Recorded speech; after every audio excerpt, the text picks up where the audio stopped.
malfeasance.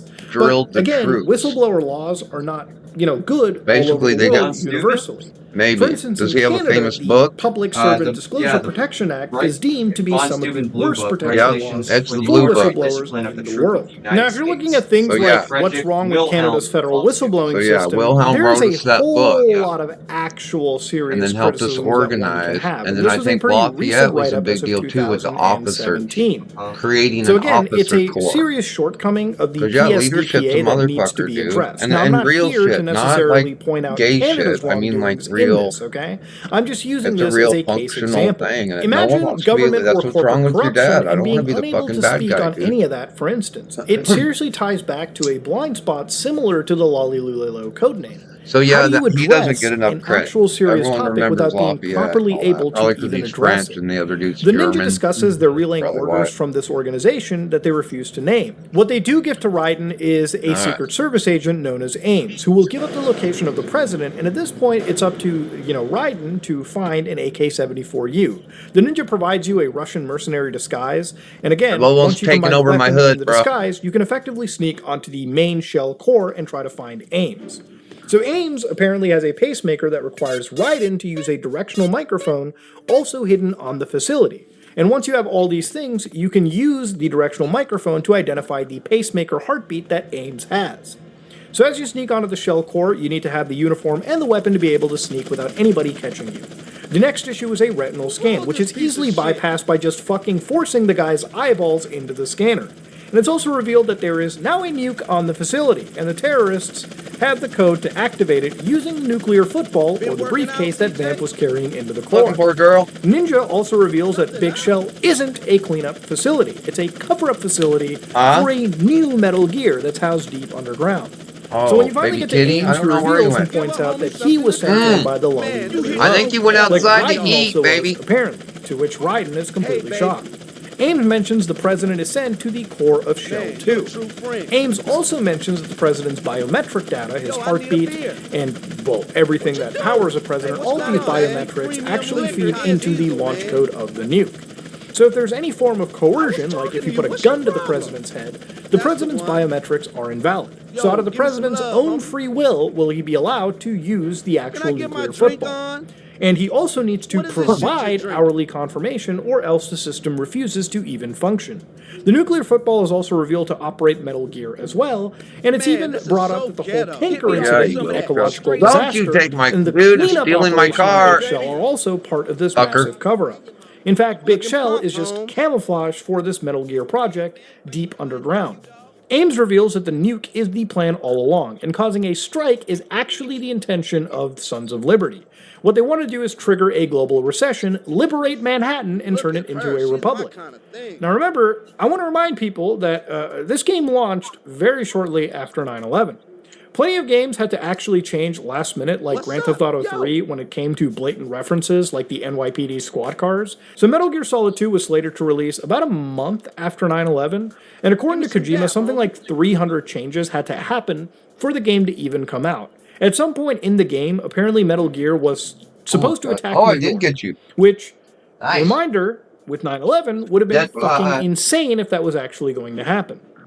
Even Kojima thought it probably wasn't a good idea to release the game after this tragedy, and it wasn't until Kagemasa Kazuki, the founder of Konami, had actually responded to one of Kojima's email regarding this matter, and it said, "I have made up my mind, the game should be released. What are your thoughts?"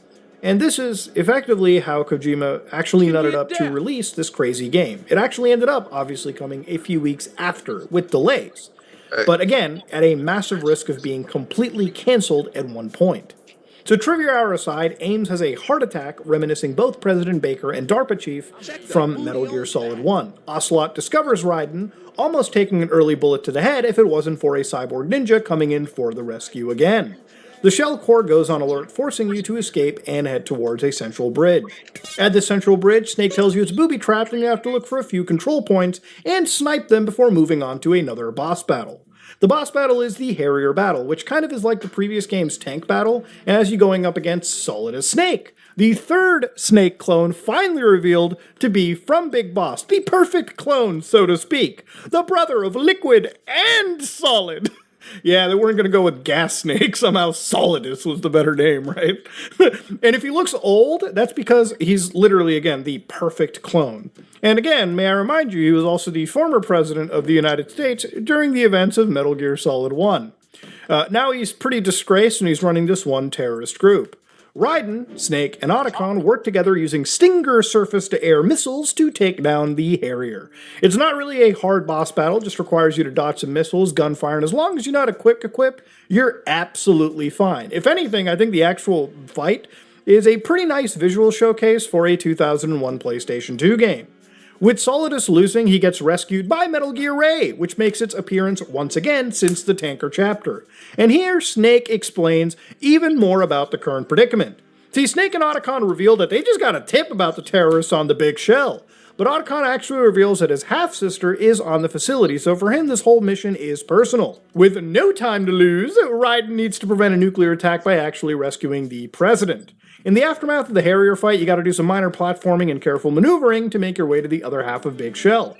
And once here, you reach the Shell 2 core, you come across Olga sharing her doubts about Ocelot. So before you rescue the president, you have to actually kill the electrified floor leading up to him, in a manner similar to, once again, Metal Gear Solid 1. So you have to take a floor below to a flooded section of Big Shell, and this is where swimming gets introduced very briefly into the franchise.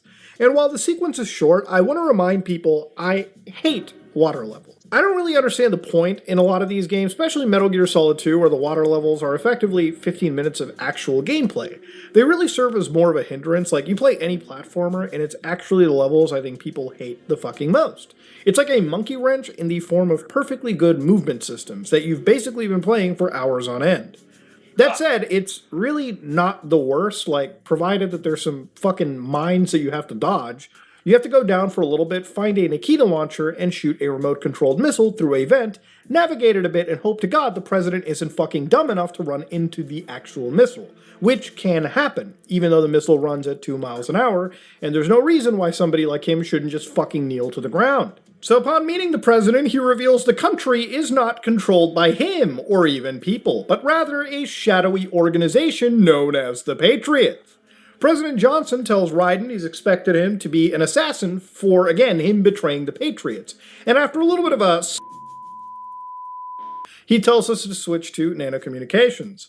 Yeah, I don't know if I'm going to be able to talk to a guy who just grabbed my package a second before, but sure, Raiden, I guess. So Johnson admits to Raiden that he's actually put the launch codes in his own free will, and in fact, all he wanted was to seek power. Johnson reveals that being even the president of the free world, he really has no power. It's all just a figurative job that's given to him by the Patriots. Wouldn't quite put it that way. I wanted power. They sought destruction. But why stoop to terrorism? I wanted absolute power. But you're the president. You have power. No, I'm just a figurehead. What? I don't have any control. The real power is in the Patriots' hands. The Patriots? The truth behind this country.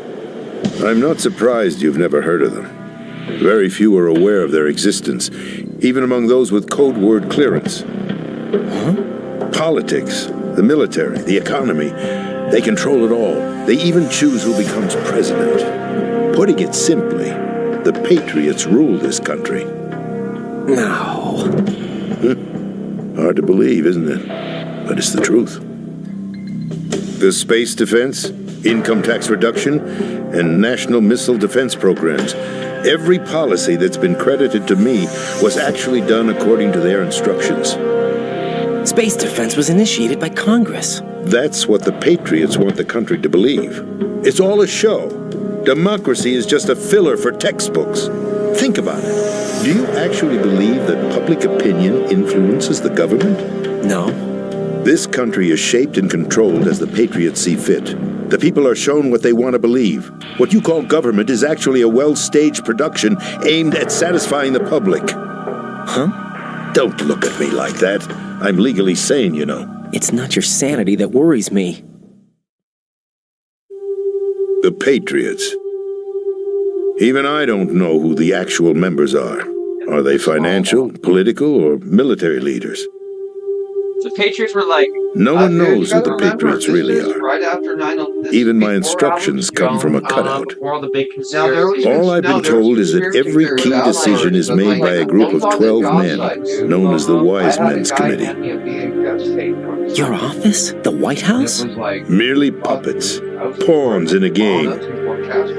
By pledging my loyalty, an insignificant son of a senator was awarded the presidency. Of course, that wasn't the only price I had to pay. What do you mean? Even if a pawn becomes a queen, it is still just a playing piece. I wanted to leave my own mark in history, but my ambitions were... You'll understand someday. The bank gets this many deposits. I wished to be a member of the Patriots. I wanted to wield the power of a king instead of being an expendable pawn. And that justifies acts of terrorism? Yes. I'd intended to use the new Metal Gear as a bargaining chip. Bargaining chip? But I underestimated Solidus. He actually wants to challenge the Patriots, even if it means the destruction of the world. What are you saying? Whether you believe it or not, the balance of power rests in the hands of the Patriots. They regulate the country's various interests through controlled presentation, staging a drama that is palatable to the general masses.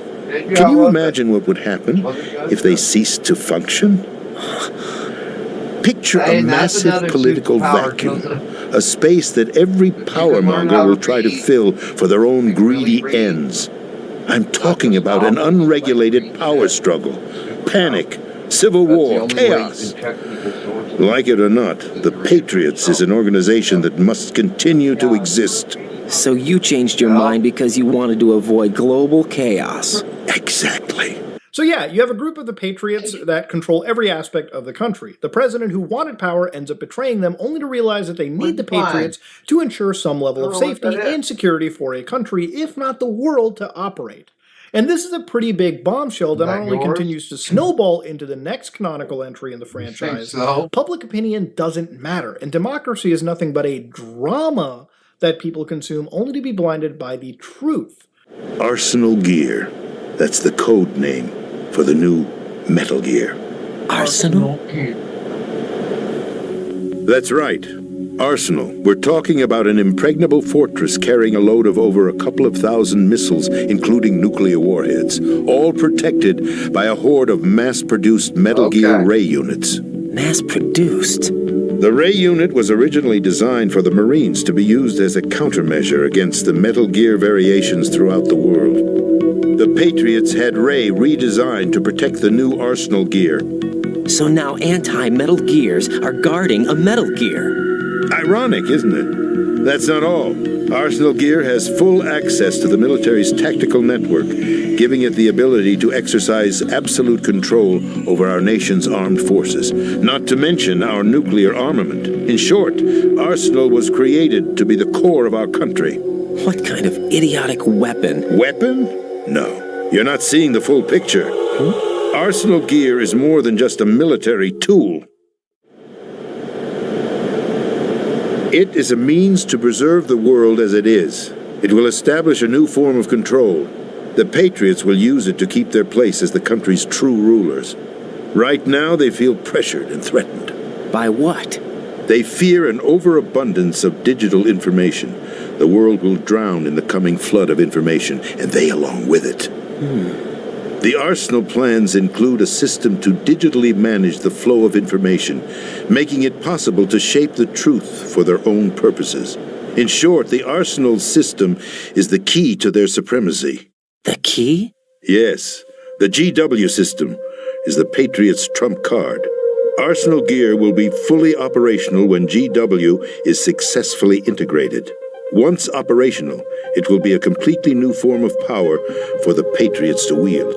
The army is one thing, but the internet, or rather the overabundance of growth of it, scares the actual Patriots, to the point where using a digital system to control the flow of information is paramount. Remember, this game came out in 2001. The internet was pretty relatively early in its infancy, and while for Japanese audiences, they were pretty much on the cusp of social media. But for the rest of the world, when you're accessing the internet, a lot of websites used to be quite simple. Forums were just starting out, and anybody who managed to log on and had a bit of technical expertise put together in their own blog. Some of these sites I've even shown in series like Deep Web Browsing. The internet back in 2001 was far simplistic. In 2001, there were estimated 513 million users that were on the internet globally, and by 2022 that number ballooned to 5.5 billion. While the internet as a tool of communication is still in its early heyday, the impact in how we talk to each other, share information, and importantly build on memes and our culture has completely radically shifted because of this invention. When I remember my first email accounts having a storage limitation of like 5 to 15 megabytes, this is before nowadays when most new accounts give you gigabytes of storage for free, not just for emails, but for plenty of information, videos, photos, anything. Users didn't just grow, the speed at what we transmit also blew through the roofs. It used to be loading a 240p video would take you all night on a good connection, and now people can watch videos like this at 4K or 1080p, whatever, through cellular internet at a complete high quality. Needless to say, anyone on the planet can have a voice where thousands, millions, if not billions can hear about any topic they crave. And that level of freedom and information is what scares the patriots. Analogous to reality, we live in an age of actual misinformation. Months ago, I showed myself deepfaked into Billy Butcher. In less than a couple of weeks out of that, people have been scamming users by live streaming as Elon Musk impersonators. Nowadays, when any tragedy occurs, the first reaction isn't just shock, it's looking at a tragic image and looking at any sound, video, or broadcast and asking yourself, is it even real? Is what I'm seeing real, or is it clever AI manipulation? We live in an era where so much information is uploaded onto the internet with the capacity of creating fakes so easily that you can't trust anything you read on the internet. And unless you see something with your own eyes, or you're able to still decipher actual AI errors, it's hard to trust anything on the internet. We often joke about Facebook boomers, but over the last few months, with so many fake images and videos shared on various social media sites, it's not shameful to say that you were confused. Because this technology has advanced so rapidly in the course of the last couple years, we went from Will Smith eating spaghetti to people looking at convincing fakes of election voter fraud in a matter of just years. And in an era where social media companies can effectively turn the change and tides of entire elections, if not global events, it's something you have to really worry about. You have to be able to identify if things are real or clever pieces of misinformation. And that's not something that scares just governments, but again, people as well. In a day, you can spark world opinion and anger over a topic that is quickly revealed to be completely untruthful. Damage is done, and sometimes it can take forever, if not at all, to even recuperate from the actual damage that it's caused. It's that fear that the patriots have as well. It doesn't have to be this evil, shadowy organization. In their minds, they're securing the future for humanity, even if that future means controlling the information we consume and generate for our own safety. In a more adult-oriented fashion, South Korea is kind of a leading country when it comes to criminalizing deepfake technology when it comes to producing adult content for individuals targeted in their country, right? So for instance, when it comes to South Korea, a lot of those Telegram group chats, some that I even actually covered, where again, if you were sharing or saving and watching that material, you could face up to 3 years in jail or be fined around $22,600 or 30 million won.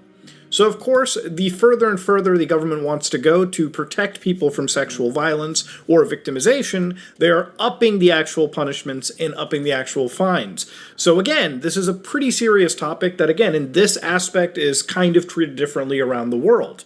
But of course, when it comes to misinformation, that may be handled differently. But these are all ways that the government is kind of catching up to how quickly artificial intelligence is evolving. The thing is, in our world, we don't have a Patriots group, as far as I know. But in the Metal Gear world, all of this was already planned ahead. The president reveals that Raiden needs to find Emma Emmerich, Otacon's mentioned sister, and discuss how to stop this takeover, as she's the system engineer of the GW AI cluster. Once the president spills the beans, he asks Raiden to kill him before the final check for his ID for the nuclear strike. Ocelot comes in and does the job instead. President Johnson dies and says, without free will, there actually isn't a difference between rebellion and submission. And that is something that I think anyone can agree with. Snake reveals he knew about Arsenal gear and Raiden the whole time, and Raiden is shocked at why he was never told this, and Snake just says, you never asked. Fucking dickbag. Snake describes that 2 years ago, he was actually framed on the tanker. Remember that UAV that snapped a photo of him? Yeah, that was actually used to frame Snake for the tanker disaster as an environmental terrorist. The smearing of Snake and Otacon was a careful plan to stop their anti-Metal Gear activities at the time. Snake was a hero since Shadow Moses, and that's not something the Patriots were okay with.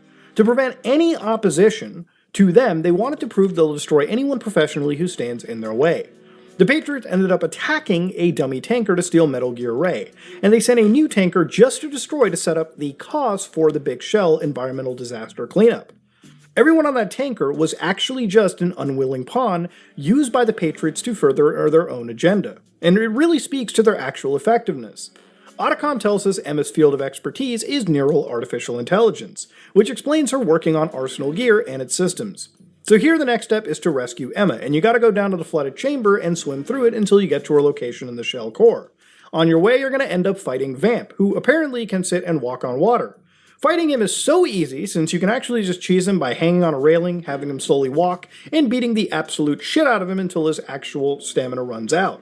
As you meet Emma, she lets on a bit more about GW and Arsenal gear, and the next session has you doing the most inane babysitting in a game that I've ever played. I've seen people complain and bitch about Ashley from Resident Evil 4, but honestly, like, how bad is that when you can stuff her into a goddamn dumpster as you clear out hordes of actual zombies? Metal Gear Solid 2 is different. Not only do you have to have her swim through sections where oxygen bar is considerably less than Raiden. Why give me 2 oxygen bars when her immediately dissipates within 25% of my actual capacity? Now, of course, once you go back out of water, you also have to hold her hand and walk her through, so it adds extra tedium there. And if you come across any bugs, Emma is absolutely deathly afraid, so you'll have to make sure you use the coolant spray to spray anything away before, Highness over here, the Royal Highness, loses her shit. Anyways, you end up bringing her all the way to this strut fence, where you then have to snipe drones, claymores, and soldiers as she slowly walks her way around to the first half of the Big Shell. And at this moment in time, Vamp shows up again, grabs her, stabs her, and leaves her for dead. And this triggers the final half of the game, where it gets to that weird point everyone talks about with Metal Gear Solid 2. Now, before Emma's death, she reveals just what GW is. I've got this disc that the president gave me. This disc is supposed to contain a virus that can corrupt Arsenal Gear's operating system. We need you to... This is my program. What? Why did the president give it to you? Huh? Did something happen to the president?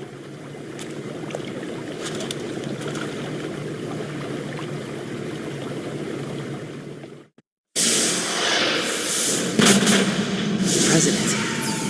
He's dead. What? You actually wrote this virus? It's not really a virus. It's more like a worm cluster.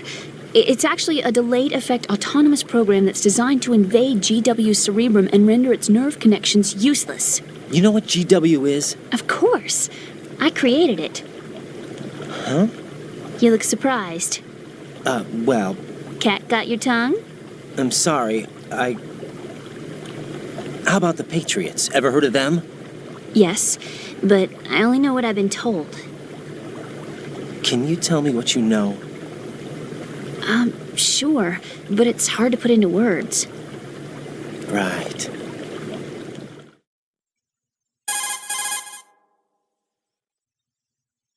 Are you reading me, Emma? Yes, loud and clear. The president said that Arsenal Gear was the Patriots' key to supremacy. That's as good a description as any. What exactly is it?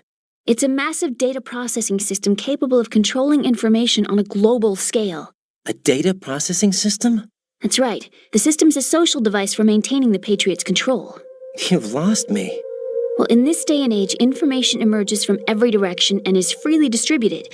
A variety of information gathered by servers employing the latest in high-speed communication networks and P2P technology is rapidly circulated to individuals. In fact, the speed of this circulation process is accelerating on an almost daily basis. The Patriots seem to be afraid of this development. Apparently, they believe that their role will shift from dominant to dominated. Let me give you an example. You're aware of Solid Snake's anti-Metal Gear activities, aren't you? Yeah, I know a little about it. Well, that's just a small sample of uncontrolled information. I can guarantee you the Patriots did not want Solid Snake's name publicized. Now, look at it like this. Political scandal, corporate corruption, up until now, the Patriots have managed to keep a lid on these and other self-serving events. But with their existing data processing system, they're no longer able to effectively control the flow of information generated at the individual level. With the newly created system, they can fully regulate digital information. High-level information can be categorized in stages, given clearance levels, and deleted as necessary, never to be seen by the public. By deleting such information, the Patriots can shape the course of history as they see fit. Somebody's bound to catch on. No, the memory capacity, not to mention the lifespan of the average individual, is extremely limited. On the other hand, digital information lasts virtually forever. It doesn't deteriorate. So? The alphabet, 26 letters, right? It could have been 30 letters. What if the 4 deleted letters were controlled by a program? Impossible. It's not. In fact, something similar is already underway. Do you know how many genes exist in an individual? About 30 to 40,000? Right, that's what was announced at the turn of the century, but there's actually 100,000 according to the original theory advanced by the scientific community. Information regarding the remaining 60,000 was suppressed by the Patriots. No. Why? How would you know? Do you know what a gene looks like? Did you count them yourself? There are research organizations. Of course, and their reports have already been subtly altered. They're even beginning to believe the doctored reports. GW is a system that allows the Patriots to decide what will be recorded in tomorrow's history. So what we're talking about is one huge censorship system for deleting information which might be inconvenient to the Patriots. Exactly. The actual physical core for handling the task, GW, is installed in Arsenal. It's the only system in the world with an optic neural AI that has a parallel processing capacity of 980 trillion Hammets. I suppose that being a specialist in neural AI and complex logic played a significant role in your association with the Metal Gear project. That's not the only reason. What do you mean? I guess there are plenty of other reasons. Yes, there are. I understand. Do you? So Arsenal Gear was actually designed to protect the GW system, wasn't it? Yes. It's armed with everything, including nuclear weapons, and is fully equipped with cyber-terrorist countermeasures. Physically and logically, it's the ultimate fortress for housing GW. But is the AI actually capable of controlling everything? No. GW is only the system's core. Where's It's the only red for light? deciding Where's the what red data light? is stored or Where's the- oh, you deleted. let me get it. The actual subsystem for executing the task exists within our social structure. What? Do you remember the panic that gripped the computer industry prior to the end of the century? You mean the Y2K problem? That's right. If you recall, our government supplied the world with a countermeasure program using the internet at full capacity. The program was distributed to every governmental organization, every key facility throughout the world. In addition, the same program was included in an OS application for distribution among the public.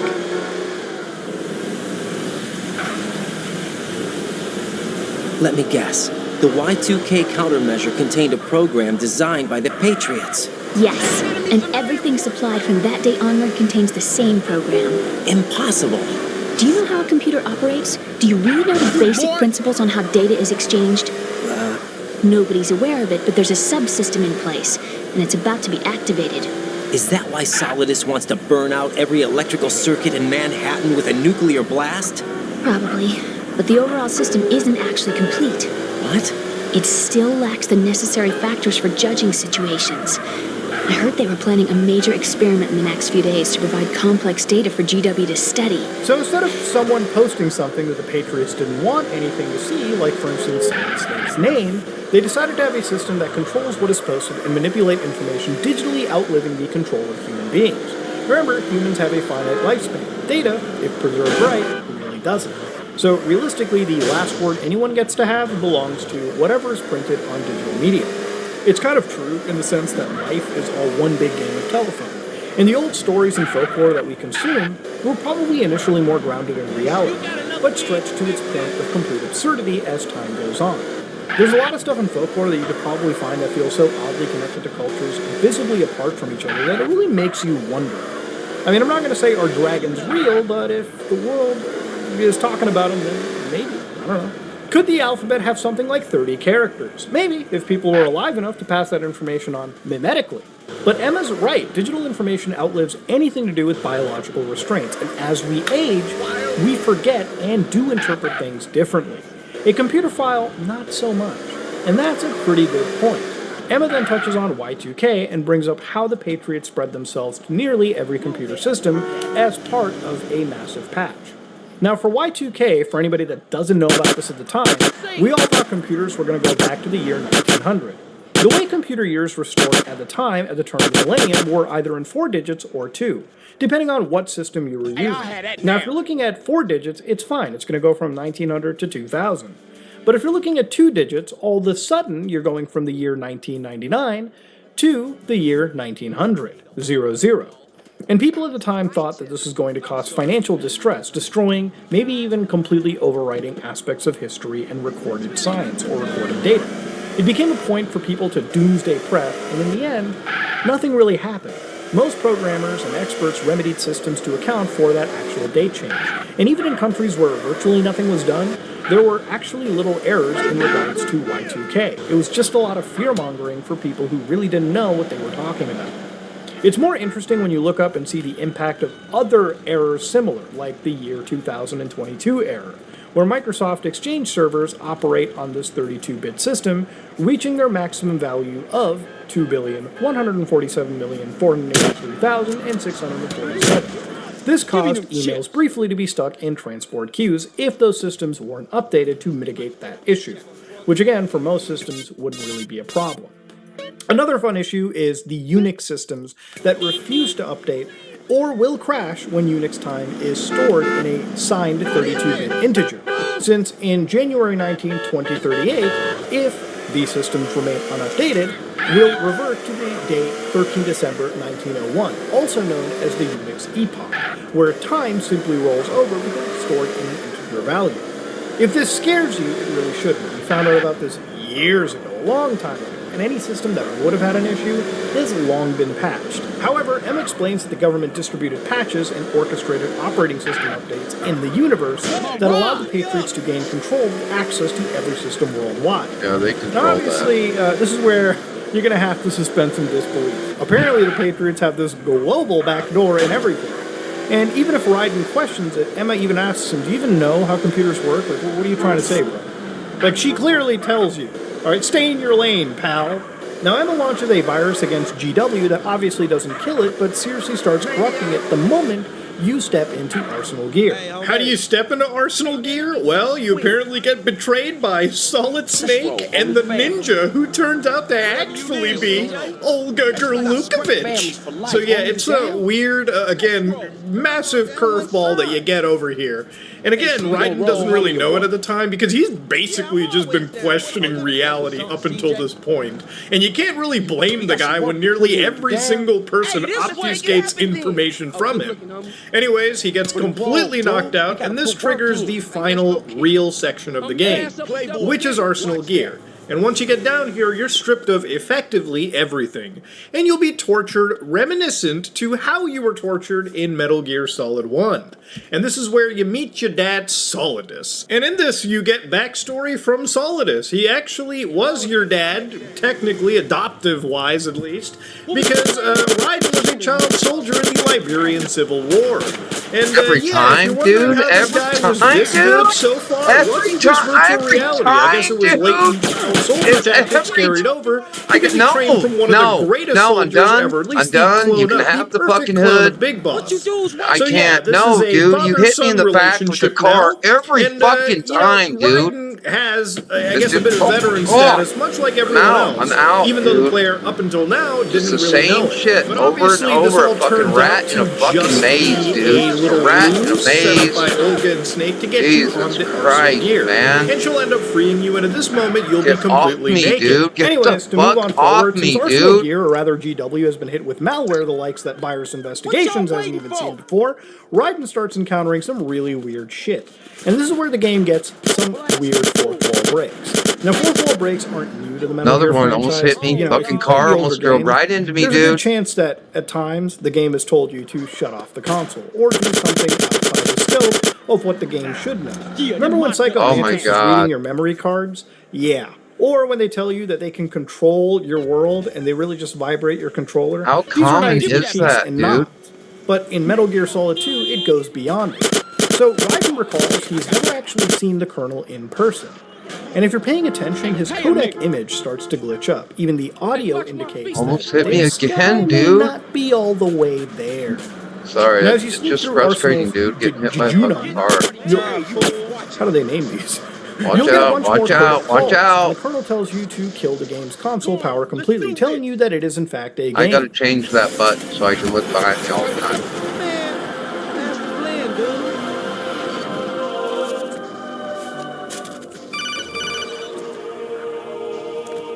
No, you gotta change that mouse wheel. Right. Turn the game console off right now. What did you say?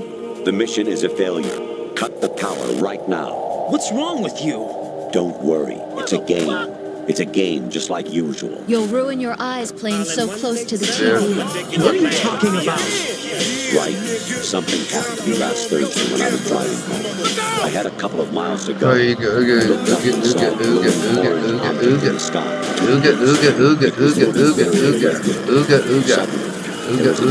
I'm going. When I came to, I was home. What do you think happened to me? Forget it. In another call, he shows footage of Metal Gear 1, giving the first game's dialogue. And there's a whole set of these calls, like I think it's about 10 to 15 minutes of these, where I have to admit I have a real bad habit playing some of these games really late at night.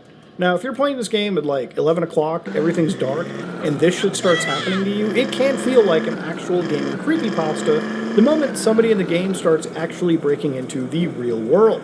The tone and the chilling nature of these fourth wall breaks really set it apart from anything the series has seen up until this point or will see. Now, there is some real funny shit, too, where Colonel tells you about this other guy that Rosemary's cheating with Raiden, just to fuck with him. Actually, there is something I have been meaning to tell you, but I just couldn't. I think you should know, though. On Saturday morning last week, I saw a guy leaving Rosemary's room. How should I put it? It was like they were intimate. I'm sorry. Sorry to bring this up during the mission, but... The unhinged I Need Scissors 61 call. I hear it's amazing when the famous purple stuffed worm in Flapjaw's face with the tuning fork does a raw blink on Harry Carey rock. I Need Scissors 61. And there's some points in the call where he just looks like an actual skeleton. So clearly, the AI involved here is fucking up. Because remember, you've never seen Colonel Campbell. This guy is most likely the Patriots talking to you the entire time. And the entire infection that GW caused has basically made the AI glitch in terms of its processing. But this is something the game reveals to you a bit later on as you get towards the end. There was actually even one point in my recording where I literally had to play the game again just to make sure I wasn't gaslighting myself, where this one girl just shows up and she's just modeling. Like, apparently the actual cameraman just went up and like started fucking with her, and you can even see it that she's just like, you know, she's just playing along. I actually think this is an entirely unscripted moment where like she probably wanted to be left alone. I hope you enjoyed Lonely just Hearts. wanted It's footage always of fun this to laugh girl at for other a people's Silicon miseries. radar meme at Coming some up next, point. the That's most just my mind-numbing headcanon. things since the I'm sure she lobotomy. was contracted and paid Entertaining pretty America. well for this brief introduction This week on into Entertaining lifelong America, gaming Richard franchise. Goblin. So at this moment in time, you meet up with Snake once again, who is completely dressed up, gives you your equipment, gear, and tells you to fight the Arsenal Tengu. He also does a pretty cool thing where he points out that he doesn't need ammo because he's got that bandana for the infinite ammo. Oh, fuck you. You also get access to the blade, the HF blade, the high frequency blade, which you can use to cut and wipe any enemy on the map. It gives Raiden this sort of signature, katana that you've seen later on into the franchise. It's just kind of a shame that you get it pretty much at the very end of the game. It would have been fun to actually run around and slice people all the way throughout Big Shell had I had this a little earlier. With Olga dying, Raiden has to carry on the actual tradition with the blade. Now, of course, at this moment in time, once you fought through the Arsenal Tengu, you then have to fight off 20 Metal Gear Rays back to back. Now, thankfully, these aren't resilient like Rex. You can usually take them out with a couple Stinger missiles. This boss battle is probably the hardest boss battle that you will experience in the game if you're playing on the hardest difficulty, by the way, okay? I played on normal, and yeah, you'll pretty much have to be on top of getting rid of these things as they appear. But yeah, the Ray battle is pretty much a test of skill. And this is one where I think, I'm going to give Raiden a bit of props over Snake. Snake took down one Metal Gear. Raiden took down multiple amounts of Metal Gears, all within a fraction of 20 minutes. Now, one thing I don't know if Kojima tried to, retcon this, but I don't know. I thought because Rays were mass-produced at the time, they probably were, less durable than, the original Rex, which is what these Metal Gear Rays were designed to kill. But the one Metal Gear Ray that you fight in MGS4 pretty much is infinitely more durable than whatever you're fighting over here. So I thought it was interesting when I was looking through my notes and researching for all this and just plugging that connection together. Yeah, Raiden had it pretty easy because if he was fighting against Ray of Metal Gear Solid 4, I actually think he would have been squashed maybe 20 seconds into the battle.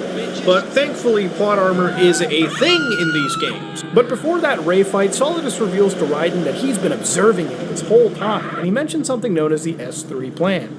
A plan that the GW called the Solid Snake Simulation. It looks like you've remembered the way you used to kill in the old days. Or is it one of the S3 plan's proud achievements? What are you talking about? Oh, shit! It came as a complete surprise when Ocelot discovered the S3 data from GW. Not a bad idea, though. Let's go! Using fire to fight fire, creating the perfect assassin to retire, Solid Snake's brother. S3 stands for Solid Snake Simulation. It's a development program to artificially reproduce Solid Snake, the perfect warrior. The result is a Foxhound Commando. When Foxhound no longer exists, a simulated Solid Snake shaped by VR regimen. Let's roll, man. Sound like someone you know, Jack? What's your problem, dog? I'm sorry to see you reduced to one of the Patriots' puppets. But I've made use of you, and their plan, too. Solid Snake's sudden appearance, your arrival. It was obvious the Patriots were among my ranks. I had to smoke out the agent before the mission entered the final phase. You came in handy, as bait. Jack, those days during the Civil War were as real as they come. Every day was absolute, split between life and death. You ran from it, and now you've been led back to war by something less than real. Okay, bitch, blow it!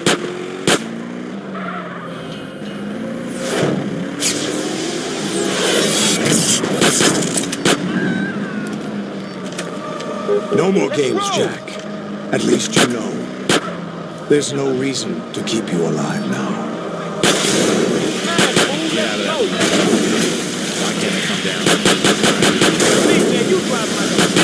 I've given you a worthy opponent, at least. But now, you should die as the little junkie boy I once knew. A plan to create a perfect recreation of Solid Snake using something known as virtual reality. Solidus reveals that Raiden is, like him, just another pawn, a recreation of a former legend, all created using mimetic information captured instead of the previous game's insistence on genetics. Keep up. The GW virus has caused massive breakdowns in its AI's neural network, and Arsenal is effectively on a crash course and is out of control from seemingly everybody. After the actual Ray fight, you end up on top of Arsenal, being gripped by your dad, until it's revealed that Arsenal gear, and specifically the GW AI, is effectively lost. Solidus reveals to Fortune that his whole goal the entire time was a list of names that would have been hidden inside the GW AI, since if its job is to censor information, they probably want to be censoring the names of the Patriots. And Solidus would go through this list and effectively pick off each name one by one. Ocelot then throws the biggest curveball and says the S3 plan wasn't really designed to just create another Solid Snake. What exactly do you find so funny? Charades usually are humorous. I wouldn't have minded watching some more of it, but we're running a little short on time. What are you talking about? Everything you've done here has been scripted, a little exercise set up by us. Exercise? The S3 plan was conceived as a means to produce soldiers on par with Solid Snake. That's what I told you. But the VR training the boy was put through is not the meat of the project. You think this little terrorist incident is your own doing, Solidus? This is the S3 training kernel. An orchestrated recreation of Shadow Moses. What? Ames and the president's deaths. The ninja. The computer virus that mimics Foxdie. Did you really think they were all a coincidence? Ames' own nanomachines were used to shut down his pacemaker. Fuck. Budge. I arranged for the appearance of the ninja as well. Budge, Sickle.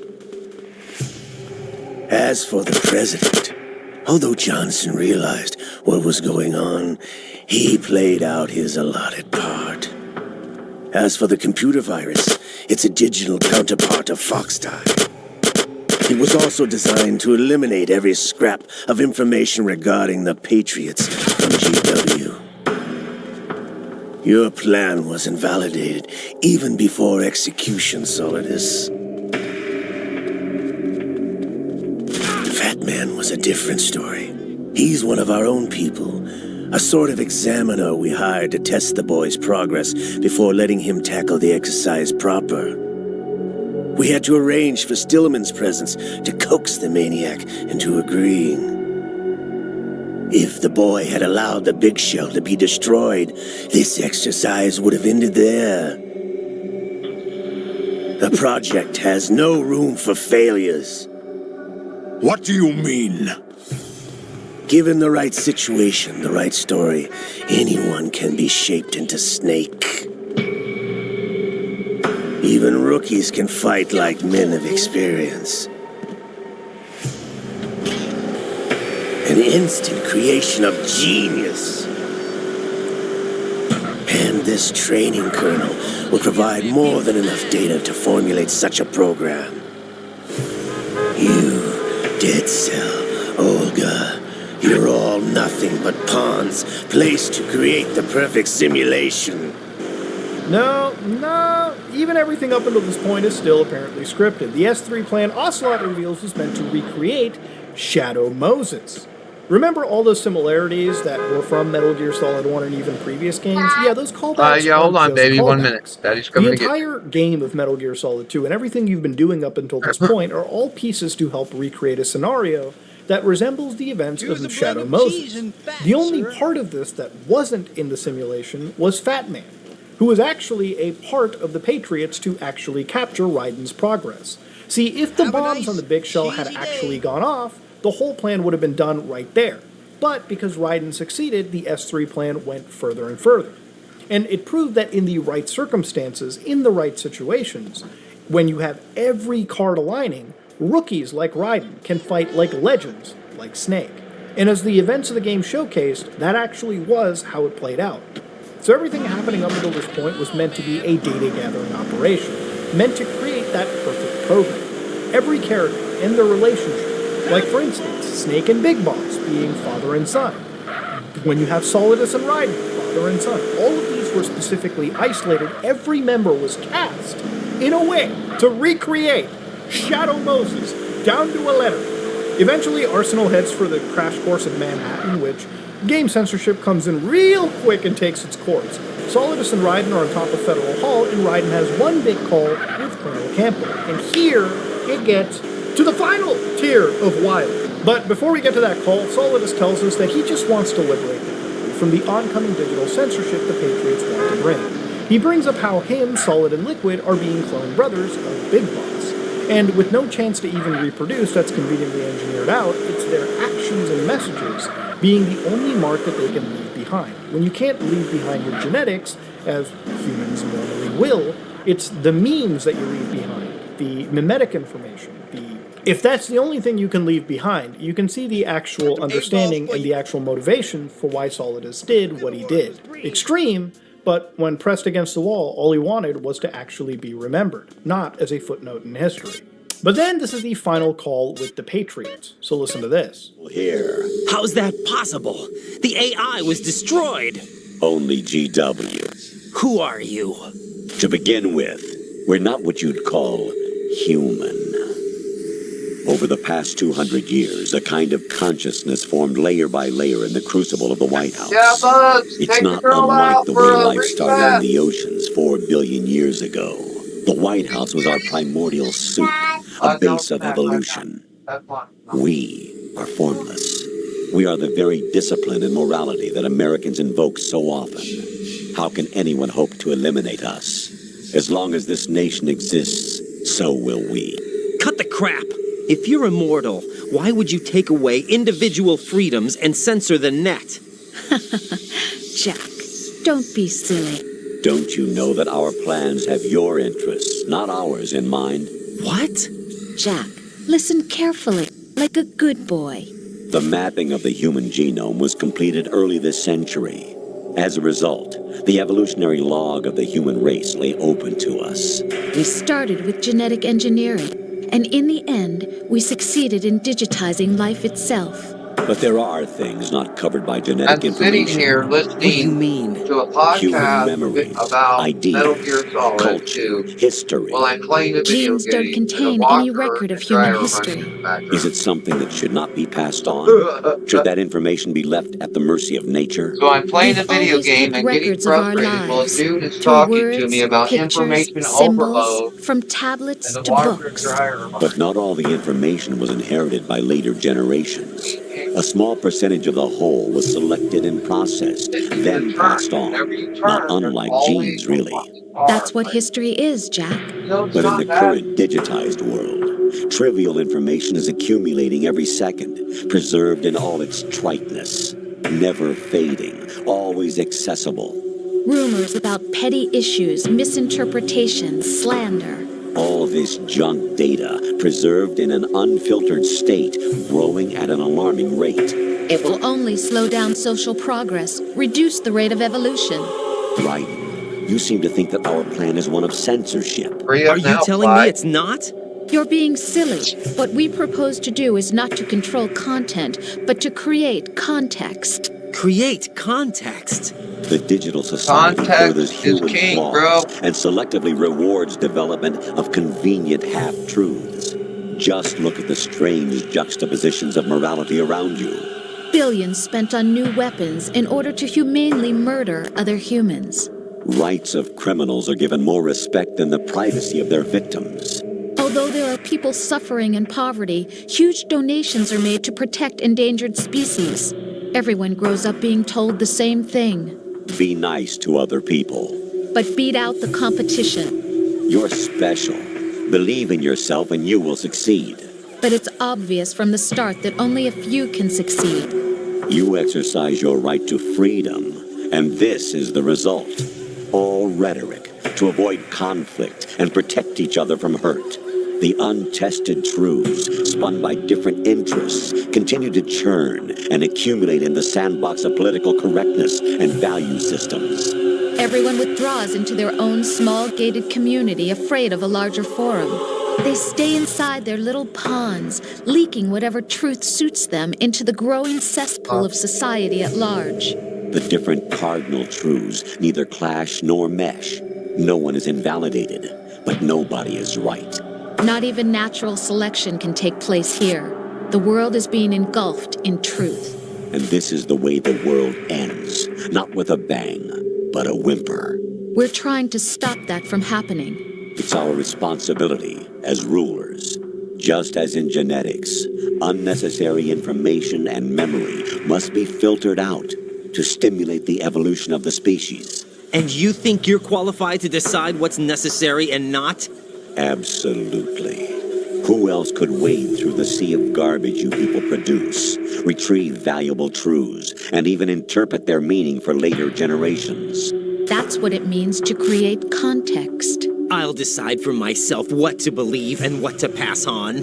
But is that even your own idea? Or something Snake told you. That's the proof of your incompetence right there. You lack the qualifications to exercise free will. That's not true. I have the right. Does something like a self exist inside of you? That which you call self serves as nothing more than a mask to cover your own being. In this era of ready-made truths, self is just something used to preserve those positive emotions that you occasionally feel. Another possibility is that self is a concept you conveniently borrowed under the logic that it would endow you with some sense of strength. That's crap! Is it? Would you prefer that someone else tell you? All right then. Explain it to him. Jack, you're simply the best, and you got there all by yourself. Oh, what happened? Do you feel lost? Why not try a bit of soul searching? Don't think you'll find anything, though. Ironic that although self is something that you yourself fashioned, every time something goes wrong, you turn around and place the blame on something else. Come on. It's not my fault. It's not your fault. Remember your training, Luke. You simply resort to looking for another, more convenient truth in order to make yourself feel better. Leaving behind in an instant the so-called truth you once embraced. Should someone like that be able to decide what is truth? Should someone like you even have the right to decide? You've done nothing but abuse your freedom. You don't deserve to be free. We're not the ones smothering the world. You are. The individual is supposed to be weak, but far from powerless. A single person has the potential to ruin the world. And the age of digitized communication has given even more power to the individual. Too much power for an immature species. Building a legacy involves figuring out what is wanted and what needs to be done for that goal. All this you used to struggle with. Now we think for you. We are your guardians, after all. You want to control human thought? Human behavior? Of course. Anything can be quantified nowadays. This was the That's need what of the this Trinity. exercise was designed to prove. You fell in love with me just as you were meant to, after all. Yep. Isn't that right, Jack? Ocelot was not told the whole The truth, spirit to was say the turned least. into the Holy We Spirit. rule an entire nation. Of what interest would a The single Holy Spirit soldier, was no always matter there, how yeah. able, be to us? The S3 plan does not stand The for Holy Spirit's solid tricky. snake simulation. What it does stand for is selection for societal sanity. The S3 is a system for controlling human will and consciousness. S3 is not you, a soldier trained in the image of Solid Snake. It is a method, a protocol that created a circumstance that made you what you are. So you see, we're the S3, not you. There's a bunch of toys underneath that tub, too. Falling out. Yeah, but just throw them in the tub. Yeah.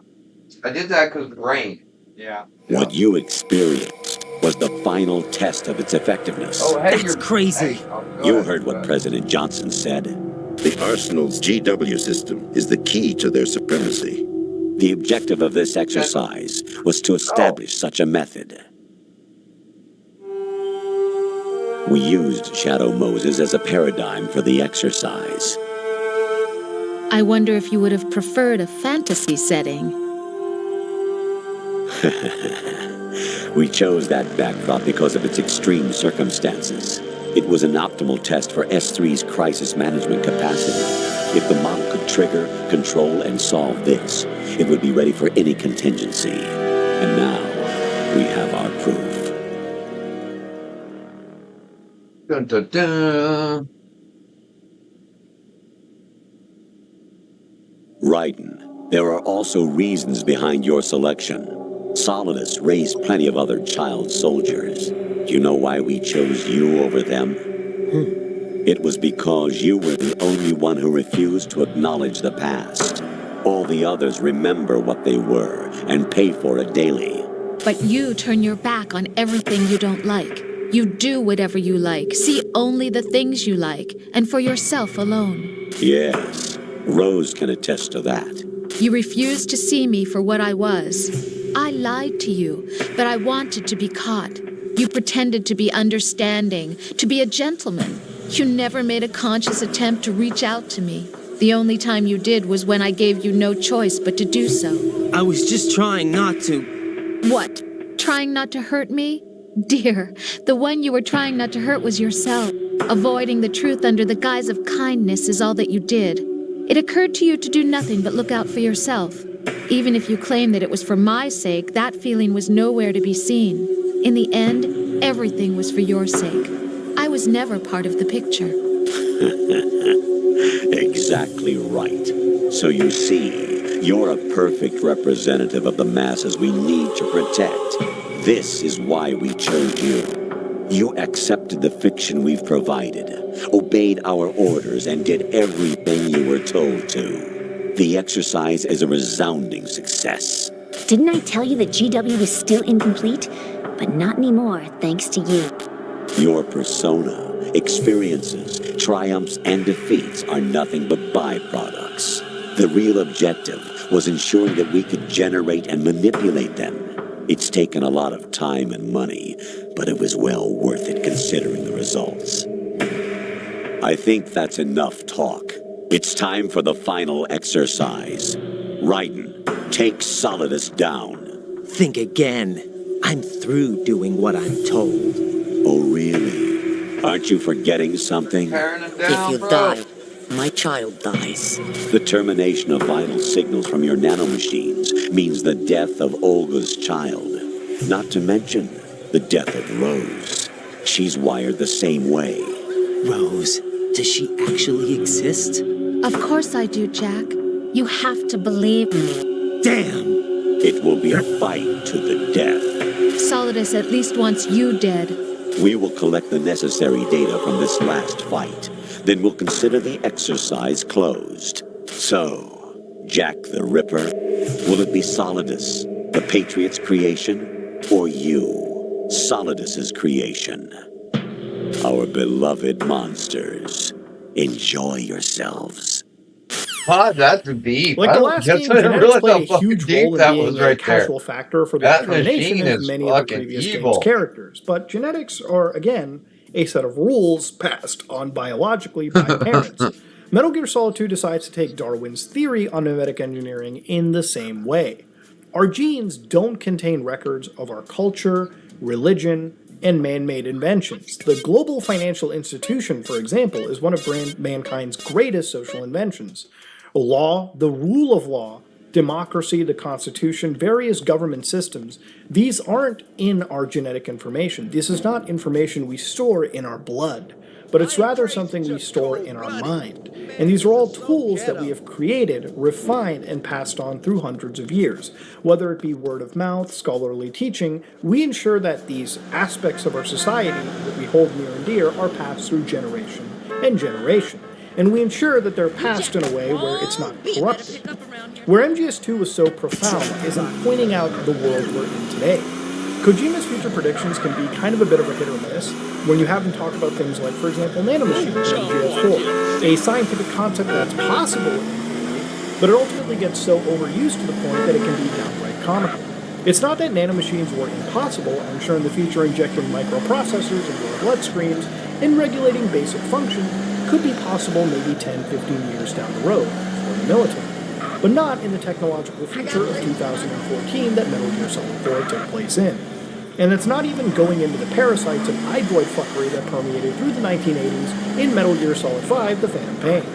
The Patriot's AI wants to take the massive information we generate and sift out what's useful versus the information that is so apparent on the internet. Much like genetics, only the truthful gets weeded out. But how do you decide what truth is? The Patriots are right. There is an overflow of information occurring on a near-daily basis. The amount of content that gets uploaded to YouTube, let alone every other social media service, is astronomical. According to Soaks, a company specializing in data extraction, states that for every day that happens in 2024, around 403 million terabytes of information are generated, captured, copied, and consumed every single day. The reality of it is, the more people who use the internet and the more media we create and consume, the higher this number will go. The Patriots, or if you want to look at it as more analogous in our world, wouldn't enjoy the prospect, or the elite wouldn't enjoy if the average Andy, the average person, would have unfettered access to the internet and the ability to document and talk about any world event as it's happening at any time is something that can be kind of a double-edged sword. Misinformation is a pretty serious concern on the internet, and for every story, like I said earlier, seeing things with your own eyes is effectively now a requirement with how easy it is to fool people with artificial intelligence. False data can be generated within minutes and then virally spread even faster, and the story can be muddied not just in a few days, but in a few minutes. Mainstream news has never been as distrusted as it is now, and with more people turning to social media channels for views and news, it's now the new age pundit that has more power than the actual traditional media plant, with hundreds of thousands of followers that can dictate and shape entire narratives. And again, when it comes to narratives, with so many different social media platforms, people can stay in closed circles and share and regurgitate the information that is most palatable to them. It doesn't matter what the truth is anymore. It just matters what truth gets the most attention. And I'm not saying what truth is right or wrong.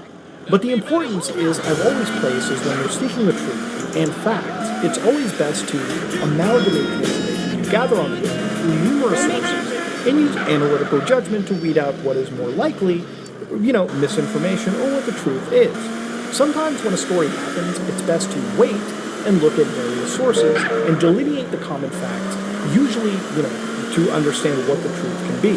But it's just as easy to regurgitate the most viral post and make mistakes spreading misinformation, something that I and many people on social media at times have fallen for. It's that mass chaos that the Patriots, or the powers that be, if you want to, put this analogous to our world, want to monitor and contain. Junk data, if it is junk data, when it actually is blatant misinformation, can at best be a nuisance where people have to waste time trying to counter it, and at worst, can spread seriously dangerous information, when it may have to do with things like public health or even a geopolitical conflict. A light example of junk data is the words of Terrence Howard. Now, for the most people who look at this guy, there's going to be a lot of people that look at him and that shit insane.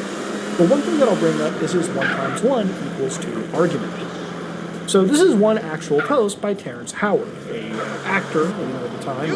I've never watched anything from him, so I'm not really an expert. But this is something he unironically posted about 1 × 1 being 2. So if you look at Terrence Howard, he'll say, unbalanced equation argument. 1 × 1 doesn't equal 1, it equals 2. So first and foremost, he says it's not a finished equation. But what he says, in the case of 1 × 1 = 1, we have an unfinished equation, which is completely false. This is not unfinished. Because we have 2 1s on one side of the equation and 1 1 on the other side. So again, if you multiply these two, this would just be 1 = 1. So to attempt to balance the equation by first making sense of it, let's label relative factors.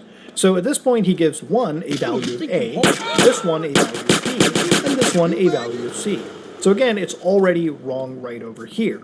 But Mudahar, how is it wrong? How is Terrence Howard wrong about this? How is going through all of this stuff going to be disproven? In multiplication, the best way to describe it is repeated addition, right? So in this case, when you have 1, this 1 value represents what you're actually repeatedly adding.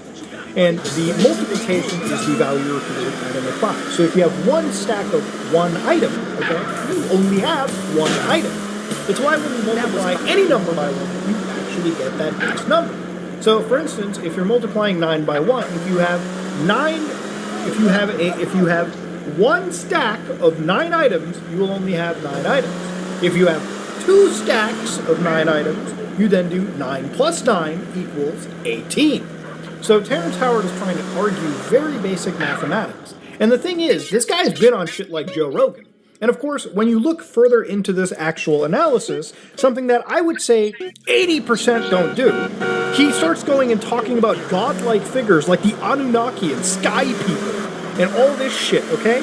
Apparently 6,000 years ago, this multiplication table was given, as if human beings didn't figure out how to repeatedly add shit together. Again, this is just one level of goofy misinformation. But you see, I wasted my time trying to actually correct it, trying to bring this up for anything. When you go down, he starts talking about if 1 times 1 equals 2, 1 times 2 equals 3, 1 times 3 equals 4. Like he's inadvertently fucking up basic mathematics right here. And the thing is, depending on what hugbox of the internet you're on, some people may consider this shit to be actual truth. It's whatever is most palatable, not something that is actually the objective truth. About a week ago, an actual pharmaceutical CEO in the United States was shot dead in Manhattan. And of course, with this came an overabundance of actual information. In fact, an entire video that you can watch is available right here to view on Wikipedia, a CCTV footage showing the assailant firing off multiple rounds from a 3D printed Glock. But of course, even beyond all of it, in the days that followed, there were plenty of other actual, pieces that came out. For instance, even the alleged manifesto, albeit very short, even actually ended up coming out. And it became an entire part of a culture war that evolved into a class war where people are questioning, was this assassination really something anybody should be mourning? On one hand, you've got the loss of human life, which obviously is not good in any capacity, and a broad assassination shouldn't happen. But on the other hand, you won't find anybody, including me, really crying for a CEO that's probably contributed through their actions for the deaths of several people, several hundreds of people, if not thousands, with denied claims and whatnot. Of course, I haven't jumped into that data, but again, when it comes to any CEO involved in such a predatory industry, I personally do not care. It sucks, but I can't be shedding a tear for it. And I don't think many people are, because honestly, this wasn't really even a culture war issue, it evolved into an actual class issue. For a few days, nobody really knew who this guy was until it ended up coming out that it was actually Luigi Mangione, translates, by the way, to mansion, so take that, Nintendo meme, all you can to the end of the world. But ladies and gentlemen, this guy ended up actually being a pretty educated individual committing an assassination, and of course, there is an overabundance of information, and this video isn't exactly focusing on it. It's just focusing on the amount of information, just like the world of Metal Gear Solid 2, where information and the use of the internet by plenty of individuals has led to, again, all of this data flowing around. But how do you prove what data in here is good versus what is junk? What kind of information should float onwards and become part of human memetics, and what part shouldn't, is the question the Patriots wanted to answer. Now, of course, in our world, this information flows pretty freely. But of course, in the world of Metal Gear Solid 2, the Patriots already have control over what data packets are being routed through what computer. So it really is, in their world, what human beings want to know and what human beings should know, and it's really up to them. It's so fucking weird in this universe that realistically, if you think about it, human beings really don't have control over whatever data they send. I mean, for crying out loud, Manhattan has Arsenal gear fly into it, and it doesn't even become a massive plot point from my knowledge in later entries. It really shows you that the world of Metal Gear and the entire information that flows is controlled so heavily that there can really be no dissent. There can really be no actual communication and discussion. The internet as a medium died and basically became a tool of actual mind control, quite literally in this universe. Whoever decides the truth, then, is actually the aggregator, costing the individual a chance at actually seeking the truth themselves. Dude, every time? Maybe that one Sad. example equaling 2 Sad. can It's actually every be time. real. Or it throws society into another dark age, where There's all a we car. do is There's argue always and try to cars. figure out what Yep, the truth there's always is without cars in this actually corner. applying any form of real critical thinking. Instead, 2 letting o'clock in the algorithms morning, and there's content creators do 2 the cars on that lifting corner. for us. Using an economic at term, midnight. It's opportunity midnight. cost, if we decide Right now it's that 10. information takes a valuable time It's 10 o'clock in now. our finite lifespan, could that not apply to information like 1 times 1 equaling 2? If the Patriots decide that information on the internet is ageless, and no matter how long it exists, the idea will preserve through human consciousness because digital information outlives us, why just get rid of all that misinformation and just have real objective truths? Why have us even waste our lifespan trying to look at actual misinformation? And that kind of thinking is something that AI is going to more likely put, because they're not looking at it with the mindset of a human being. For them, it's all cold, hard calculations. So the GWAI is this emotionless being, and while it's pretty scathing in us as garbage-producing species, there is some truth to validating information in pieces that should maybe not make it into the greater diaspora. Look, social media sites don't distribute content for the goodwill of society. That's fucking bullshit. Algorithms are designed first and foremost for keeping people addicted to social media feeds, consuming ads and generating revenue for platform holders. It's purely a business at the cost of people's times, and at the worst of it, the mental and educational well-being of the user base. Metal Gear Solid 2's world goes beyond the internet. The world of Metal Gear post-MGS2 isn't a world that's caked in any free will. It's a totalitarianist world that refuses to let people govern themselves, instead treating human beings more like cattle, and feeding us whatever the AI thinks will keep us actually docile. This level of control goes all the way to the highest-ranking member of the free world, the President of the United States. And if that's how compromised the system is, what chance does anyone near the grassroots have? Information is power. The freedom to distribute that information has a power I'd argue is rivaled by any explosive weapon or any weapon that human beings have created up until this point. It's a power that actually threatens the patriots, and of course, if you're extrapolating this, the elite in our society. The people who govern human beings, like cattle, are ultimately threatened, and for the first time, humans can challenge the norm, and share information without it being disseminated by a few elite. And that comes positives and negatives, and that's what I think MGS2 is actually really about. The whole AI, social media, and internet control are just vehicles to help gamers relate at the time to these greater themes of free will, self-governance, and misinformation.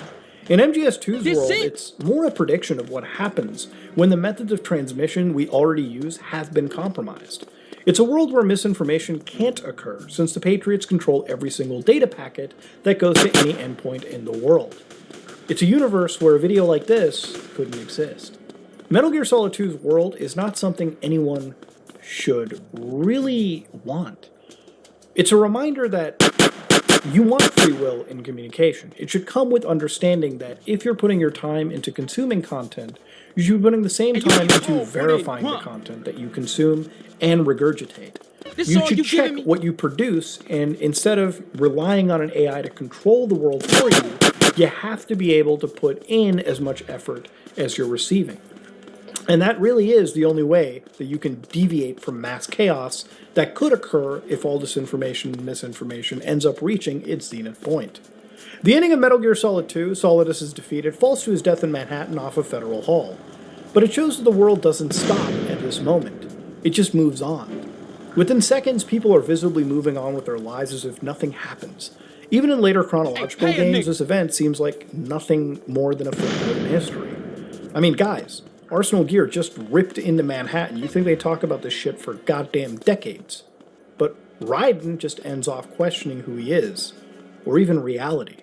But Snake ends up revealing that it doesn't even matter what reality is. Snake reminds the player that obsessing over the words isn't the point. Come on, dude. And deciding for yourself based on the experiences is actually what defines you. So everything that you've seen in this game as the player, that was all your own thoughts. Whatever you thought of as you were playing Metal Gear Solid 2 is always going to be different than somebody else. And it's that interpretation is what actually matters. And it matters more than whatever an AI or the Patriots or any content aggregator wants to feed you. But I guess that's a great way for me to kind of end this on. Metal Gear Solid 2 is hands down one of my most favorite games, and in the grand scheme of things, it's the Metal Gear game that I hold nearest and dearest in my heart. And in many games, like, many people in this franchise love titles like Metal Gear Solid 3, but I think 2 really has the most solid themes and the most interesting story. The gameplay is great, visuals are still amazing to this day, and it's a story that has you thinking more and more each time you really play it. Look, Metal Gear Solid is more than just a stealth action franchise, and when it comes to Metal Gear Solid 2, when people say about a game being so profound that it predicts the world we live in, it goes beyond just signaling social media and artificial intelligence. It really asks us to think about the content that we produce. Was this video real, or was it a lie? What really matters other than your direct interpretations of the world around you? Ladies and gentlemen, if you like what you saw, please like, comment, and subscribe. Just like if you dislike it, I am out. The holy people instructed us to never write the language because they wanted us to listen to one another, speak to one another. But when our Diné talk about being given sacred information, it is not given to just anyone. It is given to people that have prepared themselves in mind and heart and body and spirit. When you can do that to receive sacred information, you can understand it and you can comprehend it.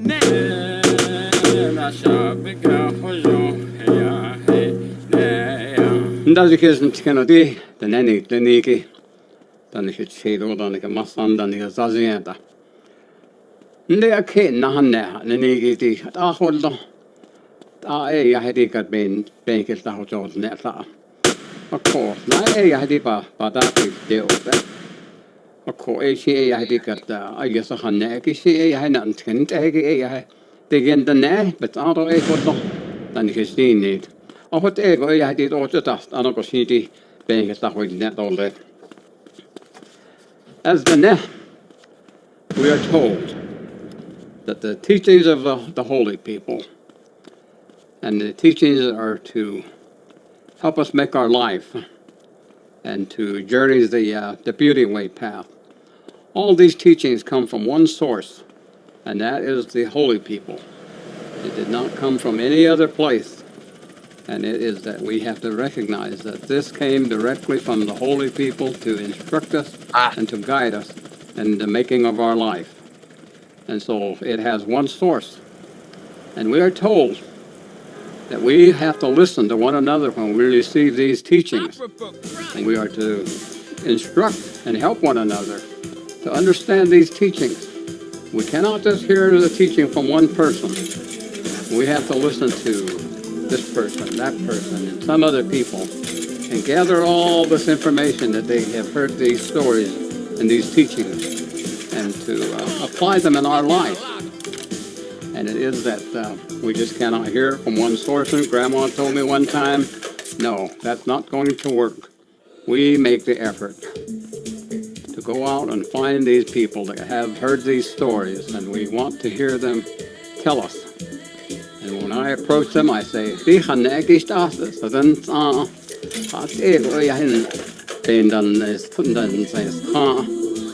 so it is that my question to these people when we approach them and they say, I have some information about that.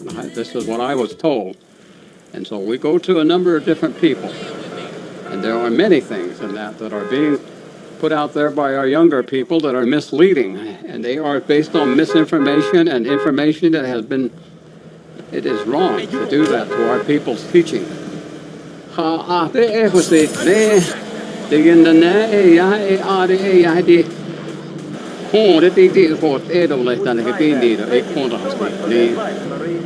that is the way that I hear these stories from the old people.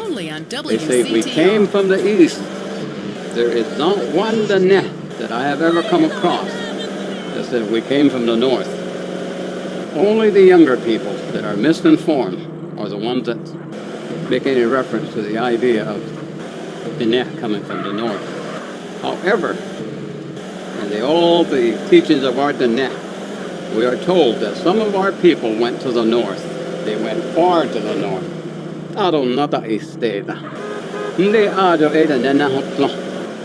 And that is saying, some of them went north and never returned. God, some of them dude, that live in places where there are okay. Just do what you want there, dude. Do what you want. And so these are the stories that we are told, not from one source, but a great number of different sources. We have to rely on that.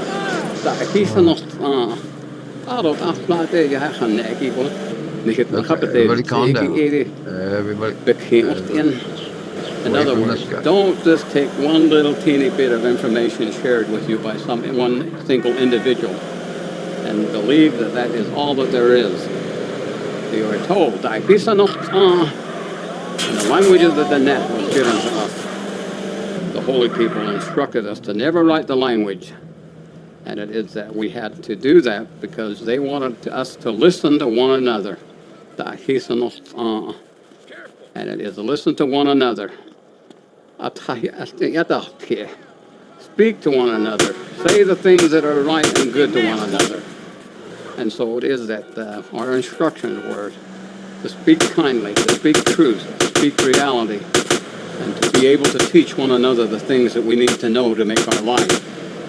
And it is very important even in this world today, and just recently, even among people that are non-Dana, but a man Give me them chips. was murdered because he was out there speaking things that he believed were true, and believed in teaching other people the things that he had come to understand. And he was following the basic instructions that are given to all the net.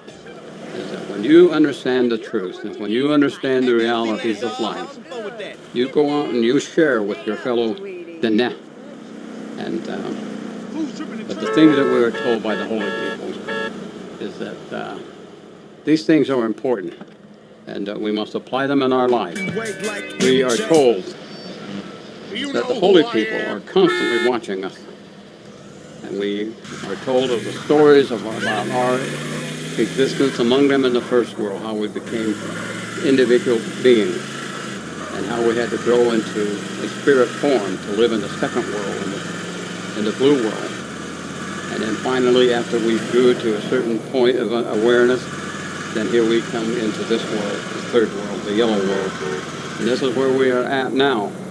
And we are still very little children. We have very little understanding. There is not one individual. And our teachers tell us, it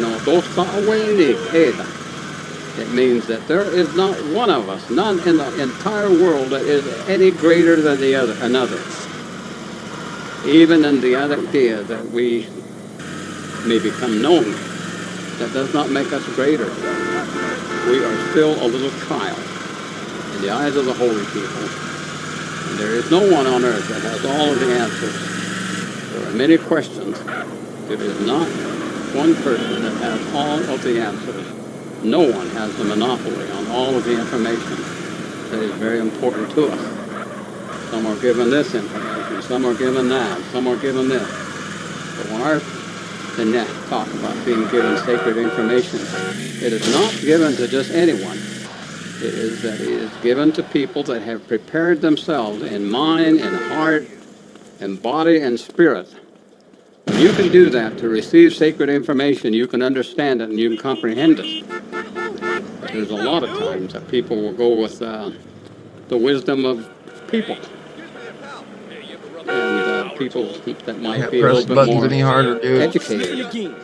And they'll say, oh, that person knows more than me on his book learning, so I'll go along with him.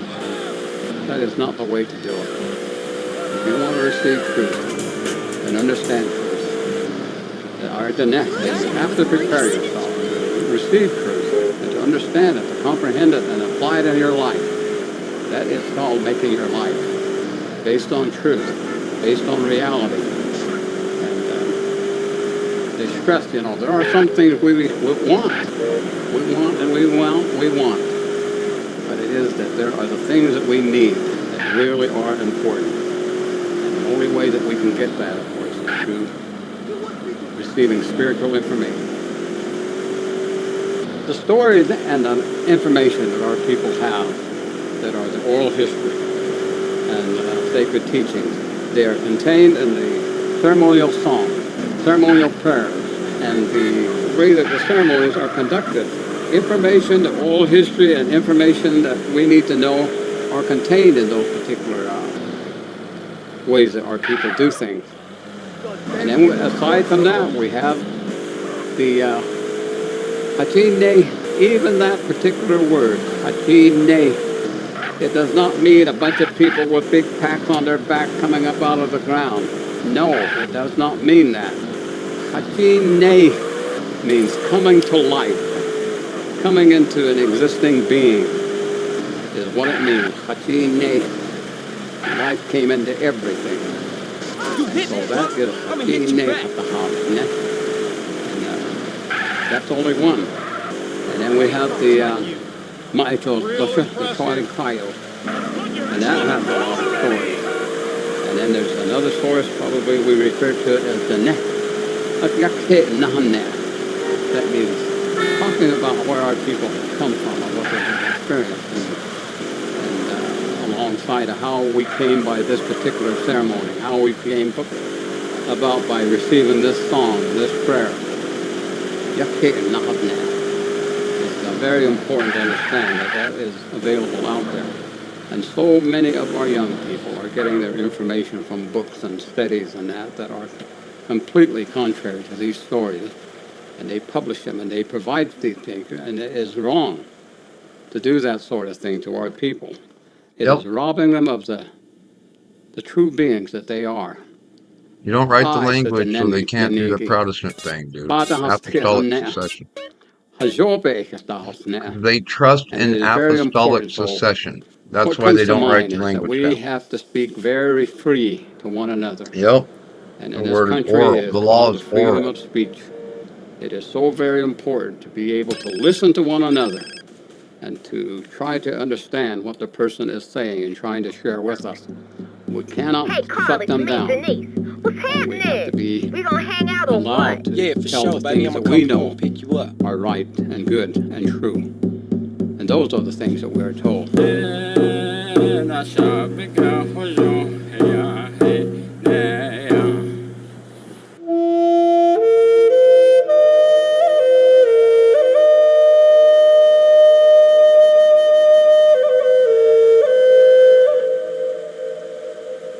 Hey, thanks for watching our videos.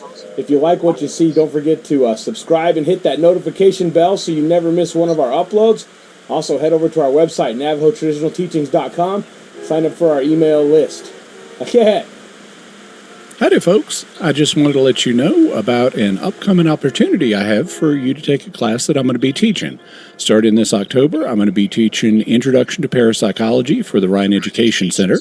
Parapsychology is a fascinating field in and of itself, and the class will help you appreciate the mysteries that we cover here on Jimmy Akin's Mysterious World even more. Parapsychology is the branch of science that studies psychic functioning and the survival of bodily death. This means it covers the evidence scientists have found regarding psychic experiences involving telepathy, remote viewing, and precognition. People are often amazed at the results of the laboratory tests that parapsychologists have done on these abilities, with some statistics professors saying that these abilities have now been proved as much as anything else in science has been. We'll also be talking about the spontaneous psychic experiences that people have reported and what factors tend to promote them. And doctors of the church, like St. Thomas Aquinas and Pope St. Gregory the Great, agreed that what we would call psychic functioning exists. When it comes to the question of survival, we'll be looking at the scientific evidence we have that people really do survive death. And it's not just a matter of religious faith. There are multiple lines of evidence accessible to scientists that point to us and our loved ones surviving the deaths of our bodies. That includes things like deathbed visions, near-death experiences, and apparitions. And you'll really be amazed at some of the evidential punch that these can have, with people learning things that they had no natural way of knowing that turned out to be 100% true. We'll also be talking about phenomena like hauntings, poltergeists, and the apparitions of ghosts. So I hope that, as a listener of Mysterious World, you'll join me in studying parapsychology. Every week for 8 weeks, I'll be delivering an online lecture that you can watch on your phone, tablet, or computer, and you don't even have to be present because all of the lectures are recorded so that you can watch them at your convenience. You're welcome to audit the course, that is, you can just watch it and enjoy the lectures for your own interest and information, but you're also welcome to take the course for a grade, and if you pass, which isn't hard, you'll get a certificate signed by me to document your progress. If you like, you can also take other courses from the Ryan and work towards one of several different certificates in parapsychology. I've been doing that myself. I've already earned one certificate, and I'm very close to earning 3 more. So there's a lot of fascinating information to learn, and I hope that you'll join me for the Introduction to Parapsychology course. To learn more and sign up, just go to rhineedu.org. That's RHINE-EDU.org. And we'll also have a link in the show notes or video description. I hope you can join me. Many Mysterious World listeners already have, and I've heard nothing but positive comments about how interesting and informative they found the course. Thank you so much, and God bless you. Now, I love a good James Bond movie as much as anyone else does, especially the old school ones where they really went for it with the unrealistic fantasy elements. That was always what made the James Bond movies great in the first place. But But let's get real about this. James Bond is a serial killer, and he hides behind the cloak of being a queen and country serving secret agent. He's killed nearly 600 people, and that's more than any serial killer on record. And that doesn't include all of the women he slept with who just conveniently died straight after he slept with them, or who just disappeared in between the movies. Where did they all go? The James Bond movies have never really been about saving the world. They've always been about him.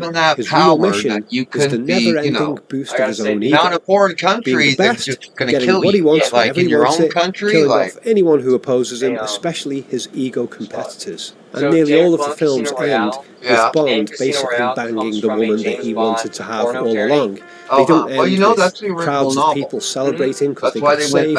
It ends with Bond getting exactly what he wants. It was supposed to be more, because some of the later movies weren't based on and the plots of novels the or films are anything. Like, they basically got a there little to crazy. justify James Bond's So basically, they were promiscuity trying to and make his him more murderous grounded activities. again. A big and not part so of James Bond's superhero, ego 'cause trip the is that he last kills ones, he enemies kind of turned into a great superhero. wealth and power. Like In doing parachuting this, with he skis raises his on, own status above shooting theirs, and people their at the same inferiority is time. shown by the fact that they need an army of henchmen I think usually there was to one help that them in the was a fight, but snowmobile Bond chase. is able It to might do have even almost been a all of it on his snowmobile own. chase where He's he also a bit of a went leech off a cliff economically. in the He doesn't need to snowmobile get and rich. deployed a He parachute. gets all of these luxurious expenses provided for him if he travels around the world. The UK government will Yeah, but provide there's the not most luxurious situations like that, accommodation Bob. and sometimes a hot babe to go I with think it. that's where As part of his job, he infiltrates the wealthy palaces and mansions of the rich and powerful and takes good advantage of all their resources, getting waited on, getting lap Like those dances, Navy whatever he SEALs, if I fancies. He just understand walks into correctly, rich they people's spend most houses of their time and has fixing their what own they've shit, got. which I recall. He doesn't need to pay for anything, others pay 72 for him. 3 He's even days got a or license to 6 kill. somewhere. How many serial killers have got Nowadays, that? they That's a don't great really one, isn't it? use that Law much. enforcement is right off the Sometimes they back with still that need one. people on the With ground. regards to women, he slept with over 50 of them throughout all of So the 24 basically, Bond you're sitting in movies. the woods He getting sleeps eaten with by them bugs. to It's get the same guys who hunt deer for information bugs. regarding whatever mission he's They're been just given. sitting out there Very being really convenient. quiet, really But he still. also drops his cover at times by giving little bits of interrogative violence towards women and even forcing himself on them physically. He sleeps with fellow agents all the time, and he often sleeps with the lovers of his enemies. This is key to Bond. He's stealing the high-tier women away from his male competitor opponents. And in doing so, he's getting the sexual ego boost, showing his sexual superiority over those men. Some women he sleeps with and then kills later in the movie, such as Fatima Blush. She was in Never Say Never Again. He sleeps with her, later on he shoots her in the stomach and she explodes. In A View to a Kill, he slept with Mayday, who was a girlfriend of his super rich opponent, but later on she gets conveniently killed so that Bond can just have the beautiful blonde bombshell, the high-tier woman who he's been after throughout the movie. Having the women die after they sleep with Bond means that he doesn't have to officially break up with them. It means that he doesn't have to have one woman nagging at him and complaining when he sleeps with the next one. They're just out of the picture. This happens again and again throughout the movies. Jill Masterson in Goldfinger dies immediately after sleeping with him. This girl in You Only Live Twice, she dies in bed with Bond. There's some poison that's meant to be dripped into his mouth, but he turns over and it gets dripped into her mouth. She's dead. She literally dies in the bed with him. There's Teresa de Vicencio. She becomes Bond's wife at the end of On Her Majesty's Secret Service, and he successfully manages to dodge the boring lifestyle of being a committed husband by her being killed at the end of the movie. And this even becomes a plot staple element of why he never commits to women later in the movies. It comes up again in Octopussy. He talks about why he won't commit, and he says he doesn't want to talk about it, but he's referring to when his wife was killed in that other film. But of course Bond acted all upset when she died, but then he's off globe-trotting the world banging all kinds of other women in the next movie. There's Rosie Carver in Live and Let Die. He has a crack at her in the jungle, very primal, and straight afterwards he threatens her with another gun. But he doesn't have to kill her because she conveniently runs away and just gets shot with a poison dart. Instant death. He had his way, she's out the picture. There's this lady in The Spy Who Loved Me. She kisses Bond, she doesn't actually sleep with him, but she kisses him and instantly falls in love. She was there to get him killed, and one kiss and she just suddenly changes and decides to sacrifice herself by taking a bullet for Bond. He's got more hypnotic power over women than Dracula. There's Corinne Dufour in Moonraker. He sleeps with her, and he arguably gets her killed. He was trying to pursue information from her. She gets found out by her boss, and she gets mauled to death by dogs in the forest the next morning. Then there's Nicole in Never Say Never Again. He sleeps with her, and then another woman he slept with kills Nicole. He's got women he sleeps with killing each other so that he doesn't have to do the deed himself. There's Paris Carver in Tomorrow Never Dies. She is Bond's ex, although we didn't see her in any of the other previous films. And she shows up, she sleeps with him, and then she gets delivering killed right away. packages. So he also permanently No gets rid of an uniforms, ex in no that company respect. car. It goes company on and on. truck. Sleep with Jesus, Bond, bros. get killed. Then there's the high-tier pieces babes of shit. who he gets at the end of each movie. He spends the whole film trying to woo her. He saves her life a couple of times They did to it to impress her. everyone. He shows himself to be this fabulous, wonderful human being capable of doing anything, and no other man can every possibly industry compete from the with inside him out. in terms of how great he is on all levels. And then right at the end of the That's how movie, they do everyone, it seems like he's going to have a relationship with her, but he just bangs her. We go to credits, but in the next movie, she's just disappeared, like she never even existed. Where did she go? None of these women that he sleeps with at the end of any of the movies ever pop up in the later movies. They don't even show up as ex-girlfriends. So all of the rigmarole about falling in love and then having a breakup, having to dump them, and having to deal with the stalking contact later of a person who wants to get back with them and all that kind of stuff, all of that doesn't have to happen with Bond. They just somehow magically disappear. Between you and me, I think he kills them between films. And every now and then some ex-girlfriend of Bond's does show up in the movies, but they're never the girls who we actually saw him get together with in the end of the previous movies. He also cheats on his girlfriends as well. And there's a sort of underhanded implication that Moneypenny, the secretary in his boss's office, that she is unofficially James Bond's wife. She's the one who he goes back home to and makes excuses to, that she's the only one for him, but he's been out there banging all kinds. That's the big chauvinist fantasy, the fantasy of having the wife at home you can always go back to, but you go out in the world and bang everyone else. One of his greatest moments in this respect is a lovely ex-girlfriend who he's got called Goodnight in the movie The Man with the Golden Gun. He makes her hide in the closet all night, while about 6 feet away he makes love to another woman on the bed. She has to listen and she has to fall asleep in the closet. That's some expert playing. But then at the end of the movie, she gets back with him and he sleeps with her. And we could say, oh, that's nice. James Bond didn't actually pursue a new woman at the end of the movie. He actually hooked up with a woman who was sort of already his girlfriend in the first place. But why she would forgive him for that closet incident, I don't know. Maybe she doesn't object because he was just doing his job. Before we continue on, folks, let me just quickly mention I've got a new video available on my site, which is One Flew Over the Cuckoo's Nest, The Industrial Madhouse. This is a long video going into social and political themes in that movie. It's available on my site. It's also available to my Patreon supporters. Links in the video description below. Okay, let's get back to James Bond. So, James Bond is the ultimate manipulator. He always gets what he wants. Everything is always arranged in the movies to get what he wants. It's like he is the scriptwriter himself. It's like he is his own director. That's a good one. He gives himself plot armor. There's always something that happens that James prevents Bond him from writes getting his own killed scripts. or from getting That's severely pretty good, injured. dude. He always gives himself plot justifications that's for pretty murder good. and Yep. womanizing. He uses Would that the be the multiple author movie framing of the franchise self-insert? to discard of any woman he wants between movies. He always gets himself the most flattering camera shots. He always gives himself cool music. He writes himself awesome dialogue lines. He magically knows everything, like he's a walking library. Aging doesn't slow him down or reduce his libido. And he always seems to have a solution to any persistent problem. He kills, he womanizes, he looks after number one, and he doesn't have to deal with any children. How many women has he got pregnant over the years? No fatherly responsibilities whatsoever. And he persuades us that all of his killing and womanizing, that it's all for the greater good of the world. He's a serial killer who frames himself as a do-gooder. And he even persuades us to wish that we were him. And maybe he just personifies what we always deep down wanted in the first place. So you folks have a nice day with that thought. Okay, so what videos are coming up next? Well, I've got a number of projects I'm working on, as always. But I've been doing a lot of podcast interviews lately. I did a 4-hour interview for someone just a few days ago, which is for something really big that's coming up next year, but I can't tell you guys details of it. Not yet, anyway.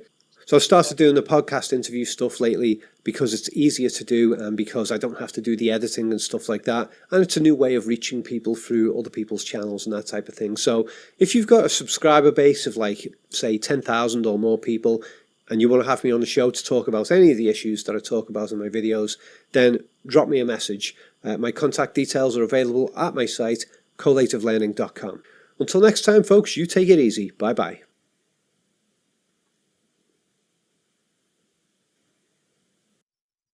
I have a secret too, Clark. You aren't the only hero in Smallville. Our world used to know me as Captain Comet. Excuse me, but I'm a little behind the curve here. Who's Captain Comet? That question from young Clark Kent is one that some fans may also have. Who? Or maybe not. Maybe you've watched Naomi, or read some of the various times he's come back. Captain Comet is a uniquely positioned character, and one who has gone through long periods of dormancy/hiatuses since his creation. He's also something of a first in a way that is oft-times overlooked, and sometimes there are attributes that have been given to later characters that actually came from him. If you've been on this channel for a while, you know I have a soft spot for these classic, obscure, sometimes overlooked characters. Now, Captain Comet is not as obscure as most, but he's still worth taking a look at, and he emerges in an interesting era. So we're going to be taking a look at his origin and when he arose in the Atomic Age, or the Atom Age. I'm Sasha, this is Casually Comics, and you will believe that a man can do a whole bunch of stuff, because Captain Comet has a lot of powers. As mentioned, this video is going to focus on the classic era of Captain Comet, because there's some history I want to hit, and I really want to hone in on him. And I didn't want to overwhelm you with an hour or more of Captain Comet. Not today. Captain Comet debuted in Strange Adventures number 9 in 1951. He was created by Julius Schwartz, John Broome, and Carmine Infantino. John Broome would write his stories, but under an alias. He's going by Edgar Ray Merritt. Carmine Infantino draws his first 3 stories, but for the majority of Captain Comet's 38 issues in Strange Adventures, he was drawn by Murphy Anderson, who is a highly regarded inker as well as artist. And also Murphy Anderson is going to help co-create Adam Strange later on, who is another hero in that kind of space adventurer vein. Now, Captain Comet is more of a science hero than a superhero in some ways, and that's partially down to the era that he's emerging in, and also the character/specific character that he's drawing inspiration from. Captain Future. Now, usually if you look up Captain Comet, there'll be a little blurb about he was inspired by Captain Future.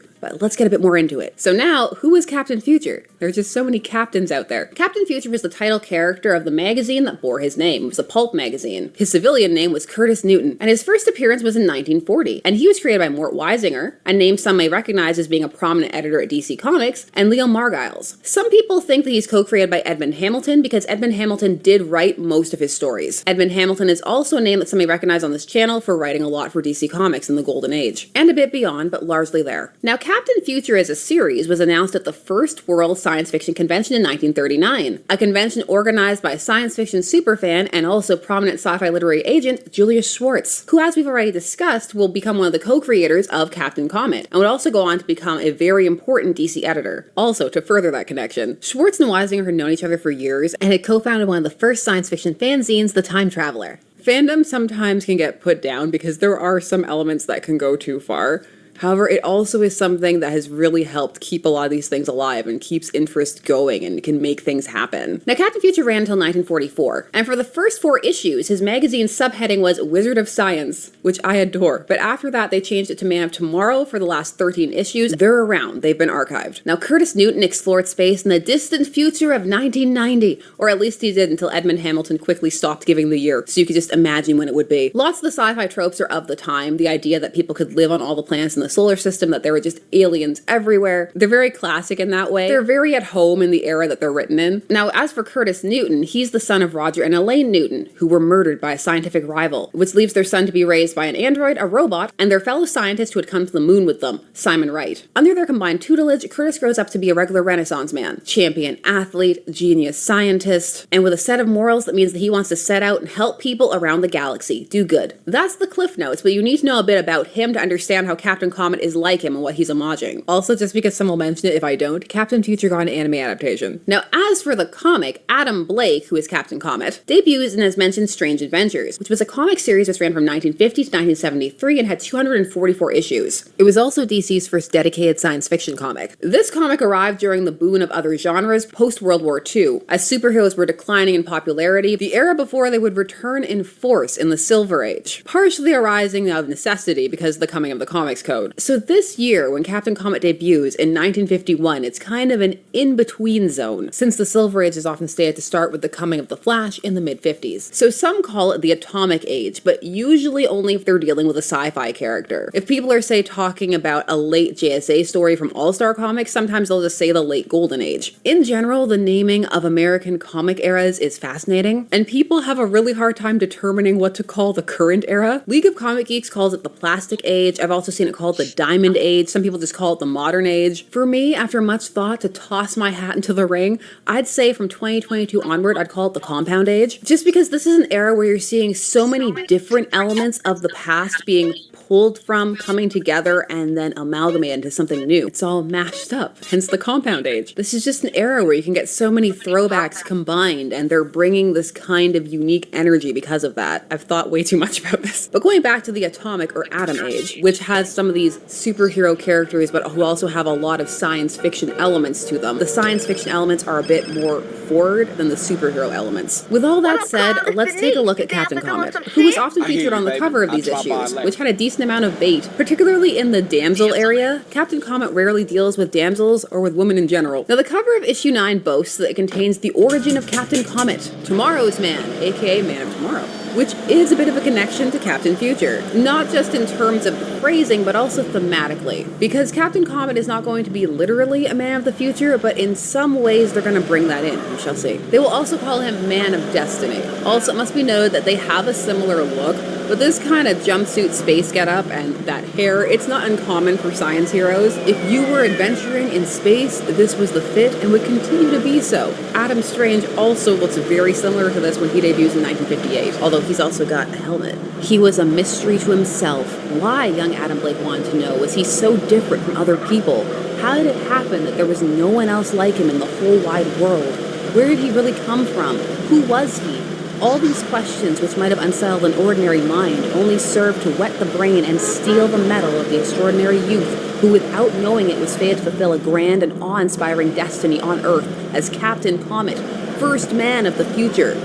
Read now the startling story of The Origin of Captain Comet by Edgar Ray Merritt, aka John Broome. He doesn't want to put his name on it. For some, and at certain periods, there was a fear of the stigma of writing for kids' magazines. In Broome's case, though, it's an homage, and Julia Schwartz came up with it. It's parts of the names of Edgar Allan Poe, Ray Bradbury, and Abraham Merritt. Now, as for the story, we start at Adam's birth. He is born as a comet passes over the sky that makes the night as bright as day. And that same night, the comet appeared, a baby was born in a small city amid humble surroundings. We'll call him Adam all together. after your father. Yep. And also the first man. Come on, He's going to be the first man of the future. In the old days, Look at that. It's just design, dude. Just design. Just design. Sign in the sky. Now, his mom tells her husband to knock that off. She just wants Adam to be ordinary. But that is not what he is destined for. As he ages, he starts to show some interesting abilities. He seems to be able to locate missing items for people very easily, being able to know where they last left them. For example, he's able to find his mom's missing wedding ring with ease. He can read books within minutes and also retain them. He's quickly identified as having a photographic memory, and he can learn anything he sets his mind to, becoming, for example, an expert at playing the clarinet after only picking it up once. He's also great at sports. Now, all of this sounds good on the surface, but it sets Adam apart, and it makes him profoundly lonely. But despite his successes, Adam was a lonely young man. He goes crazy about the car. Switch cars. I try to be, but I'm There we not. go. And people sense it and avoid me. However, in his senior year, they don't specify that it's college, but it is college. Turn the radio off. Every fucking car you get into, you gotta turn the radio when this off. girl is trying to get his attention and it goes awry. Then, in his senior year on an outing, a singular event occurred. Catch me, Adam, if you're not a scared cat. Relax. It's just, what are you doing, Betty? Careful, Betty, don't lose your footing. Even as Adam warned his companion, I slipped. We got out of the airport. No, we're not out of the They're airport not yet. wrong. Adam actually don't doesn't know. reach her in time, Whoa. but it's at this point that his telekinetic powers manifest, and he's able to slow her down let's enough just that he get then out, does get get there. out. Nobody else really Okay. sees this except for It's him, full and GTA Betty kind of mode. figures out that something happened, but she's full not sure GTA what. She was mode, dude, falling right for now. potential death. A moment later, when Adam May reached catch her Betty, car on it fire. must have been my imagination, Adam. For a moment, Her car on fire? Never mind what you thought, Betty. You're safe. That's Close the main enough. thing. Also, you're never going to hear one of these Pretty stories bad when I again. can The whole predict thing you, was over dude. so quickly that no one really When knew I what can had happened, predict you, except predicting Adam. me, I must have it's saved Betty gotten by pretty my fucking mental deep, no? force. It was just as if I had gripped her with my hands from 15 feet away. Well, what does it all mean? Alright, Why should turn the I radio possess a off power like again. that? So desperate to learn about himself, he goes to a professor at the university, Oh, Professor oh, Emery that was- Zachary, okay. a physicist that he knows, who also has a Psychopath? side hustle running experiments on Coincidental? ESP, extrasensory Into a perception. This was a psychopath? popular idea and field for a time, parapsychology, and ESP in particular was Three. focused on for a bit. It was the idea that humans had a sixth sense, an ability to perceive things beyond the five senses, a kind of paranormal ability. I don't know and how by it the time is when this you're book was looking at published, the it would be map. something that people were aware of. And you would see these extra senses tested with things like cue Trapped down cards that would here, be hidden and can't have to get guess out. the shape on them. And they do also define it in this story. Captain Comet will often I have don't editors' even know notes where the defining fuck scientific at concepts this as they were point. understood at the time. Professor Okay, Zachary wow. tried his subject out on ESP cards. A star. Narrow Right. here. It's phenomenal. You never miss. Steer me that Editors way. note, cards designed to test extrasensory perception or This ability of way. telepathy and clairvoyance. Zachary if there's tests an him on easier other way to things look too, at the physical map. things. We'll It's see in the not. follow-up story that he had him drink poison. Oh, These thank tests could have gone you. very Appreciate awry, that. but we do get an answer Suicidal, for Adam. turned right Later, into me. behind the It carefully happens, locked dude. doors of Zachar's study, he locked it. It Adam, happens. brace yourself. You've heard, I'm sure, of human Alright. throwbacks. Men born today with minds and bodies Get of there. the cavemen of 100,000 If I years missed ago. a date, Well, that'll think be of cute. the opposite of that. Scientifically, there is no reason why the opposite, an accidental specimen of future man, should not happen. It just never has, Adam. That's Till how I know now. where I'm at. You mean There we go. that's what I am, Professor? No doubt of it. You are a mutant, Here. born by chance far ahead of your time, with abilities which probably won't be common on Earth for her voice is 100,000 killing years me or right more. Editor's note, a mutant is a sudden, unexpected change in the natural slow development of a species. Look, he has zero muscle fatigue. Now, while Adam is more of a science-based hero, he will borrow some superhero tropes, such as having a secret identity. Even though he is unmasked and does nothing to change his appearance, he also slips very quickly into wanting to use his powers to fight the forces of evil. It's just that the evil will often come from space, or be rogue science-based. And because of those kind of superhero elements, and the fact that he's kind of aligned and positioned in that space, this could make Adam the first mutant superhero. He's coming in 12 years before the X-Men, and I couldn't find any other hero before this who is explicitly labeled over and over again as a mutant. Namor, for example, isn't labeled explicitly as a mutant until 1963 in the Fantastic Four annual. If you have, let me know, and then we'll do a whole follow-up, but I think it could be claimed that Captain Comet is the first superhero mutant coming into a world that loves and accepts him. They really like Captain Comet. They don't know he's a mutant, though, but they do know he has special abilities, and they're really into it. In the future, Marvel will have brand recognition on the term mutant because of the X-Men, and so then DC will have to use the term metas. Funnily enough, it said that Stan Lee wanted to call the X-Men book The Mutants, but was told that it sounded too scientific. Captain Comet will not stop telling the reader that he is a mutant. Either he's doing it, the narration box is doing it, it reminds you all the time. But what does that mean for him? In these atomic stories, it means that he was born ahead of his time. He's a throw forward. He has all kinds of special abilities that humans should have in the future. Which means we're going to be casting forward to some of the things that people thought or hoped would happen for people. And that's also why top of that list, we're going to get a lot of the telepathic abilities. This is also a way that he's a man of the future. In another way that calls back to Captain Future. That mini-map is actually working his against abilities you, are, and he's a man of tomorrow. That mini-map is actually working against you, dude. I guess ignore it. Is his Just turn it telekinesis. off. But that's not a Probably word that's turn in it vogue off, yet. bro. It exists, but it's not really thrown around. So in these stories, you'll often hear him just describe it as mind over matter. shit And there's like one that, issue where they dude. use the word telematic to describe the mind over matter ability. And this is an ability that Adam will regularly use. While he will sometimes manifest specific Been playing a abilities for while. specific stories, there are some that are staples, and the telepathy and the telekinesis are some of those. Then suddenly, uncannily, mind over matter. Playing a The while. age-old dream of mankind, Adam, and you possess it. Mind over matter. That explains my rescuing Betty. You Yes, shut the game off, power dude. is erratic now, not easy to control.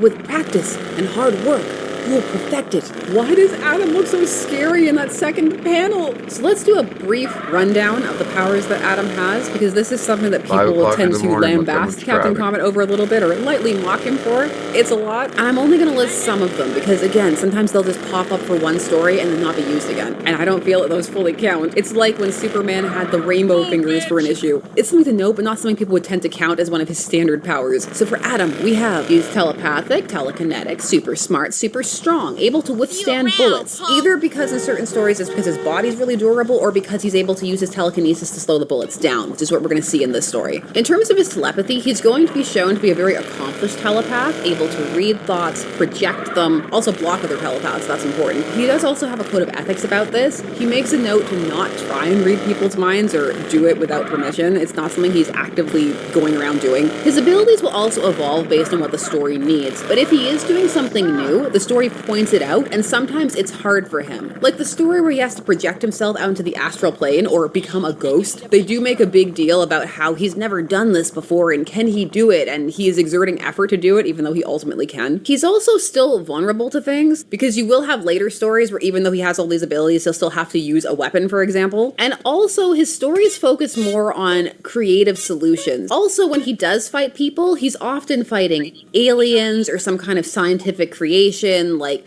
a robot, a synthetic person, those kind of things. So they'll often be equal in power in some level so that he's then able to fight with an equal. So it's one of those things where on paper, it sounds like he's incredibly overpowered, but the way that they work it out in the stories, it doesn't come across that way as much as it could. Now, as mentioned, Adam's first instinct upon learning about his gifts is that he wants to help in some way. He's just not sure how. His first thought is maybe he should offer himself up to science. Thankfully, the professor tells him to maybe think about that for a moment. And in the meantime, he has something for Adam to do. Before leaving, the professor decides to try Adam's skill in still another field. I'm going to show you something no one else has seen. All right, Izzy Bear, let's do school, baby. I'll do anything I can for you, Professor Zacro. On the glass-lined laboratory roof, a strange mechanism was unveiled. It's my solar reducer. Many years of study have led me to believe that there are minute particles of gold in sunlight. This machine should separate out the particles, but I can't make it work. This looks like a job for the man of tomorrow. Now, Adam is able to discern that the professor's formula is actually correct. It's just there's some technical problems with the machine, and so he sets to work fixing that. But little does he know, he's being watched by goons, who appear to have just been lurking around hoping that the professor could get this device to work. And I guess that they've noticed the professor's struggling because they are very impressed with Adam and the fact that he actually gets it to do something. The next moment,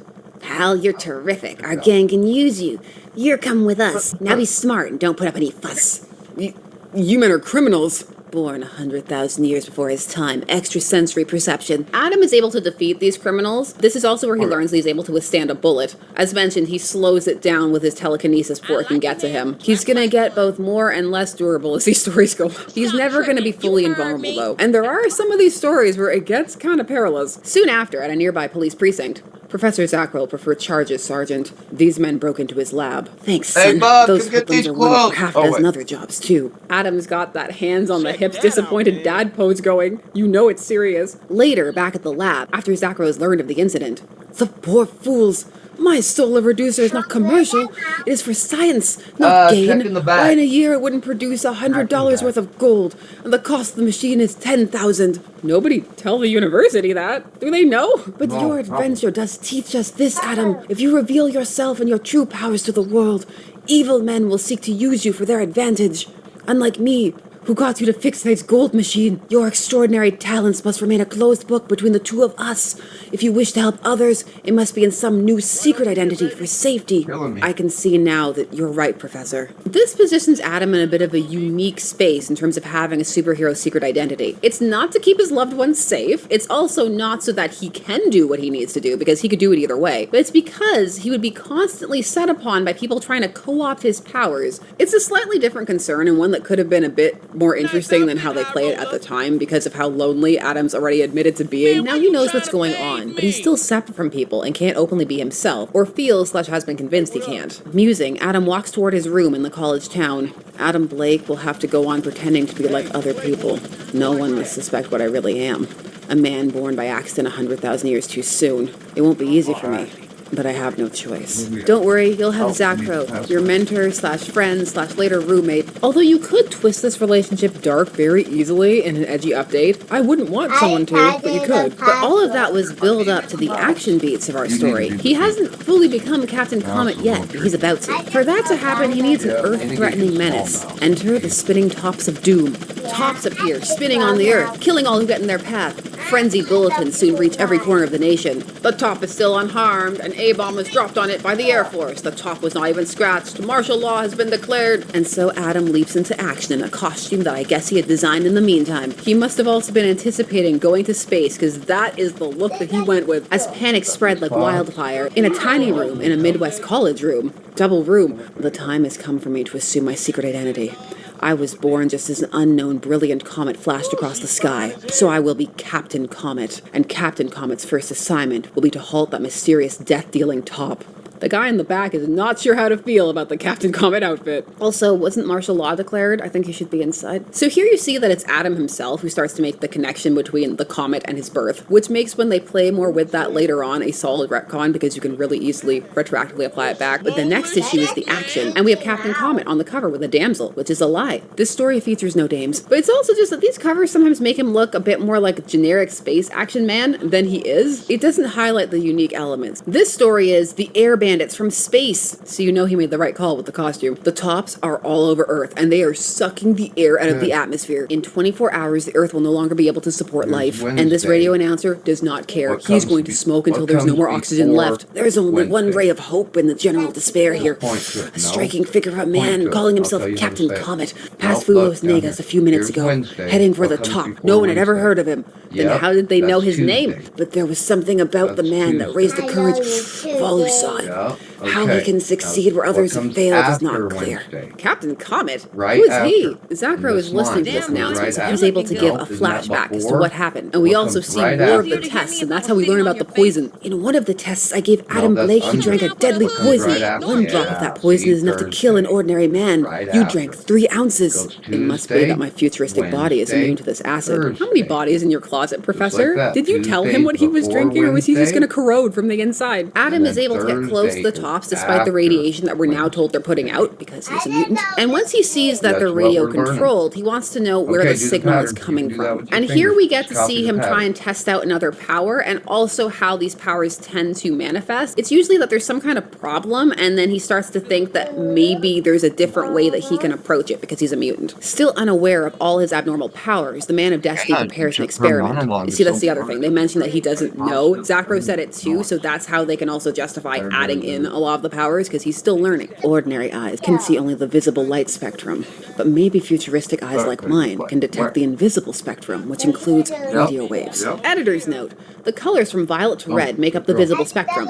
In the invisible range are X-rays and radio waves. We're learning. Captain Comet is educational, but not always accurate. Captain Comet is able to trace the radio waves to space, and so he rushes to Zacro's lab, and there he builds a spaceship, because Zacro had some blueprints for that. He is just doing all the things. Does the university know that it's funding all these things? In Professor Zacro's secluded laboratory soon after. Even though I know Adam is a mutant, watching him work amazes me. Of course his muscles can never tire. That's one explanation. Editor's note: a mutant is a change, a sudden jump in the slow evolution of a species. I read that again to just highlight that they will not stop telling you. Also, stop watching Adam work. Nobody likes that. And stop talking out loud about his muscles. He can hear you. So in a few hours, Adam has a spaceship, and it's good because TikTok, we're running out of air. He calls the spaceship the Cometeer, and this is a deliberate homage. Captain Future's ship is called the Comet, and in that way, it's also possible to think of the Comet in Adam's origin as potentially a reference to this too, and also in his hero name. For now, Captain Comet has to get to the dark side of the moon, and there he finds there's a massive ship lurking back there, so big that he's able to dock inside of it, and his ship looks tiny. And so he goes in to see just what he's dealing with. As the Man of Destiny surveys the enormous hall he has landed in, a fantastic spectacle meets his gaze.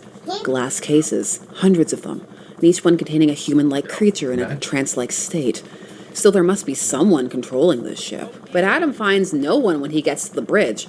But then one of the aliens awakens. This alien is also a telepath, because the idea is that if a race is advanced, that they would have telepathy, and so they're able to have this instant exchange where they can just exchange all the information within seconds. This is something Adam can also do. He can tell a story in a few seconds by projecting it into people's minds telepathically. It's quite convenient. He learns that this is Haroon, leader of the Astor, an alien race, just as Haroon learns about Captain Comet. He learns that this race came from an airless world, and that their planet was destroyed when a passing star destabilized their planet. Missed opportunity for it not to have been the same comet that appeared when Adam was born. Just saying. Now, Haroon put his people in suspended animation, and this vessel has been automated, and it's been traveling for hundreds, perhaps thousands of years. They say they were looking for a perfect airless planet, but also clearly one with air was on the table because they had these tops ready to suck all the air off. And Adam's not down for that. Humanity first. Now, Haroon thinks violence is vulgar, and also he recognizes that Adam isn't equal and feels that that means that they need to do something that's more of their level. They need to play a game. The Astor chieftain proposes a unique contest to decide supremacy, a game called E-Check.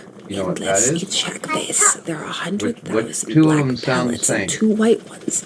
The winner is he who, without using vision, can select a white pellet in the least number of tries. You go first. Now, Haroon gets one on the 4th try because he's feeling for the weight. There's a slight difference in how much they weigh. Adam knows this, but he needs a faster method to guarantee that he picks it in less tries. And so he taps into yet another mutant power. This one is kind of synesthesia-based, which is really hard for me to say, but it's a cool power, so I wanted to talk about it. He's able to adjust his fingers so that they can feel color, so he can tell what color it is by touching it. Now, Haroon says that's cheating, but is it though? No, it's not. We heard the rules. Also, wow, the future. Can't wait to feel colors. Maybe taste them too, because some people already do that. Synesthesia. I gotta say it slow. I cannot say it fast. You know, that's hard for me because I talk fast. Now, Haroon takes off saying he's going to kill Captain Comet, which Adam does take seriously, but first he has to stop the tops. Now, Haroon was going to wake up his people, but before he can, Adam hits him with the truth that he hadn't noticed yet. None of the Astors survived. Haroon was the only one. The cases that he made, just over time, they've become tombs. It's just been too long. Now all his people are just perfectly preserved corpses. It's really sad, and Haroon can't take it. This was his entire purpose, and he's finally awakened, and there's this place, and there's no one left. And so he kills himself. He ejects himself into space. Now, Captain Comet tries to save him, and he does it right away, too. It's not an afterthought. He instantly sees what he's trying to do and tries to get there, but he's not fast enough. And so Haroon is killed by the cold of space, which the editor's note gives us an estimated temperature for. Captain Comet does get his body, and then he returns it to the ship, which then automatically takes off and starts looking for another planet. And Adam, are there still tops? Are they still active? Because this could be a problem for somewhere else. As the mammoth stellar ship hurtles away into the void, what irony. A ship full of dead creatures searching through the universe for an ideal world for them to live on. Adam, the tops? That night, Professor Zacro's laboratory. I know it's laboratory, but just sometimes you feel like you gotta say laboratory. The atomic age is one of those times. Earth saved by Captain Comet. How did they learn his name? That's why you gotta have that cheesy scene where somebody's like, "Who are you, mysterious stranger?" And then they can go, "I'm Captain Comet. The world is acclaiming you, Adam." Not me, Professor. Captain Comet. Remember our pact. No one must ever suspect my secret identity. Adam, stop casually stripping back there while you're talking about your pact. Now, Captain Comet has some very fun adventures during this era. And because we're not going to focus on all of them in this video, let me just give you some highlights of what his status quo kind of is. He gets a job. He's a mild-mannered librarian / library information clerk. It is a job that he also likes. There's this librarian, Miss Torrance, her first name will change, who's super into him in a couple of stories, and he could care less about, except for some stories where there's a throwaway line or two. Also, it doesn't feel like the creators care about her either because her hair color and appearance keep changing. She does have one kind of cool story in issue 37, though. Also, Adam has a space girlfriend, a long-distance space girlfriend, which is an element that is going to be taken and applied to Adam Strange. Because in these stories, he only sees her twice, but the whole deal with her is that she is his mental equal, because he's looking for someone that he can talk to, and that's a real problem for him. And so when he meets somebody who is also a mutant who has some of the same abilities, they really hit it off. But she becomes queen of her world, so she's busy. And Adam's busy, and there's just no time. And that's just also not the focus of his adventures. Also, some people may want to read into like the Zacro roommate thing, but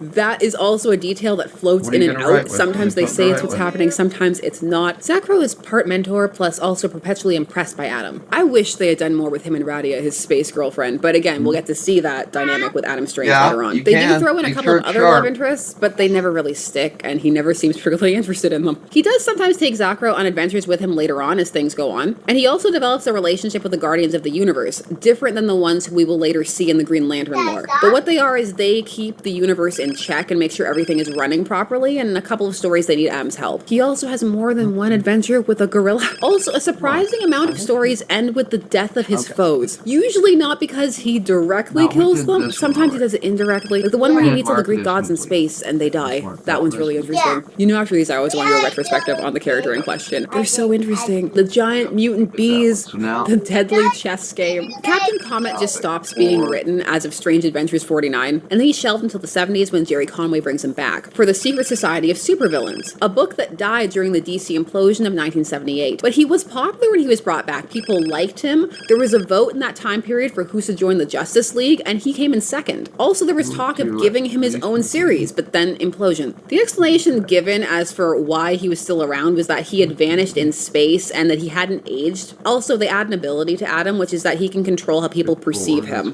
which is also interesting. They're still using that in the Action comic stories that he's appearing in time of recording 2025. After being brought back, he would also have his origin retold. And one of the times it happens is in the 80s, which was a period where he had a couple of cameos in some books and also 2 team-ups. The origin retelling is by Roy Thomas in 1987 in Secret Origins Annual #1, and it's really similar. Perhaps we should compare the two one day. I like comparing origin stories. The ending is very different, though. Adam is way more depressed in the 1987 ending. He's also drawn far younger in the 1987 version. But my boy, the world is acclaiming you. Not Adam Blake, Professor. Captain Comet.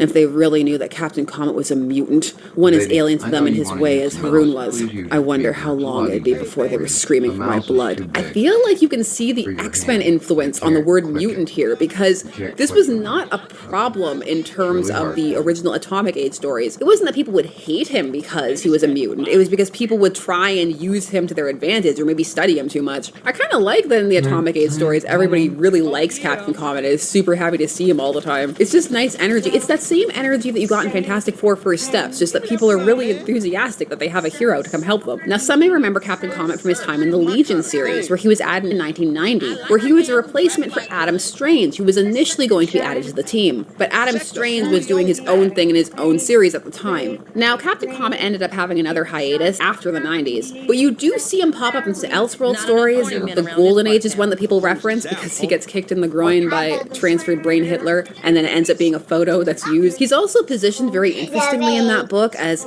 heralding the coming of the Silver Age, which is not a position that people tend to place him in. He also dies in Kingdom Come. That's one that people remember. I'm cliff noting here, by the way. I'm not mentioning every single appearance, so if there's one that I don't mention and you thought was amazing, please put it down below, or you just want to mention it. In the main universe, he was also used in the Rand Thanagar War miniseries, also in the Mysteries in Space miniseries, the Rebel series. That was in 2009. But when it came to the New 52 in 2011, Grant Morrison makes a version, and this is where the Comet is explicitly linked to the metagene, but a surprising amount of the origin stays for a Morrison update. Comet was used a bit in Action Comics and Supergirl. You would see Captain Comet in a mini called Telos in 2016, and Captain Comet was kind of lapsed, floating. But 2025 sees him back in action again, this time as a teacher to a young Superboy, because Superboy is once more Clark Kent. That's been worked back into his history. So we'll see what ends up happening with Captain Comet. Captain Comet is one of those characters who many people have a fondness for, and they're always like, maybe this time.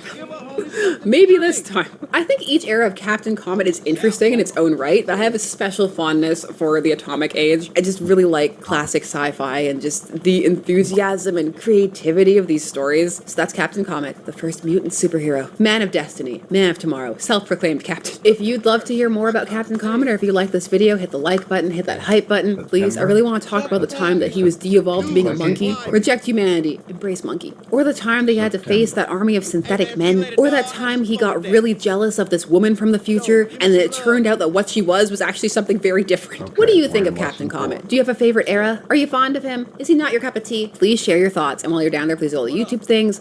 Like, comment, subscribe, hit the bell notification, hype button, all the things, all the YouTube things. Thanks so much for taking some time to spend discussing comics with me. I always appreciate it, and I will see you again soon. Bye-bye.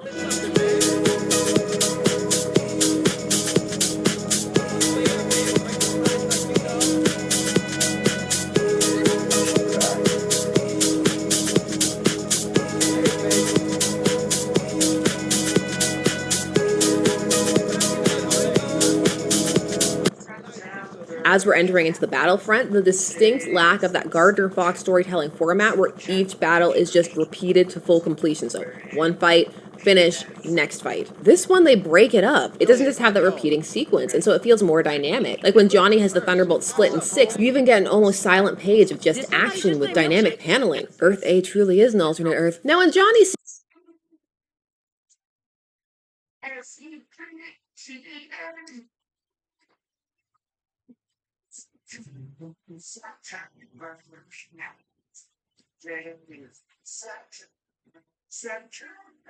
With Galen's now approach to nursing education, our opportunities become your options. September, together with your friends. Whatever I say, you say September at the end. What month starts with the letter S? September. What month comes after August? September. What month? How did you get my backup vest? Go get control of the crowds. Do your job. Champs. There's 4 doctors on this screen right now. Am I full of myself? Do you guys think that my ego's too high? What do you think? Huh? I don't even know. I don't know what we're playing today. Doc, what are we playing today? Is it really about the f***ing game? Or is it about me? You decide. Hey guys, Dr. Disrespect here. Look at this! Oh my god, this just came out of nowhere! Black Ops 7 multiplayer gameplay! Boom, explosions, sparks! Oh my god, what kind of, what? No! What? Oh shit!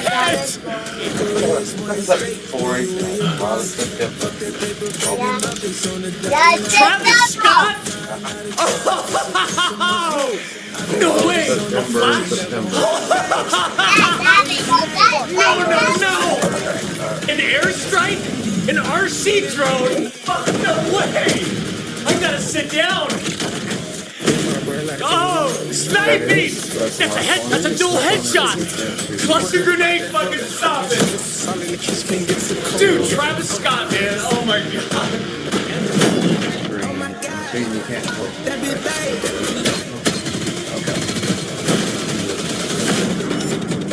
I've never seen anything like it!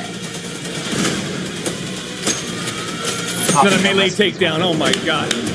I'm out of breath, it just blew my mind away. Pre-order now. I've never seen anything access to the open beta. What's this? Sneak peek? What? Weapons free. Legion inbound!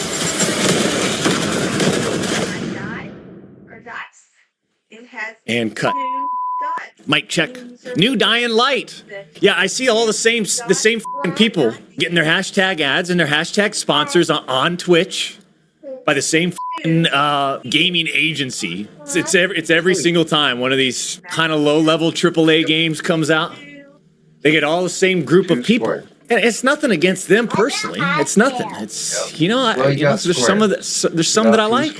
There's some other ones that are just extremely fake and phony. But what I'm saying is, champs over here in our world, the arena, in our section, away from all the phoniness and the fakes and the Jake Lucky's. God, you ever look at Jake Lucky's timeline? I feel bad for the guy. You want me to play Dying Light? I would love to. But when it's, when I look over to my left and I see a whole bunch of hashtag ads, where's the flip phone call? Our numbers are better than 99% of all those. No offense. Where's our flip phone call? You know what I mean, champ? Whatever. Aren't these developers kind of like, hey, we need the best back? You know what I mean, champ? I'm right over here. Hey guys, I'm Shroud. He's Dying Light. It's super fun. Devs are woke, docs are. Most of them are. It's it's a very yes. And hopefully that changes. And we see a couple. We're seeing a couple of developers just saying, "What the f are we doing? Let's get back." And let's just make the game we want to make. Not the game that we want to make. The game that we want to make. There's a difference when you say it, champs. Hey guys, want to make this? Want to make the game that we want to make, or do we want to make the f***ing game that we want to really make? There's a big difference between the two. Man, that Purple Snake's platform. That too. Woof. It's turned to a shit show over there, man.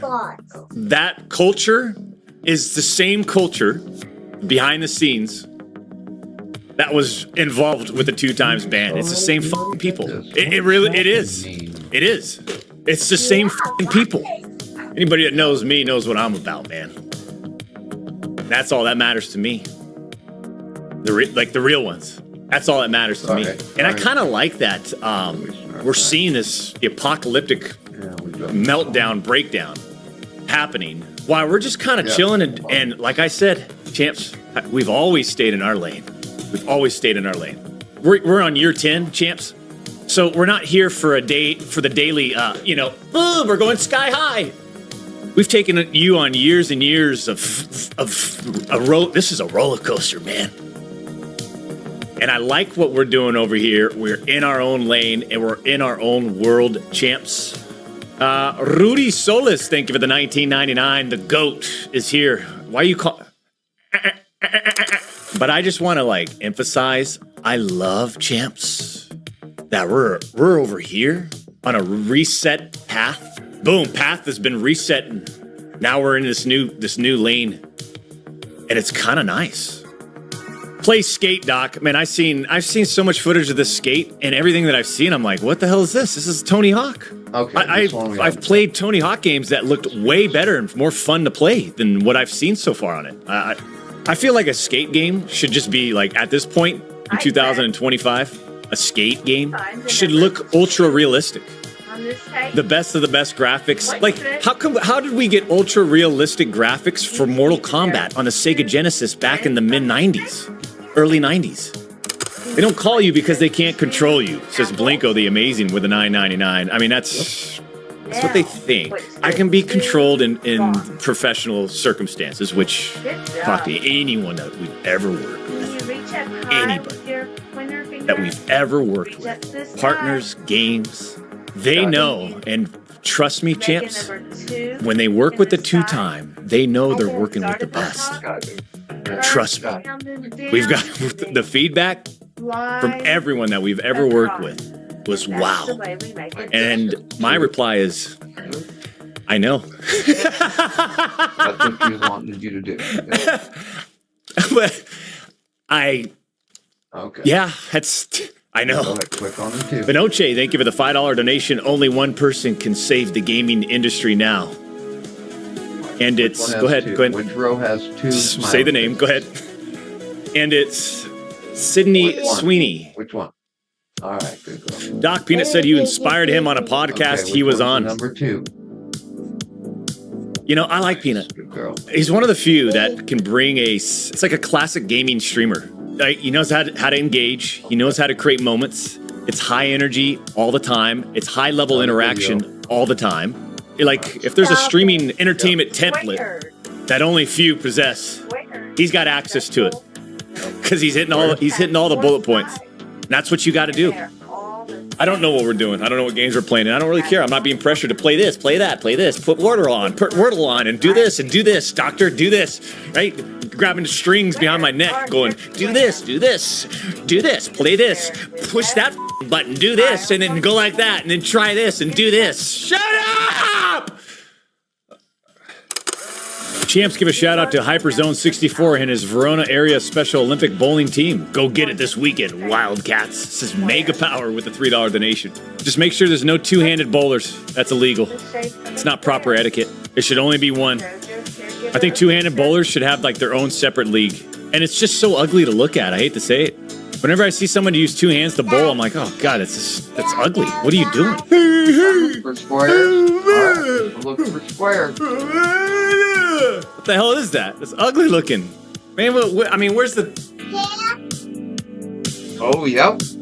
Banner. Where else? And that box is a square. Doc, play this. Doc, play that. Doc, do this. Doc, do that. Do you see how difficult my job is? It's one of the hardest. We talk about it all the time. Out of all the industries that exist, whether you're oiling or you're changing an engine or you're building a 100-floor skyscraper and you're one of the guys at the top. Out of all these different industries that exist, playing video games for a living is got to be one of the toughest. Get Toad out of the chat, out of the arena. He says enough yapping. Get this out of here. Right, get the out of here. Get out of my arena. Get out. Get him out. Brain rot. Some of you, maybe not all of you, some of you are giving me brain rot today, and I hate it. For those that are just like, oh, let's check out Doctor. What game is this? Oh, War's out. And your gaming knowledge is not very high. Let me just go ahead and let you know. This game that we're playing, all these fucking players that are killing us, they're on this. They're on a controller. Right? And at this stage of the game! Next week, Resident Evil. Watch the second Resident Evil 9 trailer. All right, let's do that. The second trailer. Here it is. Oh, 1 sec. Hello, it's the 2 time. Okay, see, this one says it's done. Hello. Where's the... Hello. How's this thing? How's it still ringing? I pressed. Hello? Yes. Yes. No, you called. Maybe because it's not great. Who was it? Ah.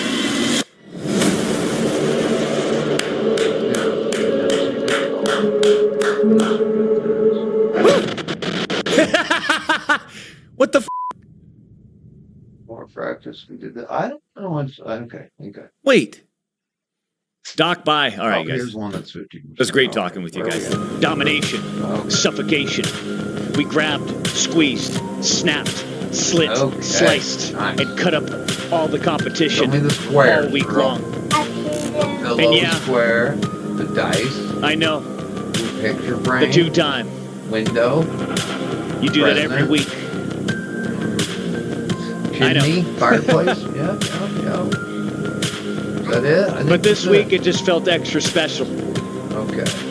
And I don't know why. Check. And so I think one of the balances to taking time and working through the hard stuff is also taking the time and celebrating the wins. So, the patient that does get better, or the patient, maybe they didn't get better, but you got a chance to be with them in their final moments, or you got to connect with the patient or the family, or you got to, be a part of a beautiful experience, like to see humanity at its worst and also at its best in the hospital. Check. Uh-oh. No. Hello, everyone. She might have to This grade is or Running something. on Empty Food Review. Well, hello, ladies, gentlemen, and everyone watching. Welcome one and all to this newest edition of the Running on Empty Food Review series. I'm your host, the Report of the Week. Thank you for checking in. Well, now, after the last video that I did, which wasn't technically a review, now I'm back at it with the formal reviews. I hope to do a bunch this month, so I was thinking, because there's a lot of things that are out now, because it's been a little bit of time, and I was thinking, after that harrowing experience that I spent the last video covering, how about I at least review something that has a considerable chance of being good? And lo and behold, Chick-fil-A has come out with a new sandwich, which, as I'm sure you could hear, that dog is very excited about as well. Perhaps understandably so. Chick-fil-A doesn't do these releases often. I would say this happens maybe once or twice a year at most. And while there can be exceptions, of course, Chick-fil-A is one of those places that typically really thinks through their releases. That's the impression that I've always got. That if they release an item, they usually put a lot of thought into it, a lot of effort into it, and usually it ends up being quite enjoyable. They're one of the few establishments that I've given a very high number of very high scores to, deservedly so. One of the few places that still puts in the effort. So we will see if it continues with this latest release. For a limited time, Chick-fil-A has their new pretzel cheddar club sandwich. Available between the price of $7 and $10. You can get it in original, which is your standard Chick-fil-A, chicken fillet, right? That's what I got on this one. But you could also get it in spicy version or grilled. Again, I got it with the original. So, of course, just your typical breaded, crispy chicken fillet.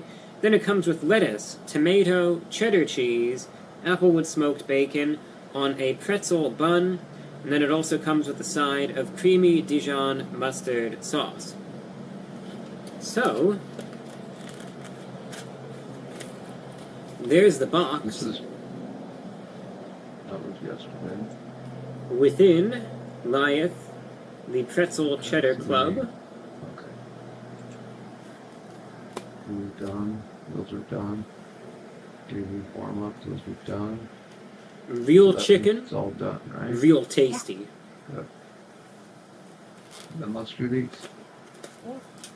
Yeah, and that's up to Friday. And there it is. You're being a good girl, by the way. There's that pretzel bun at the forefront. There was a time, I remember a couple years ago, when these pretzel buns were like a really big deal. No, it's just more ends. Oh, let's read that. It was a big trend, you know, you saw it. They were like everywhere. Oh, yeah, and that's new page, new workbook page. It might Okay. have been like You're 2016 gonna practice or your so. ends again. She's gonna This talk to place you had about the ends. pretzel Try to bun, listen that place to her. had the pretzel bun, you I name know it. it's tricky. They all did. Hello. I mean, it's a big sandwich. You could see for scale. Quick refresher so you're ready for your worksheet. So when we write the letter M, Decent size. start at the top and we go straight. I would have to assume if you saw or heard that, that must have been a squirrel We're going to pick up our pencil and doing come its back to the thing. tip. Diagonal And down, diagonal up, vertical straight down. Making sure our first and last line are down. I know it's kind of tough to see with the brightness, but there's the So when I come up, creamy I can Dijon go mustard. down, back up, So what I think I'm going to do, down, and that would be okay. Now I could I guess I'm just going to find a way to just go in, try it out, and then I think I'll just give it an assessment without the sauce, and then I'll crack open that sauce, see how it is, and take it from there. Alright, the pretzel cheddar club sandwich from Chick-fil-A. That's an Go upside ahead, down see how good it is. With that, make sure that we don't do it upside down. So let me come back over here. And we're going to write the lowercase m. So the lowercase m only goes to the middle of the line. And when we start, we go down again in a vertical line that's shorter since we're at the middle. We come back to the top of that line and we make a curve with a vertical line, trace back up, and make another curve. So you're going to go down. Even trace back up the line, curve, curve. So again, The with curves my are for the markers, small one, it's a little yep. bit tricky to do on the screen, but A little you can tricky. see that our uppercase M's Uppercase. look like mountains with mountain peaks, and our lowercase M's look like hills. Hills. So I hope that you get lots of practice this week, and I know you'll be writing excellent letter M's. Excellent. Look at that for films. Alright, now do we just do okay. I know you're thinking right now, I'm so glad you Okay. brought it. You You can paused do the this camera for the eating segment, but then you started it back Yep, up while you find took all the that M's. glorious Click sip on of them. water, because that's What's obviously why I'm That's watching a the W. whole That's review, upside right? down, remember? Alright. I have to say, Yep, there's one. the sandwich was a little tricky to eat, Yep. and it really had nothing to do with Chick-fil-A's fault. It's just that my jaw ends up being a bit on the smaller side as far as the That's a actual W. radius upon which it opens. Yep. And, it's one of the reasons why my bites sometimes are a bit awkward. So, you know, trying to eat it, you know, I had to really compress it a little bit, and I just wanted to save you the awkwardness of having to see that. But as a brief cross-section, you can see it's a big sandwich. But number Alright, one, let's get your work. I want you to see the ratio, actually, of the chicken fillet Your crayon? compared to Crayon? everything Did you else. lose your While crayon? there's a lot of ingredients here, Go get it. the amount of chicken on this is considerable. Secondly, what I want to add, and There you go. you can say what you want about me, and you can say what you want about these Trace reviews. the People have capital said it M's. before, and if you're one of those That's not folks, bad get one. ready, because this is your It is time called to confetti. shine. The Oh, color. review bro, you Chick-fil-A shill, Yeah, you. okay. Trace because your here big comes the M, praise, trace your which little again, I M's, think is well deserved. and then you're going to circle And, all I the call it M's like in I here see you it. find. There This you go. has to Have be, at it, big as far girl. as the ingredients are Beautiful girl. concerned, one of the freshest fast Don't do the food upside down. chicken Those aren't M's. sandwiches Those are I've ever W's. had. That's a W. I do not say that lightly, mind you. That's a W. This genuinely It's a W. is one of the freshest Yeah, it's a W. sandwiches, as far as just the freshness of the sometimes you ingredients is concerned, like I said, that I've ever had. Yep. And the fact that this came from a place like Chick-fil-A, it's both an extreme compliment to them, Yep, but it's even start there, surprising straight even down. by Chick-fil-A Go back up. standards. Because I mean, you can obviously just see the lettuce, how vibrant it is, and you know, Back down. I feel you anyway got that it does There you go. have a lot of color to it. But yeah, And, sometimes those memes get It's just stuck so on fresh shit. and crisp. All of the ingredients, and it tastes excellent. It really does. I thought to myself, you know, I'm just going to say it. Nice. This is delicious. Nice. Even without the sauce, it is. Just the quality of the chicken, just there's a slow good down a amount little of it. Well, It's juicy. It's flavorful. There's still a little bit of crisp on the outside, but there's such a good amount of it as well. Cheddar cheese adds that perfect note. The bacon is crisp and present as well. A nice little fattiness to it that you could taste likewise. You've got a juicy tomato and crisp lettuce, and the pretzel bun, you know, obviously gives it some structure. A little bit of chewiness to the bun, but it's not overwhelming at all. A little bit of butteriness to the pretzel flavor as well, but it just ties everything together, and this is a delicious club sandwich. And like I said, delicious, that's the first word that came to mind as I was eating this. And usually when I try so many items these days, there's another word with a D that comes to mind, which is disgusting. But yeah, I don't think it's any coincidence at this point that Chick-fil-A just does one hit after another, after another, after another. As a matter of fact, I enjoy this sandwich so much, I kid you not. I would give this is already going to be in the 9s, without the creamy Dijon mustard sauce, easily, without a doubt. Indisputably so, this is already that good. I can't even find really a single complaint about this. You know, as far as convenience eating it, that's just my own problem. That's nothing that they did. I'm going to try some of the Dijon mustard sauce now, see how that is. So, let's try that out and see what that adds.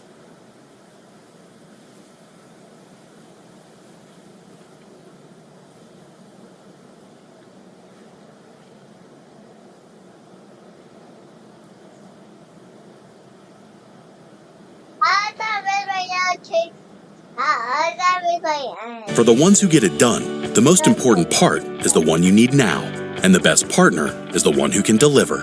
That's why millions of maintenance and repair pros trust Grainger, because we have professional-grade supplies for every industry, even hard-to-find products. And we have same-day pickup and next-day delivery on most orders. But most importantly, we have an unwavering commitment to help keep you up and running. Call, click Grainger.com, or just stop by. Grainger, for the ones who get it done.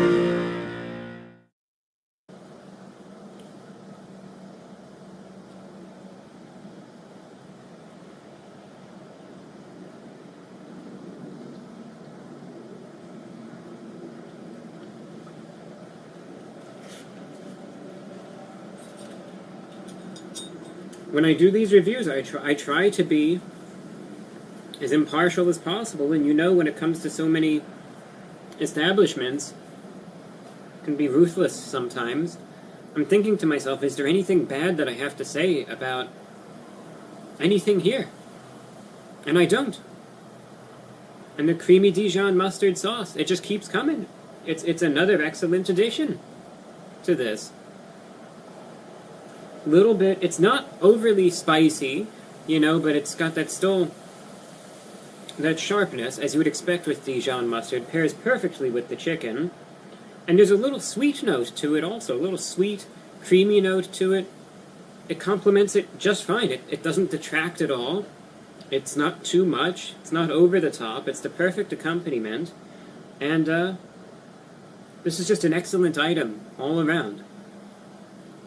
Price for this is $7 to $10. Blows most items that you would get, especially chicken sandwiches these days, right out of the water. I'm very happy with it, and like I said, I'm just thinking, is there anything bad I have to say about it? The answer to this is no.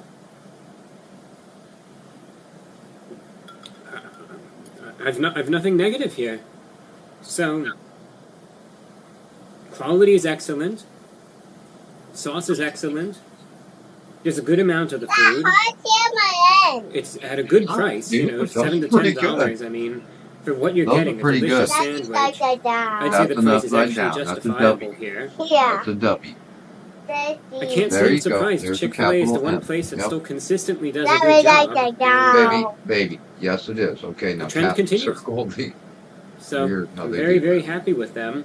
Brain Out of rot. 10, therefore, this Just is going to get be a focused really on high one thing. score. But, Keep I mean, the rubbing sandwich up is against great. I would easily get this There you again. go. Good one. Every component is great. One of the freshest sandwiches I've had from a fast food place, by far. Oh, what's The it's sauce something from only Chick-fil-A? adds to it. Yeah, I think it's the spicy chicken sandwich. I like chicken. You like chicken? I don't have any. There's no complaints. 9.9 out of 10 is what I'm giving it. One of the best, if not the best, special release I've had from Chick-fil-A. And Any I more? sat here for a moment. I think you could see because I'm just sitting here thinking to myself, is there anything bad I think that's about this I item? think that's it. Good job. And I'm not seeing it. This is excellent. So I would highly recommend it. What's up, baby? Get out of Chick-fil-A, my they know way. what they're doing. Rub. They've got a good thing, and they're keeping that good thing going. One of the only places You know these they used to days use those things that's to actually keep still warm doing when this. winter. That's why we have cats. While every other establishment just why falters they and just sleep pumps on out top of garbage Warmth and endlessly. bugs and keep rash. each other Chick-fil-A warm. just keeps on delivering. And they say they're So purring. Chick-fil-A, better. they just have to keep doing their thing because they're doing an excellent job at it. And I think many other establishments can learn a thing or two from Chick-fil-A. Likewise. Do you? Okay. Excellent sandwich. I would highly recommend it if you're interested in chicken sandwiches. Excellent quality, and very, very impressed by it. Highly recommend. And that's all that I have for you. Thank you for watching, and until next time, I'm your host, the Report of the Week. There are so many things about this Charlie Kirk assassination that the FBI story makes no sense. None of it. And it's obvious that they invented those text messages. Those aren't real. So Candace Owens has a take on this. Did you hear those and text messages? let me guess what it is. She thinks a bullet From has the a secret shooter? dick. That's what I think. I suspected the same thing, Jimmy. We've all suspected that. But here it is. Here's what she says. Damn sure don't sound like guys your little. No. The gun was found in the backyard I'm of coming. someone that I know. We all know each other. Another And M? More it was Ms? found by a chicken coop. Like you could describe it as a wooded area, but it's pretty suburban here. We did this And part. it was found by her chicken coop. Next The locals are theorizing. Again, we have no proof of this. So this is what they are saying is that they're not being honest about the fact that the house right next door to where the gun was found is a mysteriously vacant home that is owned by the university itself, and that is where they believe that the true shooter ran to following the assassination of Charlie Kirk. They think, and again, they're floating a theory here, that Tyler Robinson was instructed to merely drop off his gun. share, walks onto campus to simply nice, drop off his not be too gun bossy. at the chicken coop place. So I'm Yeah. going to show you that. Do we have a map of that vacant Or me. property and where the gun location is found? And he says you'd have to be an insider to know that the general direction that person is running, even though they're very close, similarly would lead him to the vacant home that we've all kind of had questions about. You know, it's kind of been vacant for a while. And actually where the gun is found, it's just two different places. So that's why it's so important. When we're looking at What do you make of that, Kurt? What I make of it is they got a bunch of crash dummies on deck to do the technology to make these stupid Lee Harvey Oswald MK people. It's proprietary. So state actors like Pegasus, they have it. So, hey, Bill Ackman could have it. It doesn't necessarily have to be directly Mossad.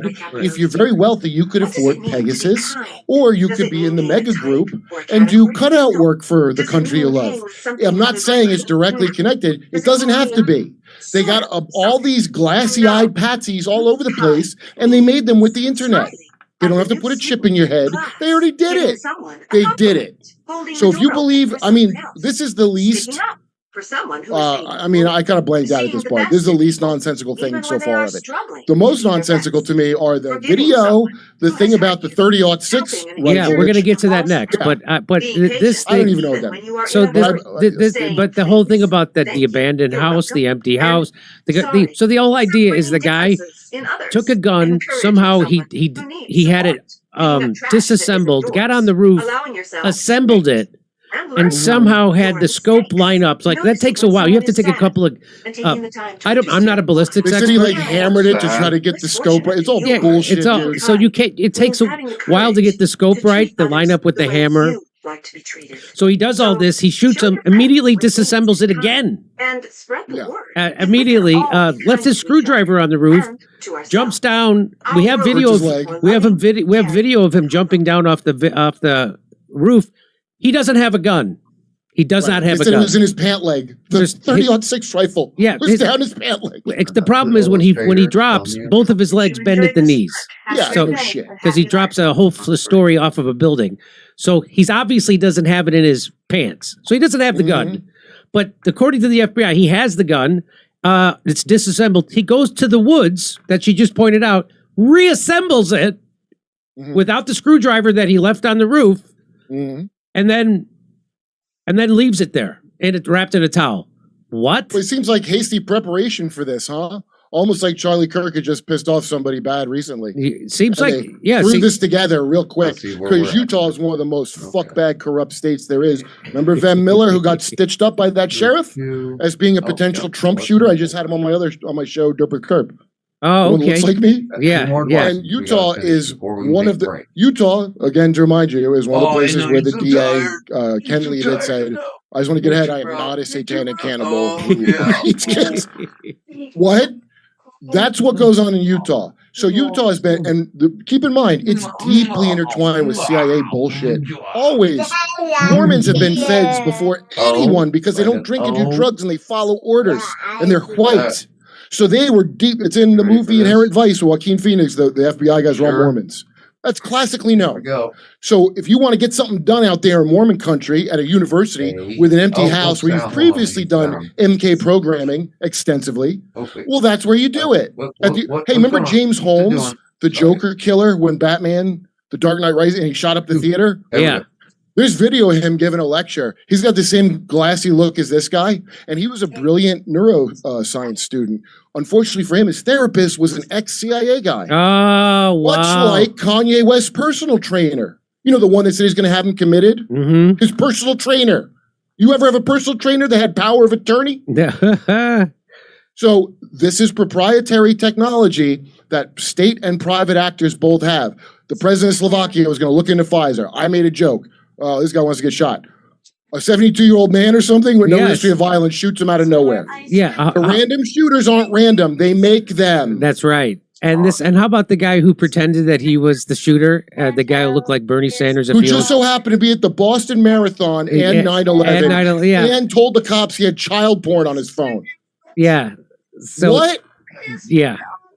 So this was obviously an operation. It wasn't a lone nut trans lover who did this. This is not what happened. You know, we could skip all this because of Benjamin Netanyahu's insane, I didn't do it. Yeah, video. Done. It's done. They did it. Yep. There's no way you would make something like that if you didn't do it.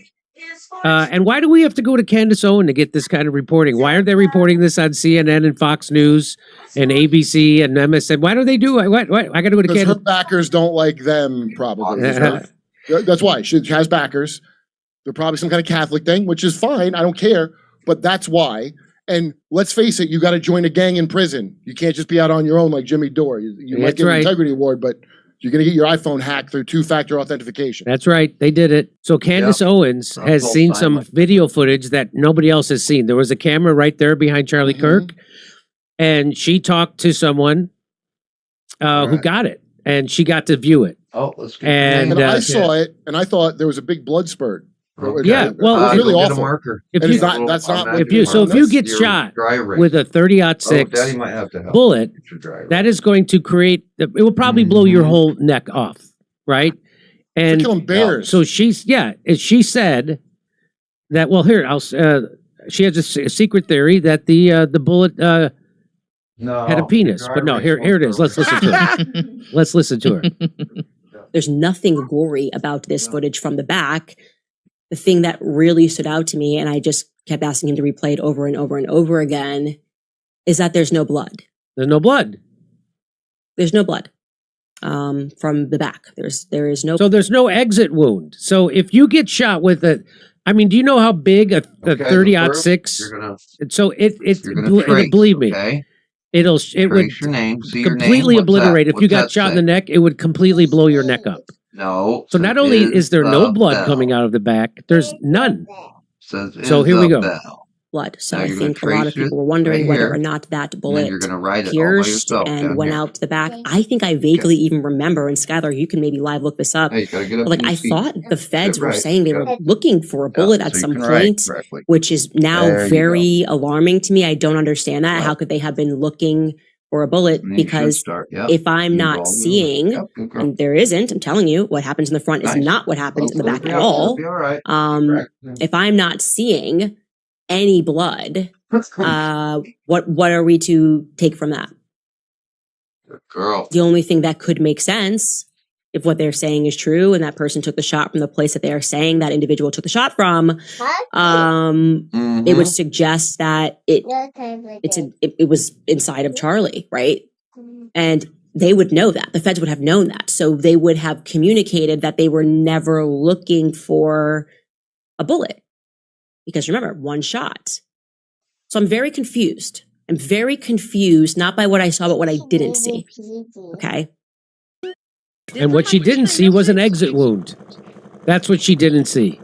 She didn't see an exit wound. And I don't see what the problem is, actually, Candace. A bullet that is designed to take down a full-grown moose, it will just stop traveling when it hits a guy's neck. I mean, it was probably manufactured by the same people who made the bullet that did the loop and shot John F. Kennedy from the wrong direction. Maybe that's what it was. That was magic. This is miracle.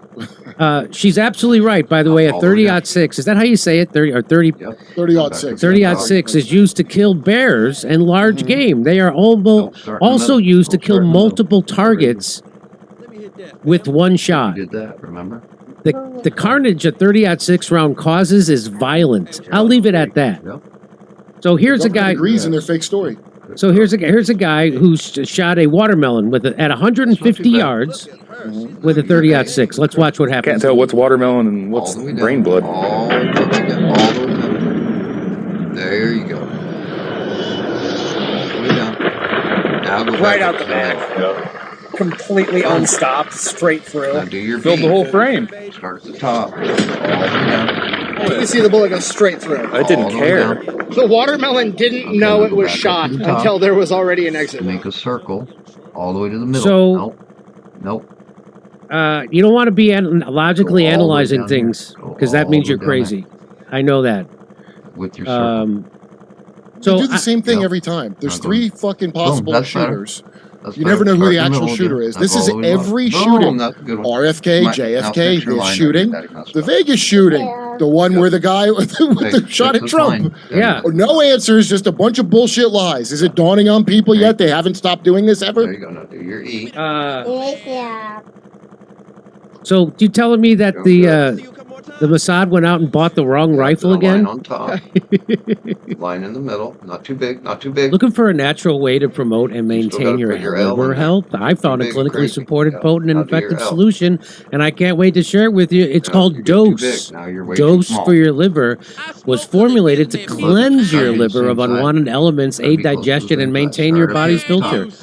Why does this matter? Well, your liver is the second largest organ in your body, and it's mine's the third, and responsible for over 500 functions. It acts as your body's filter, flushing out unwanted elements and breaking down what you consume into essential nutrients. In a double-blind, placebo-controlled clinical trial, Dose for your liver lowered liver enzyme levels by 50% in over 86% of the participants.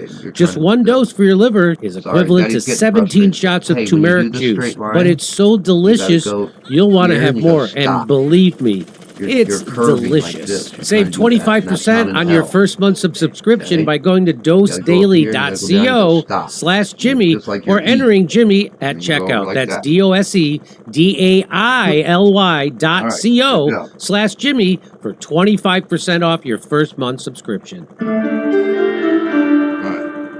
Come see me on tour in Hermosa Beach, Sacramento, San Francisco, Melbourne, Australia, Sydney, Australia, Brisbane, Burbank, California the day after Thanksgiving, and Pottstown, Pennsylvania. Go to jimmydore.com for a link for tickets. Good job. Out of all the great ancient Greek philosophers, there are few that are more household names than others. Yeah, I should help Figures you a little like bit. It's Plato, even saying I can Aristotle, help you right and here. Socrates. You're doing good. And You're on doing that good. list is probably also the mysterious Pythagoras. We've all heard his name. Hell, we all had to learn that theorem in school when we grew up. But what do we actually know about Pythagoras? When I say the name Pythagoras, what comes to mind? Perhaps scientist, ancient Greek philosopher, perhaps mathematics and geometry, an ancient proto-scientist interested in the ways that reality is built on mathematics and geometry? Pretty likely. But how about cult leader, shaman, and hater of beans?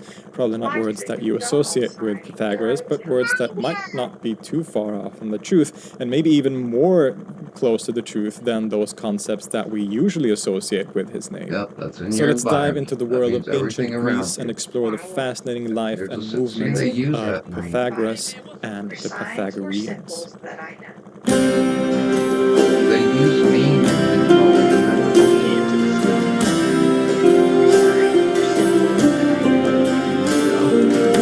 Your environment. See this? Look all around. Hey. Look all. See the classroom? See all around us?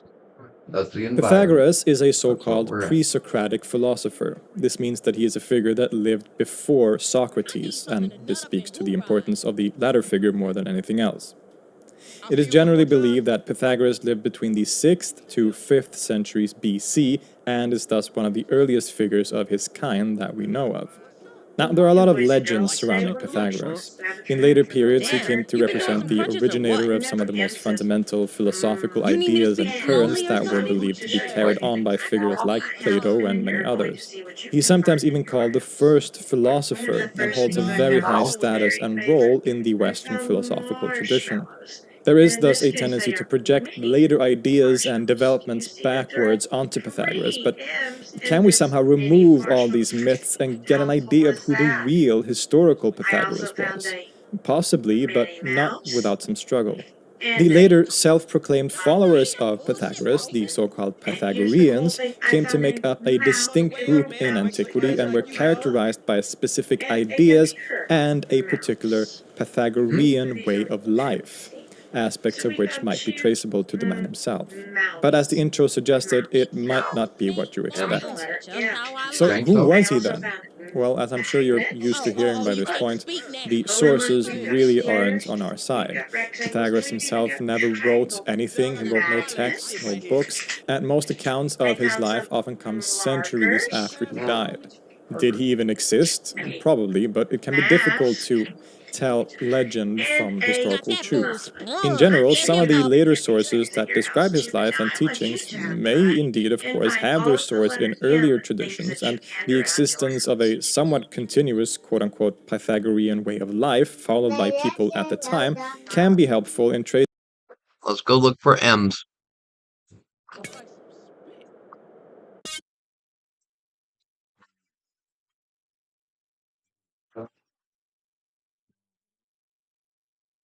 Look for M. Now that's P. Hey, look at me go. Mom. That's M. So what starts with ma? Ma. Yep. Look around. Look around. What can we find that starts with M? Baby, beside your mom. Look around. House. Let's look for things. Might start with M. Or it's might be blank. What about magnets? Do we find any magnets? Or there? Oh, go look on the refrigerator. Are there magnets on the refrigerator? Yep, that starts with N. There's a magnet. Mm-hmm. Oh, and there's a computer mouse. Remember the mouse? She had one too.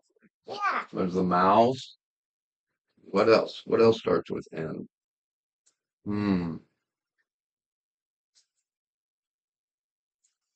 Your Mickey Mouse starts with M. Your Mickey Mouse starts with M.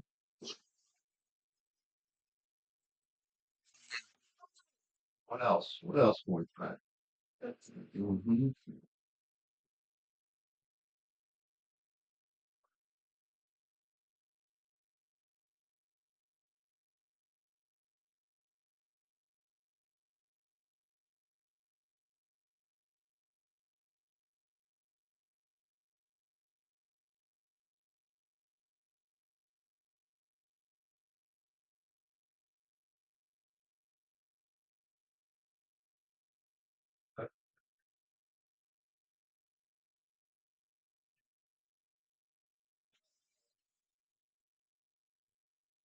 Put it in here. Good job.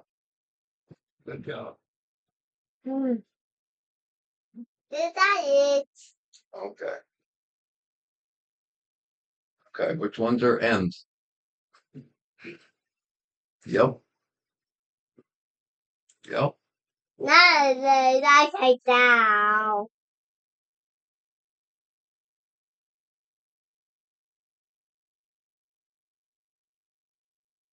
That's super big.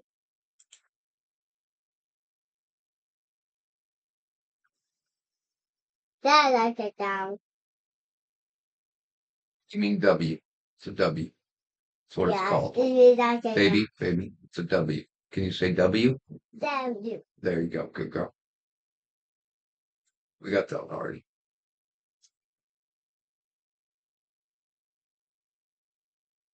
But all of them? I think so too. The letter M.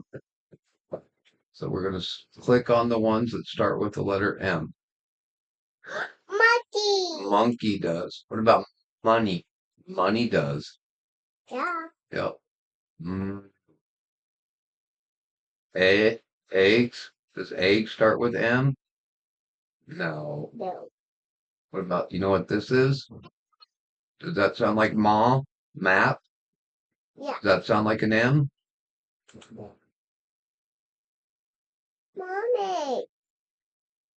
Does that sound like an M? No. Yes, maybe it does.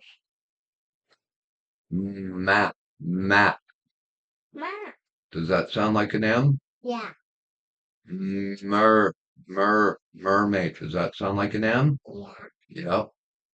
What about mop? Yeah. That does too? Yep.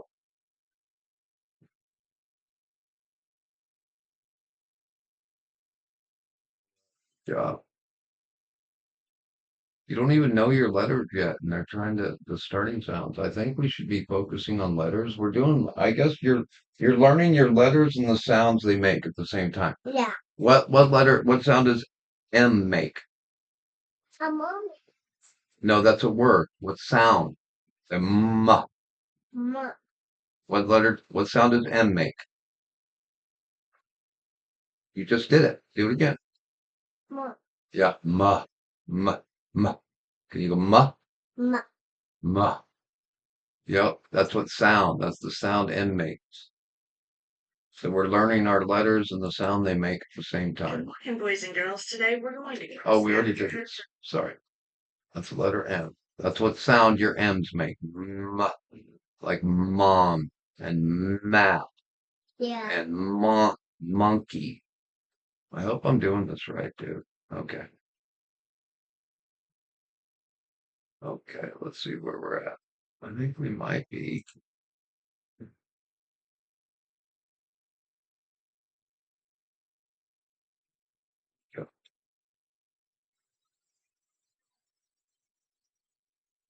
This is Murray Monster with a special report.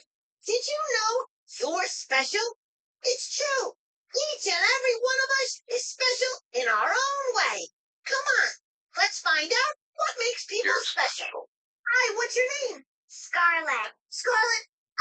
question. What makes you special? Well, I can count to 10 in Mandarin Chinese. You can count to 10 in Mandarin? Yeah. May I see that? Yeah. Go ahead. 1, 2, 3, 4, 5, 6, 7, 8, 9. Oh, counting to 10 in Mandarin is so special. Now, over to my special friend, Ovejita. Especial. That's right, Ovejita. Especial is the Spanish word for special. Now, let's see more about what makes people special. Hey, what are your names? Thea. Hi, Thea, and what's your name? Fear. Thea and Fear. What makes you guys special? Thea, what makes you special? Well, I'm an animal lover, and Happy is my middle name. Happy is your middle name, and you love animals. Super special. Hey, Fear, what makes you special? I have a very special dog, and I'm kind. You are kind, and you have a special dog. Totally special. Wait a minute. This just in. Something special is happening right now. Let's go live.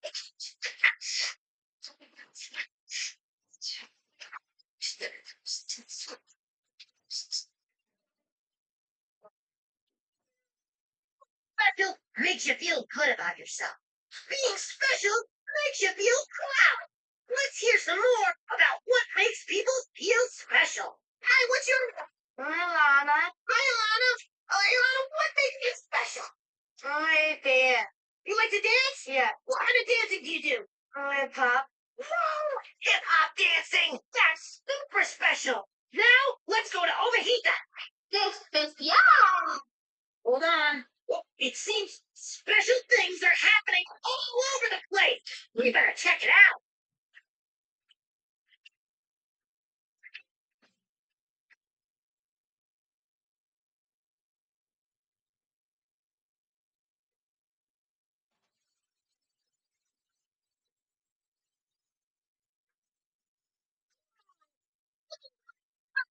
Oh, incredible, special friend. This is Murray Monster saying, stay special, Sesame Street. Special. My cheeks turn pink and purple when I'm in very so sad. Okay, go get you some coloring crayons, more than one. You're gonna draw a picture of yourself. Yep, yep.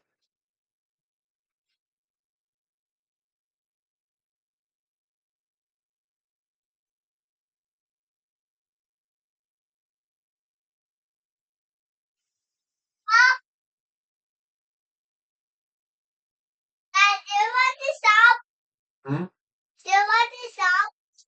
Yeah, no, they don't have to be super sharp.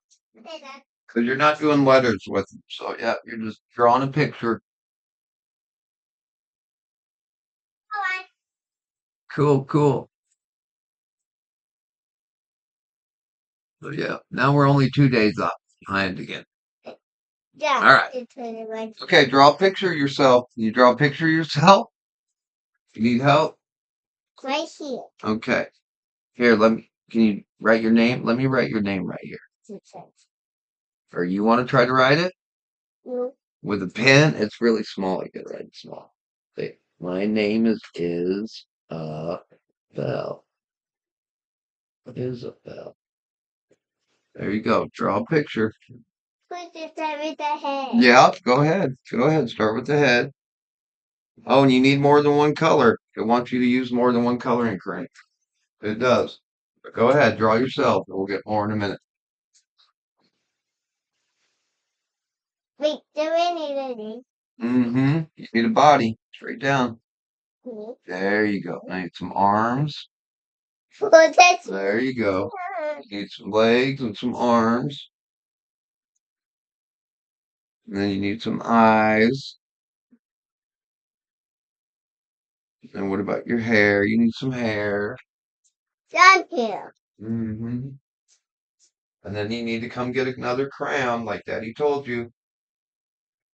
Then my hair. Mm-hmm. Baby, listen to me, please. Come get some more coloring crayons, please. You need more than one. Thank you. Oh, look at those eyes. They're beautiful. You need more than one more. Go get a few coloring crayons. I don't know why they get so stubborn about some things, dude. Just, it's us, it's me. Yep, just get a few, get a handful of them. Just grab some.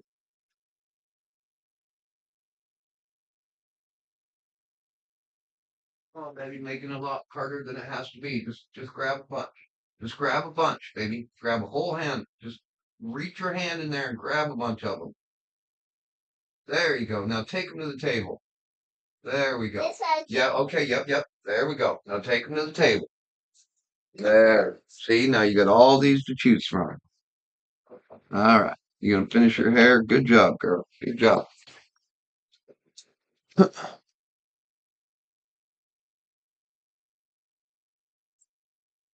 Looks good. Looks good. Oh, there's your smile. Look at that beautiful smile.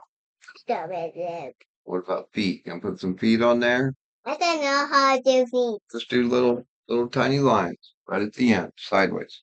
Oh. This way. Go this way.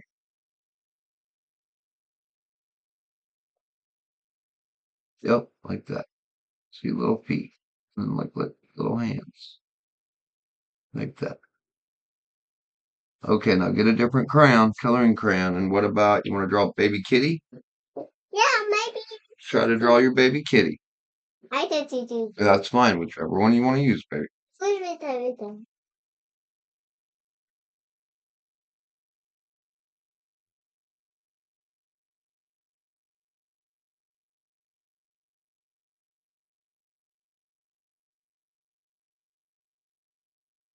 Look at that, I see it. It's just a panda. That's fine. Is that kitty ears? It's just a panda. Did it, yeah.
Kind of.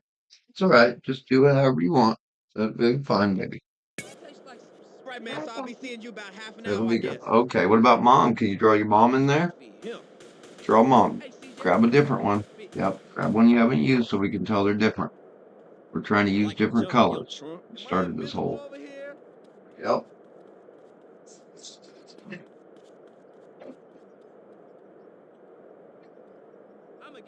Don't try to pull anything. I'll see you a couple more times.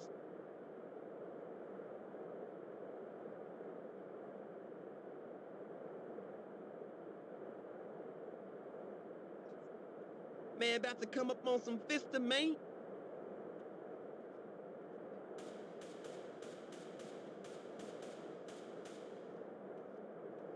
You lift weights, I lift joints. Man, why you trying to fade me? In the LOS, we love our smoke. Hey man, see you later, dog. Have some fun with that. Dust in my weed.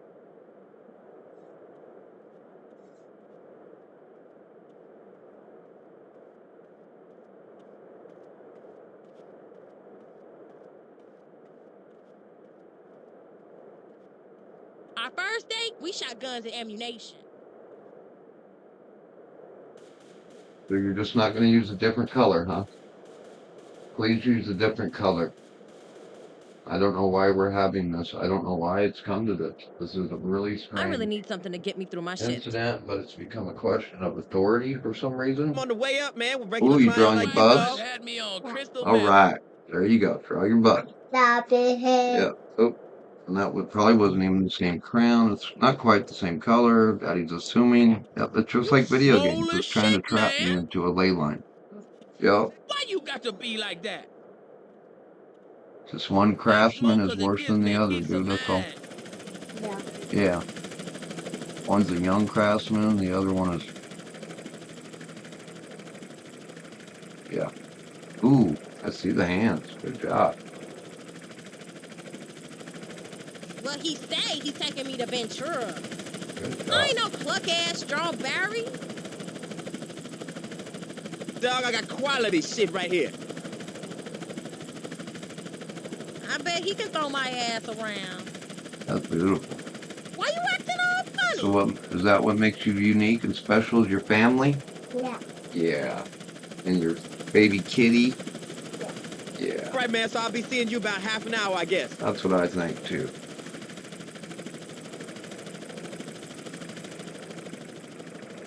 Is that your Bubba's hair?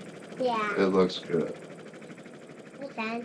All right. Good job, girl. Put your coloring crayon up. And we're done for a little bit. You can take a break. You did good. I saw that. We made it through. Just give me the shit. We made it through. Good job. Both of us. Good I'll job. see you a couple more times. Your foot was caught? Yeah. Good thing you didn't slip and fall, huh? To here. Yeah. Would have been a bummer. This is the best shit, man. Government issue. All right. Go play with your brother. Hey, man, see you later, dog. Have some fun with that. All right. Where are we at here?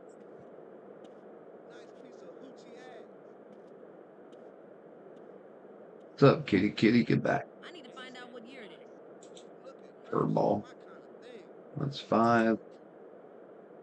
Oh, let's see where we got that done. Oh. We should do this one tonight. I'm on the way up, man, with regular clients like you, dog. This is tomorrow. Yeah, we could finish that tonight.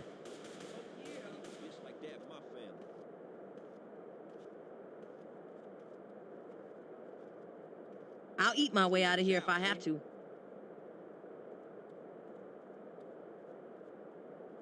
Easy, people.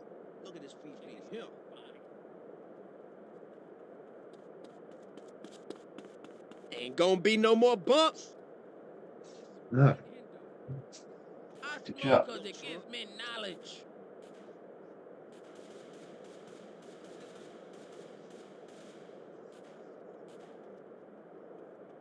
I need the good shit, man, the good shit. Dog, I got quality shit right here. They don't build them like you in Samoa.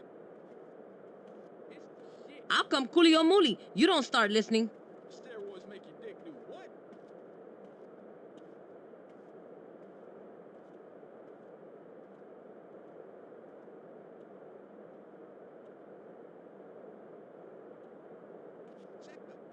What up, fool? Hey, baby, you don't remember me, do you? Have you put in work for your hood lately? The bomb, man. Later, big bag. Later. Yeah, she did not feel good this morning. Oh, shoot me over $200, man. She did Hurry not. up now. I saw Leo about. Mm-hmm. Like, was it like? Right, man, so I'll be seeing you about half an hour, I guess. Stomach was hurt. She was really tired. Damn, boy. You're looking good. If you've been to Samoa, you know how to respect. Did somebody just say milkshake? No. Well, it was sad when she woke up. She wanted to go to school. She started asking if she could go to school. And so I had to explain to her how she, no, yeah, it was sad. You're gonna go to school next Tuesday. Poor baby. Because she felt better when she woke up. Yeah. She did. She I went need to the something to restroom. nut up and hoorah. Oh, I messed with her. I told her that, but no, she was tired. I'll give you a freebie just for looking so good. She ran back there twice. Oh, yeah. And then finally went to the restroom. Yeah. I could tell she didn't feel good. No, because she was having trouble going potty while we were on vacation. So. Did you have one today already? Okay, I'm just saying, hey, this whole like having snacks in our lunch and then having snacks when we come home, that's not really. But yeah, go ahead. I'm just saying they were meant for lunch. This better be better than the last time. No. Hey man, see you later, dog. Have some fun with that. But yeah, she was fat. These rap fools be needing bodyguards, huh? And yeah, that's all carbs, nasty food, dude. That's that factory nasty shit stuff. You don't want a peach, do you? So I thought if you wanted to. He ignore me? No, you want that crud. Drugs. It's drugs, bro. It's legal drugs for kids. Damn, you musty as hell, look. That's the truth, man. I'm not lying to you. It's the truth. For weed or sherm. It's legal drugs for children. I'm on the way up, man, with regular clients like you, dog. It's not food.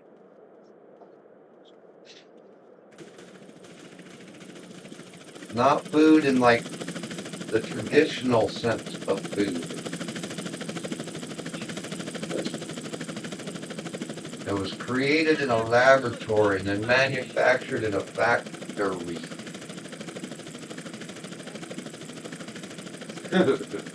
That's the truth, baby girl. I'm just telling you the truth. Big and buff.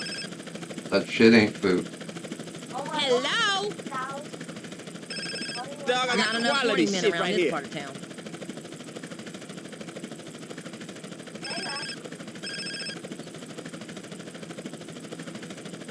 Hey, Bubs, can make me a coffee, please?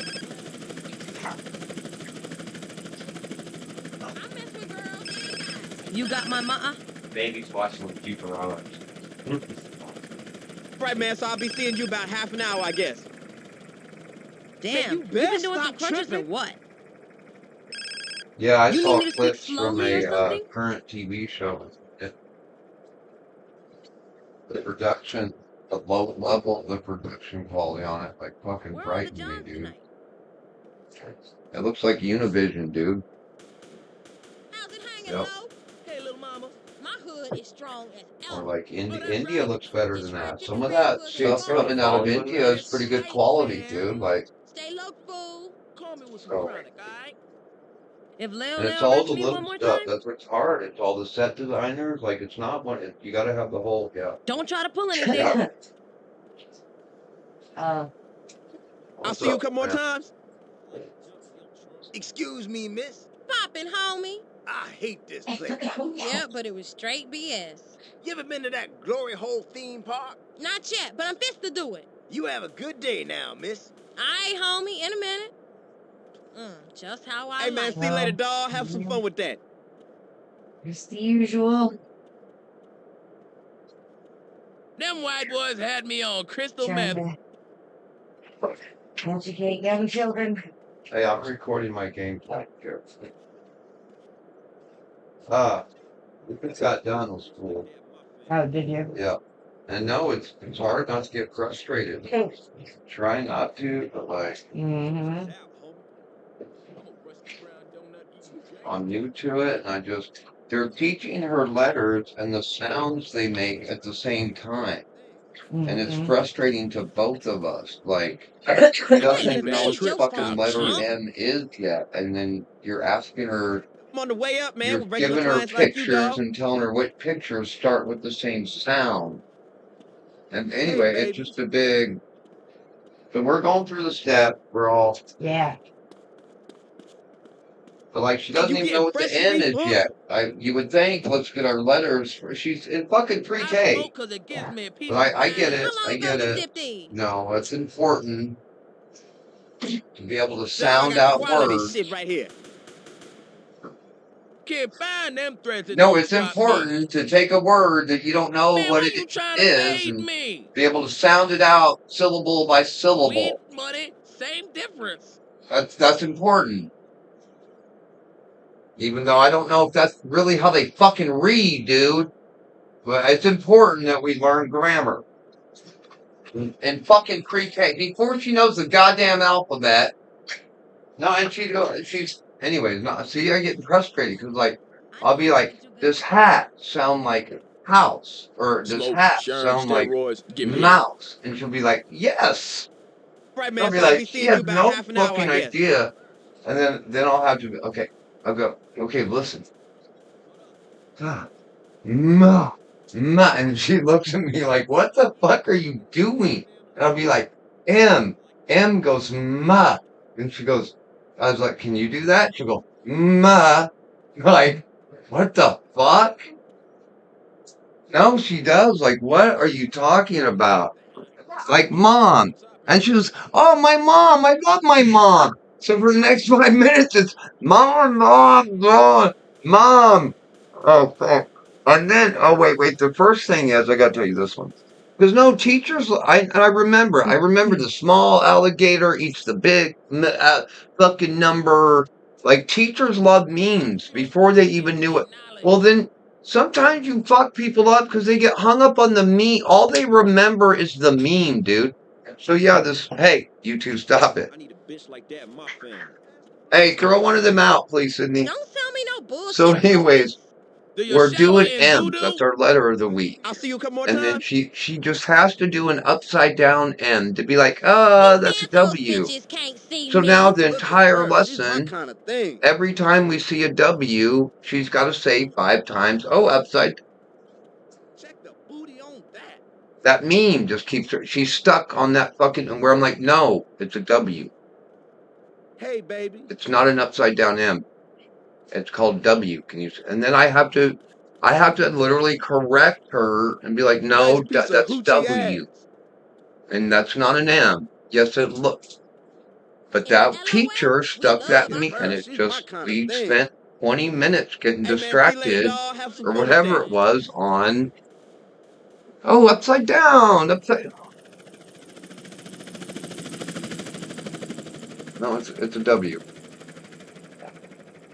I bet he can throw my But they ass just slip in around. these little memes all the time. It's like, they get caught up on it. I think you're This not shit helping. better be good, punk. You think you're helping, or the meme works for On the you. way up, man, with regular clients like you, know, dog. The goddamn arrow points to the smaller number. Junk in your trunk. The fucking arrow points to the smaller number. That's all you gotta remember. Not greater than, not less than. The arrow points to the smallest number. If they would have just taught me that, they would have taught. But no, it had to be alligator. But then remember, the alligator, it actually eats the bigger number. That's how that shit was taught to me, and it fucked me up the rest of my life. I think that meme, what the? And then if it's on the left, you read it as less than, and if it's on the... I really need something to get me through my shift. No, just... No, I was... It points to the smaller number. You can figure out the rest by yourself. I was having a conference after school with one of my kids' parents. About math. And, it was cute because, I told him, I was like, I need the good shit, man, the good shit. to be perfectly honest, I was like, yeah, I don't know what they're doing in these Right, man, so I'll be seeing you about half an hour, I guess. It's crazy, and I don't understand it, and the kids don't understand it, and I was like, so to be perfectly honest with you, I was like, I do show them, okay, here's this way, and I was like, and then I teach them how we were taught. So, I'm just saying. Dr. Walters was probably fucking listening. You think I'm playing, dude? That's where it's coming to. Yeah. So you do exactly what you're told when you're told exactly how you're told to do it. Yeah. But yeah, I don't understand how it can be 20 goddamn 25 and we're still changing curriculum. No, that's a fucking scam. That's mafia. No, that's making excuses. Well, if you're gonna bring up things like this, then you need to. Well, I'm talking at you right now. Oh, well, that's fun. I know. But yeah, hold on, I'll shut this shit down in a minute.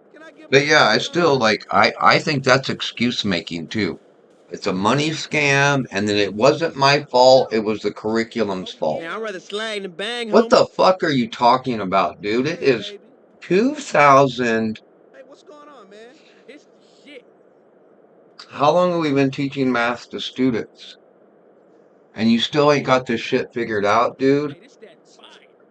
We've been to the moon, and you're telling me you still haven't figured out how to teach. You sincerely want me to believe. No, and then there's people in suit and ties that want you to believe this shit, dude. Oh, no, and then they'll just go on and on about it. And then, yeah, in the end, you got paid. Let me guess. You got paid to print new books. You got paid. Yeah. And the kids still have no fucking idea what you're talking about.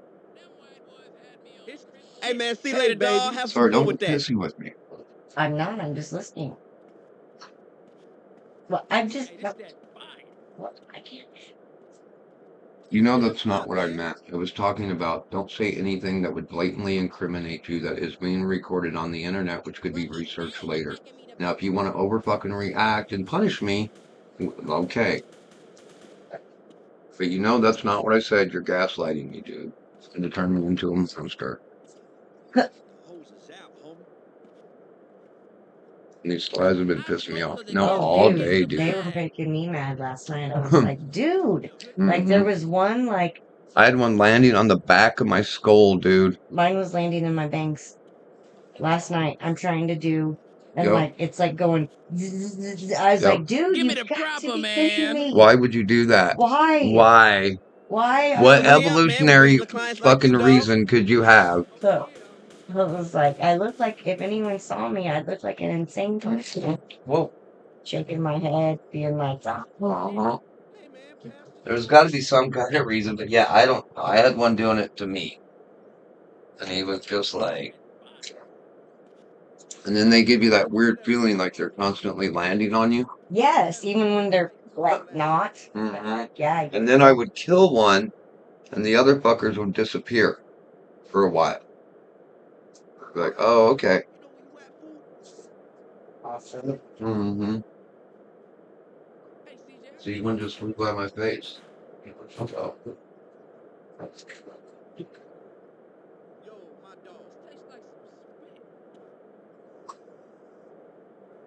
So I don't know. I get it's beneficial to be. It must be evolutionary beneficial to be annoying to large mammals. I don't know how that. No, you see them all over horses. I know. But, you know. And you kind of get that with their nostril. They're eating shit out of their nostrils, maybe. Maybe, but. But there's horse poop everywhere. No, there'll be horse poop all down there. I know. But you're fucking with that horse. I know. Oh. Tastes like some spit.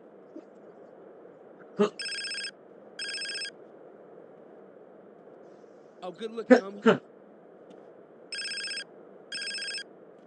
The neighbor came over Y'all backwashing? and was saying she might be moving.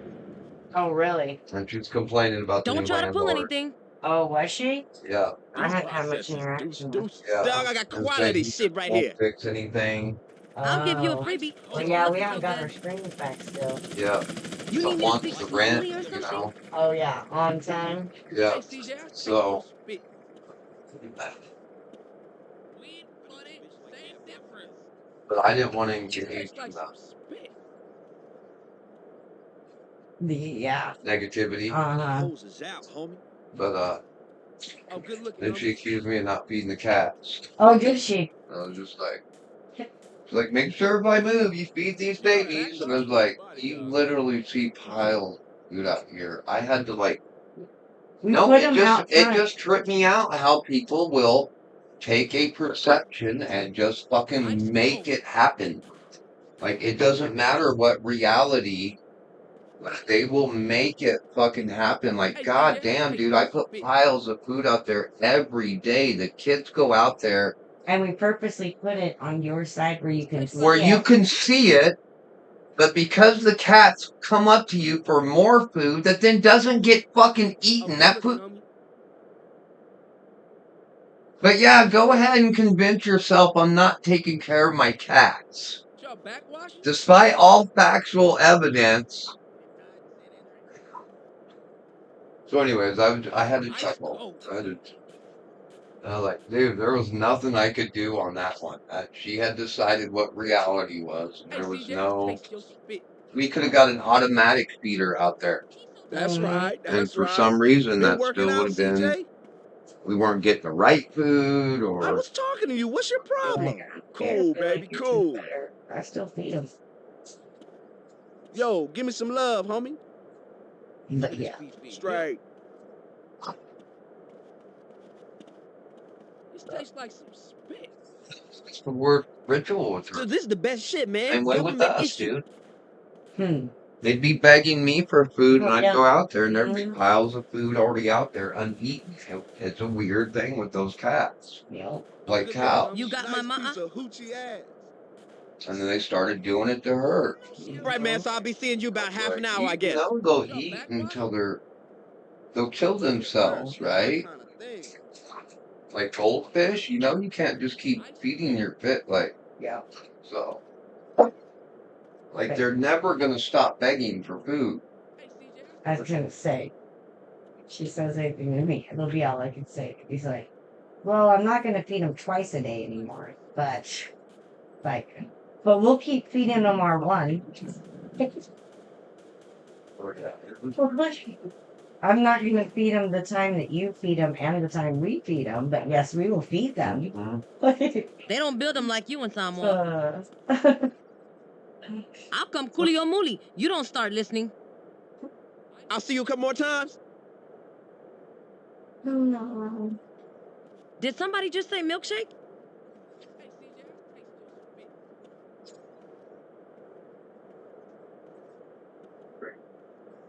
Oh, this that check the booty on Hi. that. What do you I was gonna say headache from too much. In the LOS, we love our smoke. Hey, man, see you later, dawg. Have some fun with that. Oh, yeah. They are. Yeah.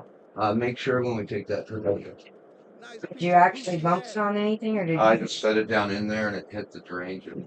I gotta call my pimp. I think that's how it got me a couple of times. But no, just like, because I was like, I didn't hear a big thump. It's good anyways, I'm on the because way up, man, with no, regular they clients are. like you, Those dog. are the kind that will break when you got Yeah. wash. She's my kind of thing.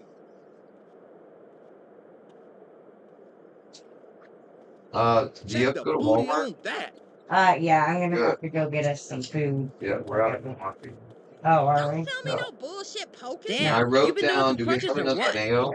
Yes. Dog, I got Okay, so quality do shit we right have here. another ketchup? Down here. That. I miss your girls and Think we're about out.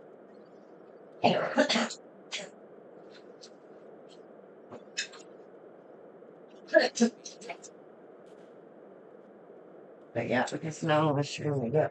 I need something to nut up in who. Rubbed up here, gotta figure out something for dinner. Right, man, so I'll be seeing you about half an hour, I guess. So yeah, we're caught back up to 2 days. Oh, We're just 2 days behind. Hey, baby. She messaged me back about school. yeah. This better be better than the last time. I need a bitch like that in my family. I'll see you a couple more times. This tastes like some spit. No, when we were like ready to go, we had lunch. Nice piece of hoochie ass. No, we did everything. She looked cute, Oh, good looking. but as soon as she was already tired and acting half, and as soon as I got her dressed, she went over there and laid down. And then while she was laid down, I was in here in the kitchen. She ran to the bathroom, and then she came back out a little bit, and that's when she started telling me she was tired. Yeah. And then she ran back into the bathroom again a little bit later. And that's when I started asking her. She's like, "Yeah, I'm tired." She was on the toilet for like 15 minutes or something. And then she came back in and laid down on her bed. She slept till 11 o'clock. Didn't wake back up till 11 o'clock. How long ago you Check the did this? booty on that. But when she woke Hey, up, man, see you later, dog. Have some fun with I go to that. school now. Oh. Oh, baby. Poor baby. Like next week. Hey, CJ, I taste your spit.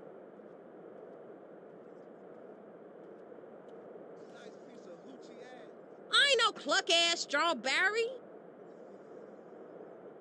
I'm on the way up, man, with regular clients like you, dog. Yeah, teaching kids is hard as fuck. It's the patience level. Because it will sometimes just magically, you're going along, you're fine. I'm sure you know, but anyway, go along fine. And all of a sudden it's just like, I really need something it's to a get me ley through my line, shift. I swear. Like, Dog, I got quality shit right here. all of a sudden you'll just hit a front, something will be frustrating, and they'll get frustrated. And then you'll get frustrated. Like, oh my God, what's happening right now? But it's a real deal. Yeah.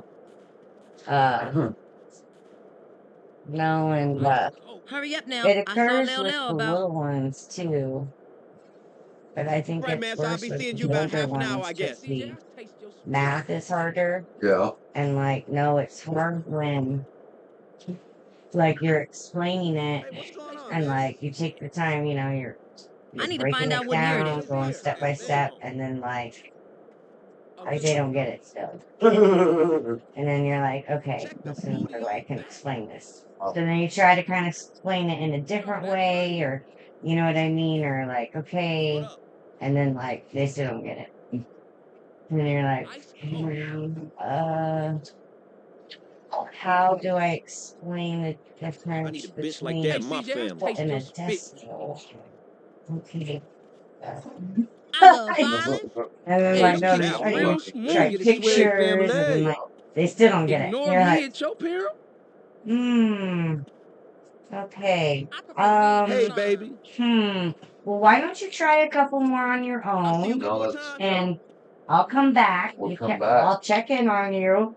Well, I think half the time too is like, well, they get frozen too. Like, once they get frustrated, they get stuck. Like on the side, like that, and they'll just keep, and they won't. Like that's what he meant about the meme thing almost. Like they're stuck on this thing. I know when I try to do word, like what was that game we used to play with the letters? You made different words.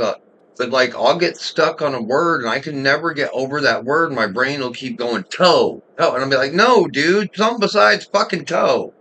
But I know, but you'll see them. They get stuck and their brain almost can't hear what you're saying. Yeah. No, wait, like this is a good one. This just happened because I was like, I'm talking to you. so there was a little line, a number line, right? Yeah. And we're dealing in decimals, so it's the 2's on one side, the 3's on one side, and then they have 10 marks in the middle for the tenths. Like 2 and 1/10, 2 and 2/10, etc. And so I want to get my drink on. she came up and she was too like, much time at the I gym. picked the right answer, but it's still telling me it's wrong. So I looked at it, I was like, oh, okay, look, see, this is, I was like, this right here, and I drew a line, that's the halfway point. So that's 2.5. You know what I mean? Yeah. And she's like, okay. And then what they had That'd be was hard for me, dude. No, 2.5's hard, man. Yeah. So then what they had was, it was like a little multiple choice. Yeah. So then they had Big and buff. hold up. Then they had like okay. I need a bitch like So that. then they had these selections and they were like, where is 2.25? So then, I showed her where the halfway point, and then I was like, okay, Hey, yo, give me that out of deuce all juice. these choices, which one is exactly halfway between this mark and this mark? And she's like, that one? And I was like, okay, which one is in the middle? Wait. No, wait. Me and Izzy, there's this exercise where it shows you, okay, up here it's got 2 blank spots, and right in the middle it'll say Wednesday or Thursday. And then down here it has the whole week in a row. So we're going, what's before Wednesday? What's that? So then I'll go down and like, okay, here's Wednesday down here. Here, see Wednesday? And she'll be like, yeah, that's Wednesday. I'll have them out. It's like, what comes right before Wednesday? And then she'll go, Sunday! You're like, I'm like, no, not the first, not the, but the right. So, no. So then I was like, okay, What's in the middle? Look, where's the Hey, let middle? me hit that 40, homie. That Y'all one. backwashing? What's up? It's like, no, okay, stop. Hey, I was CJ, like, nice you see how thread. it's right in Ice the cold. middle? Hey, And what's she's your like, yeah. problem, And I was like, CJ? okay, good. It's like, I was like, Hey, CJ, I how don't they know how supposed to to do be? this part. Hey, homie, But look at this fifi here. but then it supports your thing. Their brain gets stuck, I think they just and you're just like, and yeah. And she had tried it a couple of times, so she was already frustrated. Like, no, I've selected this Oh, good twice, looking, and it homie. keeps telling me it's No. wrong. So she was just certain that one was right. No, they get stuck on So your then, they get stuck on yeah, and so but And I I was think some of it Hey, really CJ, is them you clothes have to all walk right. away because they have to correct themselves. selves, yeah. Screw, CJ. Whatever's going on They've got to inside, hear you gotta, you. They yeah. got to Swallow hear too. it. They got to think about it. And then Yeah. once they figure it out themselves, then it'll click. Yeah. But no, I was like, like, and then my brain, I was racking my brain, and I was I like, think why those old teachers drank back in the day. Kept that shit in their desk, because that's when you would go back to your desk and like, ooh, time for a Hey, little CJ, man, I like the coffee. you thread. know, that would have been one of those times where you're like, Oh, you deaf or something, CJ? because I was like, I don't We're all doomed. Dude, I don't know. wrap up, Charlie. I was like, I can't, you know. Wait, I gotta tell you the new conspiracy theory. I only halfway heard it. But like now, supposedly Check there the was no booty exit on that. wound or something. Oh, yeah? Okay. The shooter's gun was an antique. Did I tell you that already? It was like a German gun. Yeah, you told me. Okay, not only is it a German gun, it's an antique rifle. It's an old ass. I told you World War. CJ's blinking me. So, but supposedly there was no exit wound or something. On You Sharp. had told me that before. I didn't see any blood. I saw his shirt puff out. And they kept seeing him, he got shot in the neck. I saw him kind of just go like this, and you saw his shirt come out, and it looked like the bullet came out of his shirt. But everyone saw, someone told me they saw blood squirting out of his neck. I was like, I didn't see that. I just saw him, you saw him die, dude. You saw his eyes roll. I mean, now. When they say that, his eyes rolled into the back of his head. Yeah. And then he just fell over. And because his shirt went like this, it went poof. And then that's when he looked down, like, what the fuck? And then he started to reach for his chest. And before he moved 6 inches, he was alive for about 4 seconds. Yeah. And then boom, fell Go over. smoke some Chiba. But I the mean, you don't- conspiracy theory now is what? He had a heart capsule or. I was like, Because there was a shot. Because you can tell everyone freaks out. Looking like a G, CJ. There's an entrance wound, but there's not an exit wound, or I there's don't not know. any kind of a entry wound. I gotta look it up more, yeah. Because, you know, you don't have to necessarily have an exit. Not always. Not always. That does not But it was a always happen. high-powered rifle. It's one of the things, too. So they're saying it would, yeah. But, necessarily depends on the rounds. That's what I was saying. The angle. The angle on his rib cage. Does it If it hit his rib cage. That's what I was gonna say. Does it ricochet off of it? Because that's notorious once you hit the right. What those bullets can do. It gets all funky. CJ. What can happen with those bullets? But what it is, the whole thing is weird. You should hear the kids' text messages, dude. It sounds like a shitty AI bot, like trying to convince you to send an email to India. No, nobody talks like that. And the fact they put those emails, the fact that they release those text messages, knowing that we would all know that nobody, especially a kid that age, Pauelo. Cool, I'm talking to you. Gen Z or millennial, whatever the fuck they are, they don't talk like that. I'll eat my way Gen out of here X, if I we have don't to. talk like that. Oh, now it's like that? It was weird. So anyway. I don't know. That's the update on that. Get the hell out of here. So is this ketchup? Oh yeah, we don't need mayo. I just wrote it on there, that list. You've got some of that. Yeah, You got the Ziploc. I crossed off some of it. Buttermilk, olive oil, vinegar. I'll give you a freebie. You could just for get looking more so buttermilk. You It's just like, got a small one last time. Is this all good? Yeah, that's what I was trying to say. So olive oil's new. Yeah, because you didn't get, I olive did, oil's yeah. new. It better pick up around here Vinegar, OJ. I don't know what to make.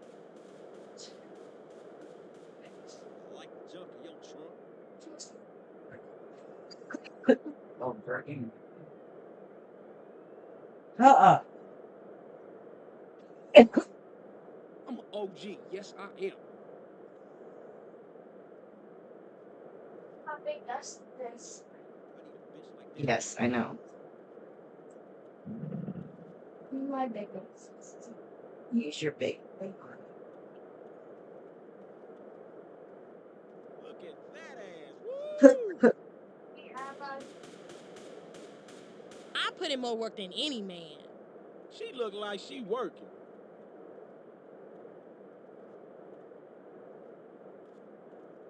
The hose is out, homie.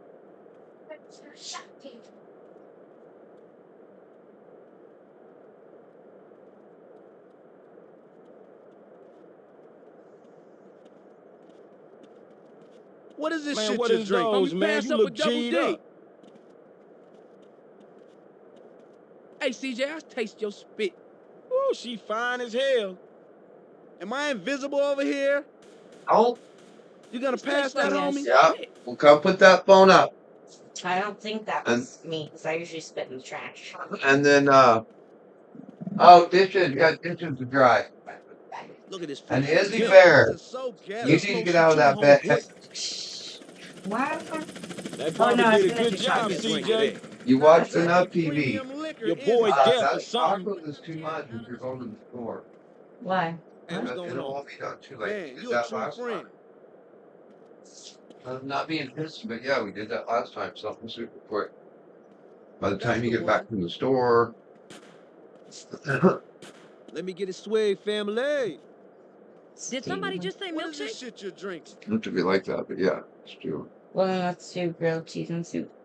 CJ, them That's shoes fine. is tight right there. Man, this is so ghetto. Like that. Yo, You my can't dog. hear me, huh? Because you guys can start making that while I'm at the store. It's not exactly Because we got premium liquor, there's is it? one can of tomato soup here. Give a homie There's a something can to of drink. tomato. What up? There's Man, you a true sourdough in friend. here. That'll work. Yeah. Then there's sliced cheese What's up, and there's Holmes? pepperoni. That'll work. That's the one. We don't have to have the bacon. No, we can use the Can I get my drink on? Yeah, So, yeah. Man, Yeah. that's some nice kicks What right is this shit there. done? Drinking. So, if anyone wants to even CJ, a you hear me, ham fool? and Get my grilled cheese, drink it's on. Hey, what's there's going a on, man? choice. This Izzy is so Bear might ghetto. like that. She might. No, she acts might. Uh-huh. What's up? So, Okay. boom salt. Not exactly Well, premium liquor, is it? Homie. It's high Hey, speed. homie. Yeah. Man, you a true I've friend. done Get this swallow number too. before. Hey, what's going on? Oh, crackers. So close that. What up? That's the one. Chips. Give me a drink of that. Give me some bud, relative. Hey, baby. My game was abusing me today. What is Your this shit you drink? tacos tomorrow. Treating me bad. It's like, yeah. What? Good to see you, What? barber. He's Nice all right, piece of man. hoochie ass. Now Man, you this got is dirt in so them ears, ghetto. huh, CJ? What's up? But yeah, I was This gonna way, say, like, family. at Good least looking for on now, that, like, homie. I feel like this year I'm rocking these pants. Hey, Are what's going you? on? I feel like it. Good. Like, Not even, exactly it's premium not. liquor, is And it? it may be the good school, like it's just a good working class It school. wasn't terrible last year, but you know, Yeah. it just Man, you a was true friend. difficult. Turns your back. Your back, yeah. Pass the brew, Holmes. Got So, a fresh cut but right like, there, no, I man. just have gotten a lot of, That's the even if one. we're Your discussing boy different deaf or something. things, like, and Yeah, you can't have you're getting Look into a at group her. yet. She's my yeah, kind of just I've thing. gotten What a is lot this of, shit you I drink? really appreciate you, thank you. Yeah. Thanks for getting back to me so quickly. Yeah. Thanks for meeting Check with the that, booty I on like that. that. Drink on. It's like, oh, Well, you know, you could tell him you take tips. I know.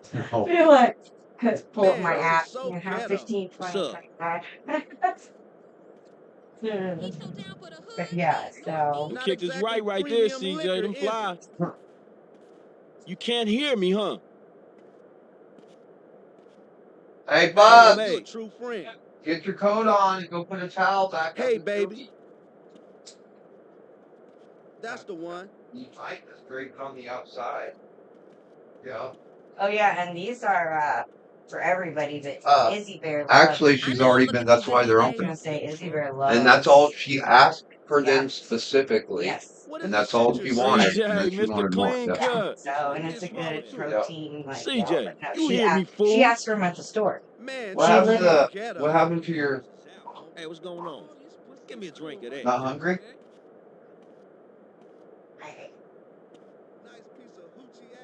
No,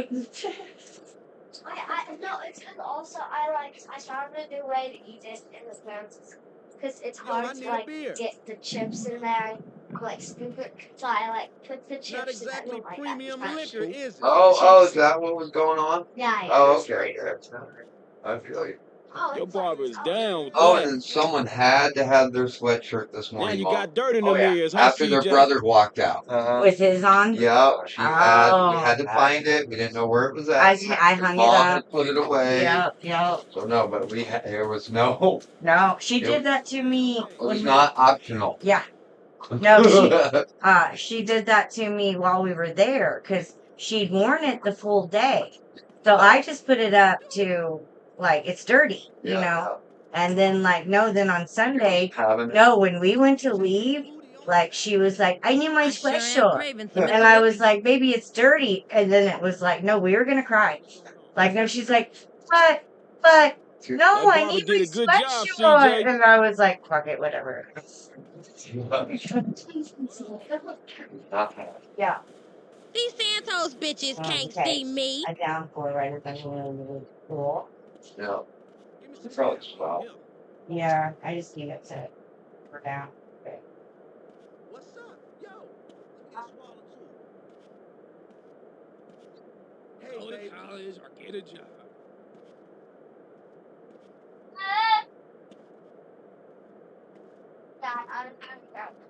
My blood pressure on Thursday. Have a plan. Love the kick, CJ. If there's a water, Suit yourself, CJ. There's one. I would get the fries and the water. Yo, give me some love, Well, homie. he said he's taking me to Ventura. When I go to Taco Bell, you get a burrito and the tacos. For the tacos. I eat that. He's got a whole plan. Hey, man, pass the Choices. Plans within nice plans. Hoochie ass. Pass my malt liquor, homie. Y'all backwashing? Good. I need a bitch like Yeah, that in that's my what family. Epstein tells you.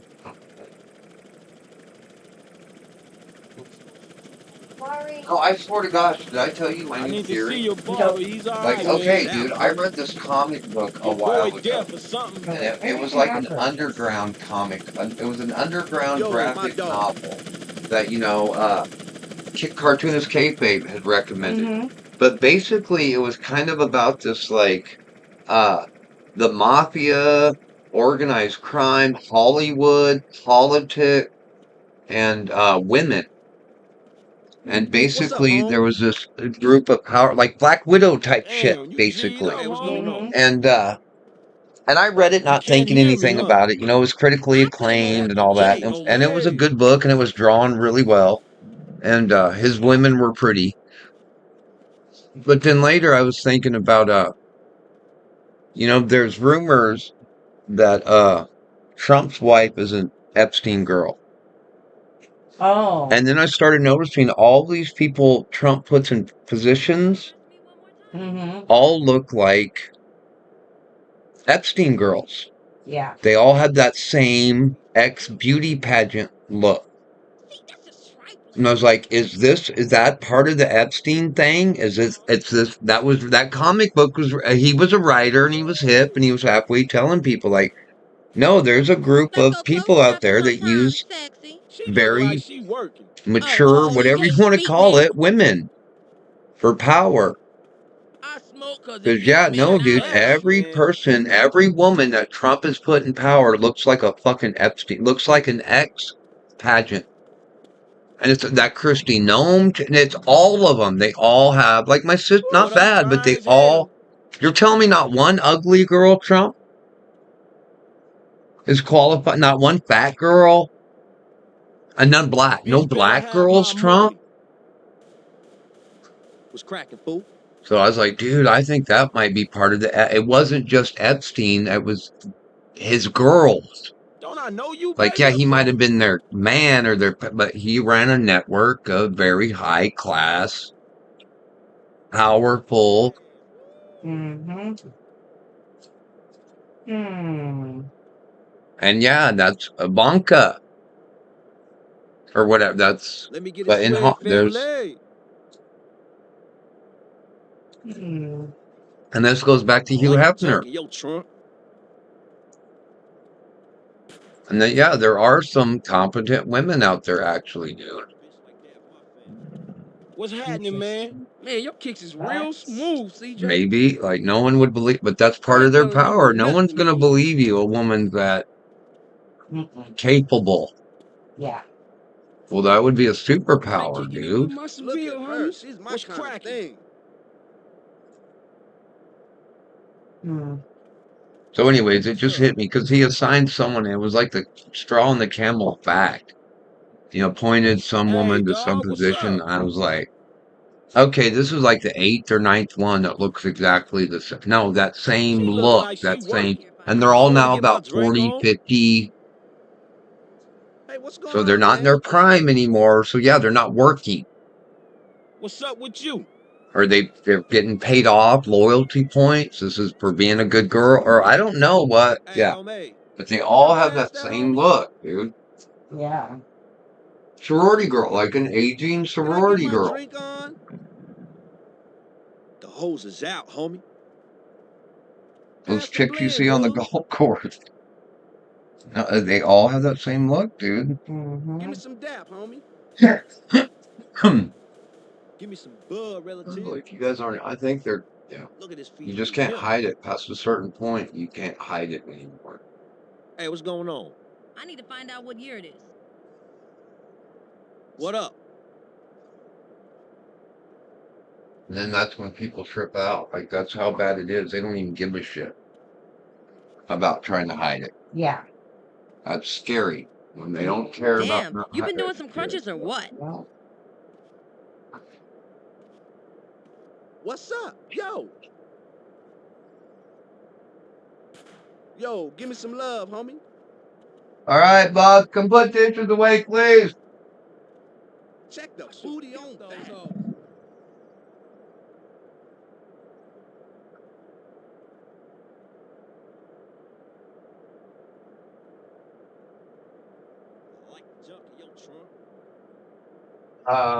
Grilled cheese. Grilled cheese or grilled ham or grilled cheese and pepperoni and soup.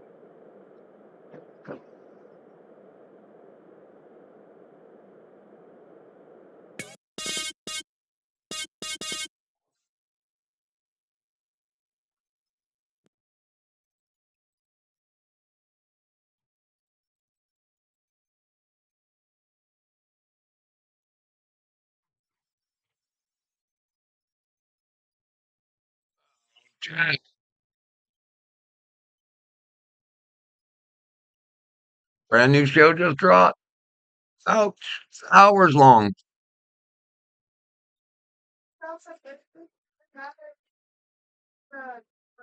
So the other night, my family was deciding what to watch on Apple TV Plus because it comes with a Sapphire Reserve card. So I said, "What's your favorite show?" And they all said, "Slow Horses." So it's honestly fine. They didn't. I'm not sensitive at all. So I love Gary Oldman. AT&T business support? I love Gary. Faster internet. You can do that for me? It's that easy? Well, while I have you.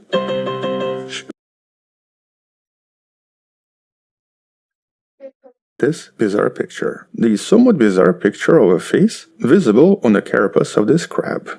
This is known as the Heike crab, or Haikigani in Japanese. And it's actually a species of crab native to only Japan, known for its somewhat bizarre shell pattern that resembles a human face, and specifically a face of an angry samurai. And this has been depicted in a lot of different paintings and pictures in Japan, with the species also named after the powerful Taira clan that dominated medieval Japan, and so in the local folklore where these crabs are found, they're actually believed to be a kind of a reincarnation of these Heike warriors defeated in the Japanese battle in 1185. And this has actually become popularized in the famous TV segment by Carl Sagan in his TV series Cosmos. because this was an example of unintentional artificial selection. In other words, this is a kind of an accidental evolution, because in this region crab fishing is very, very popular.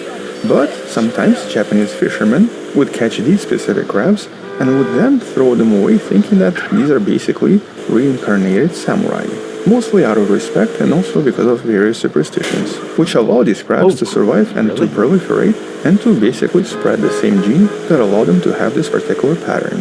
And so I thought this was a perfect example to start today's topic. Because today we're going to go through several individual studies that all in essence explore a very similar idea. The idea behind this accidental evolution that seems to be entirely produced by various types of human activity, with this idea and this concept now referred to as bioevolutionary Anthropocene hypothesis. Explored in more details in this study you can find in the description. And so essentially we're kind of modulating the evolution of all life on our planet, and not just by causing extinctions, but by actively reshaping how animals evolve, and sometimes in some truly wild and unexpected ways, very often without even realizing it. And so this biological Anthropocene hypothesis is a sort of a new concept that helps us understand that human activities are now the most important imprint on evolution itself. Humans have officially become a hyper-keystone species. We seem to impact biodiversity by creating entirely new evolutionary pathways, which means that even after we're gone, the future of life on Earth is going to look entirely different, mostly, I guess, thanks to us.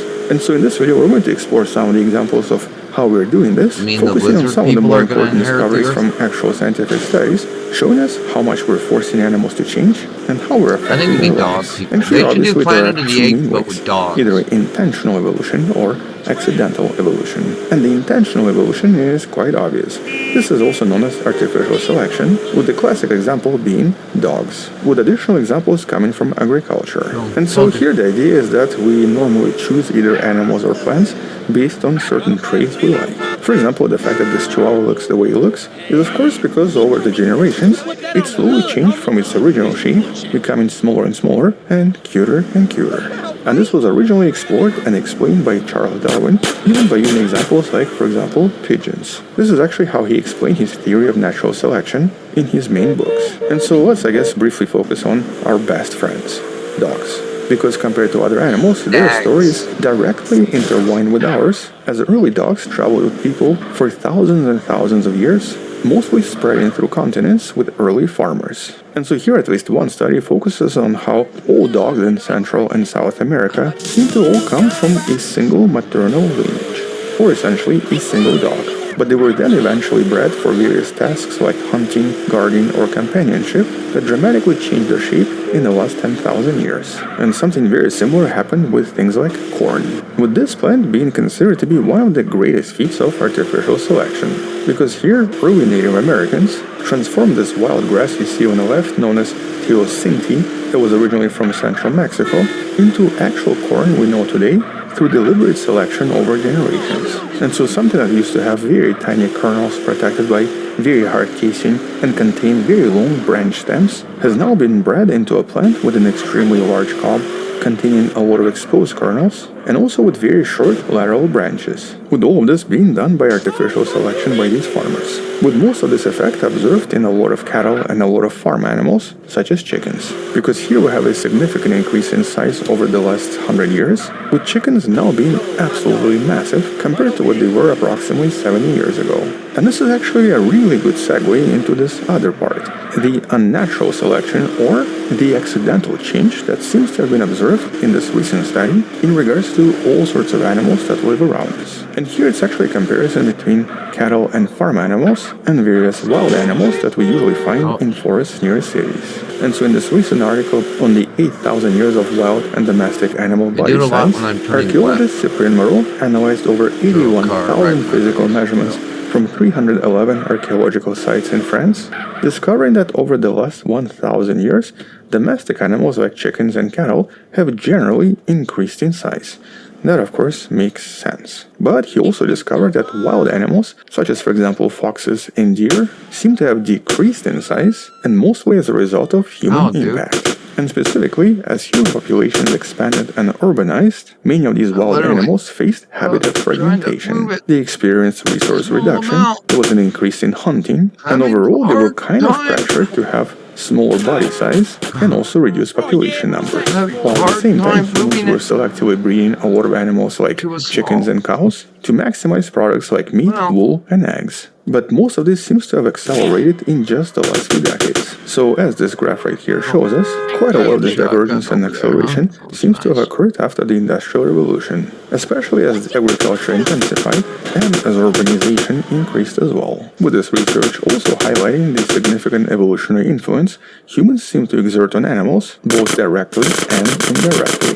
And it's really this unnatural or unintentional selection that's particularly intriguing here, because this is actually both fascinating and just a little bit alarming. Here, regular human activity seems to create this novel selection pressure that forces wild animals to evolve rapidly and seems to be happening in mere decades compared to typical evolutionary pressure that might take thousands of years. This is actually also referred to as rapid evolution. But crucially, this unnatural selection seems to push evolution in a direction opposite of what nature would normally do. For example, it seems to rewire animal bodies. There's another study in the description that focuses on salmon. And normally for fish like salmon, it's more beneficial to be large and to be massive in order to survive. But our fishing practices had a lot of profound impact on a lot of marine life as well, with many wild fish species generally shrinking over time, with pretty much most of the fish now being at least 20% smaller on average. But even stranger, their life cycle has also shortened by about 25%. This is something that was also confirmed by several other studies.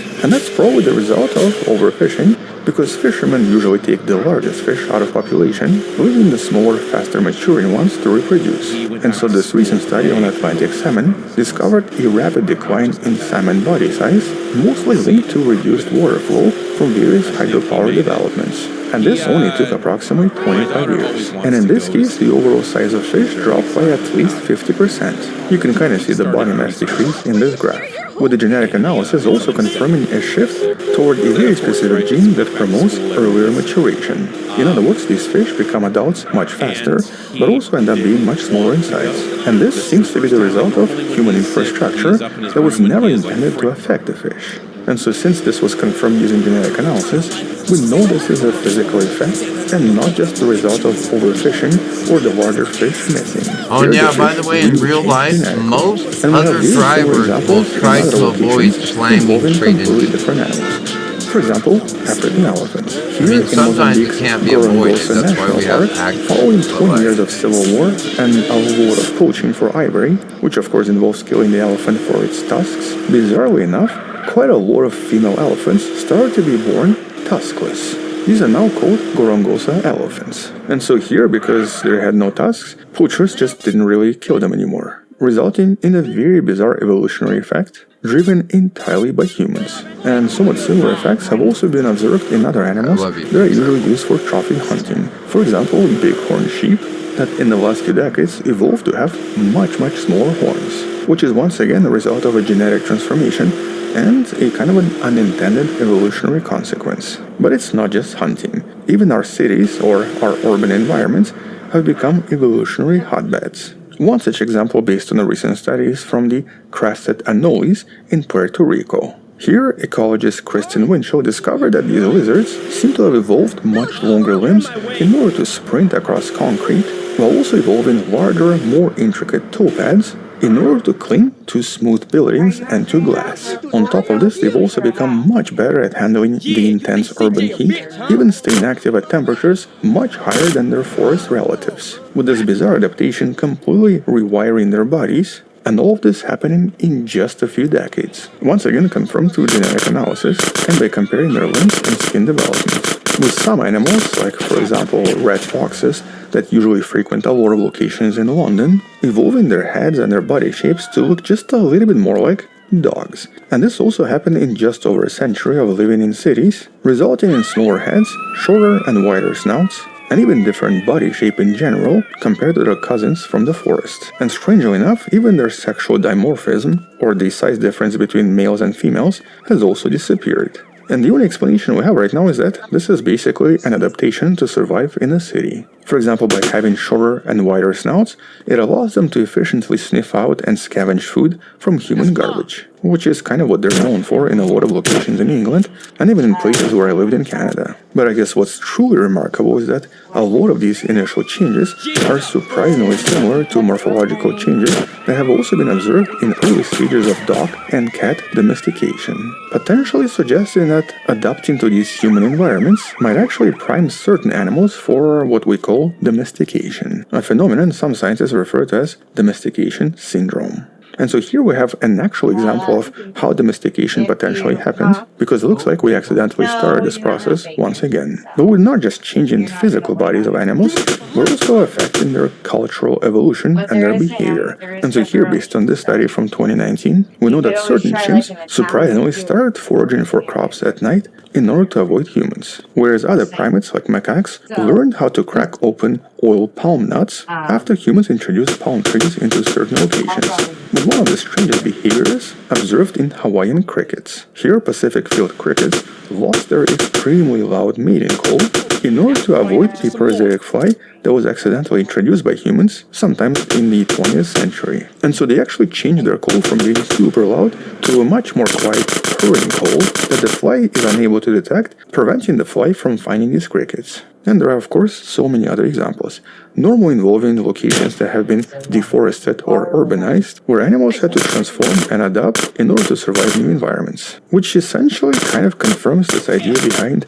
biological Anthropocene, a completely new era where human action seems to dominate the force of evolution, with all kinds of impacts from human activity having very profound effects on everything around us and fundamentally changing evolutionary pathways of many different organisms that live around us. And in most cases, these are completely unintentional and are essentially accidental. So anything from shrinking animals to city-dwelling lizards with modified limbs and foxes that start to look like dogs, to animals that now act differently because of our presence. And all of this is based on hard research and a lot of genetic evidence. So these are not just temporary changes, these are genetic adaptations. And that means that you and I are inadvertently and sort of accidentally rewriting the rulebook of life, and are even doing so at an astounding speed. Most of these changes only took a few decades. And since these changes are unexpected and irreversible, the long-term outcomes are still largely unpredictable. So we have no idea what's going to happen. But it's still important to understand all of this, because this is not just some kind of an academic exercise. This is crucial for both conservational efforts and in order to maintain the overall health of ecosystems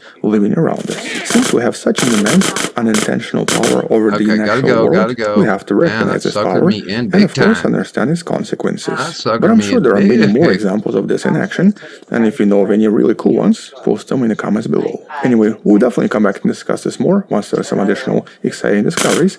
Until then, thank you for watching. Come back tomorrow to learn something else. Support the channel on Patreon, where you can find additional videos without any ads, and can DM me directly, or by joining a channel membership that grants you early access and a few more extra secret videos. Additionally, you can also support this channel by buying the Wonderful Person t-shirt in the description. Stay wonderful, I'll see you tomorrow, and as always, bye-bye. It rotates it and it helps. Alright, I'm out. Okay, I love you, Mom. Be careful.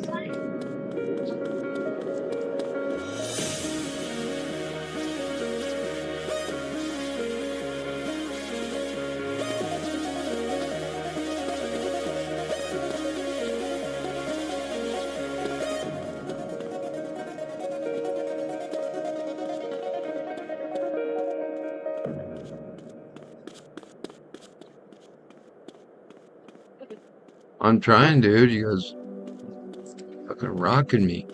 What's poppin' now? Oh, fuck, dude. Okay, Mom. My gun won't hit, Joseph.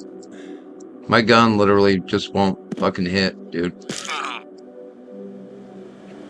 No, dude, your gun will just... No, it'll say no, dude. I gotta go. Yeah, that's out for me. That's enough for Daddy. Daddy done? Yeah, your bullets will they'll literally refuse to hit. Yeah. as it sucks you into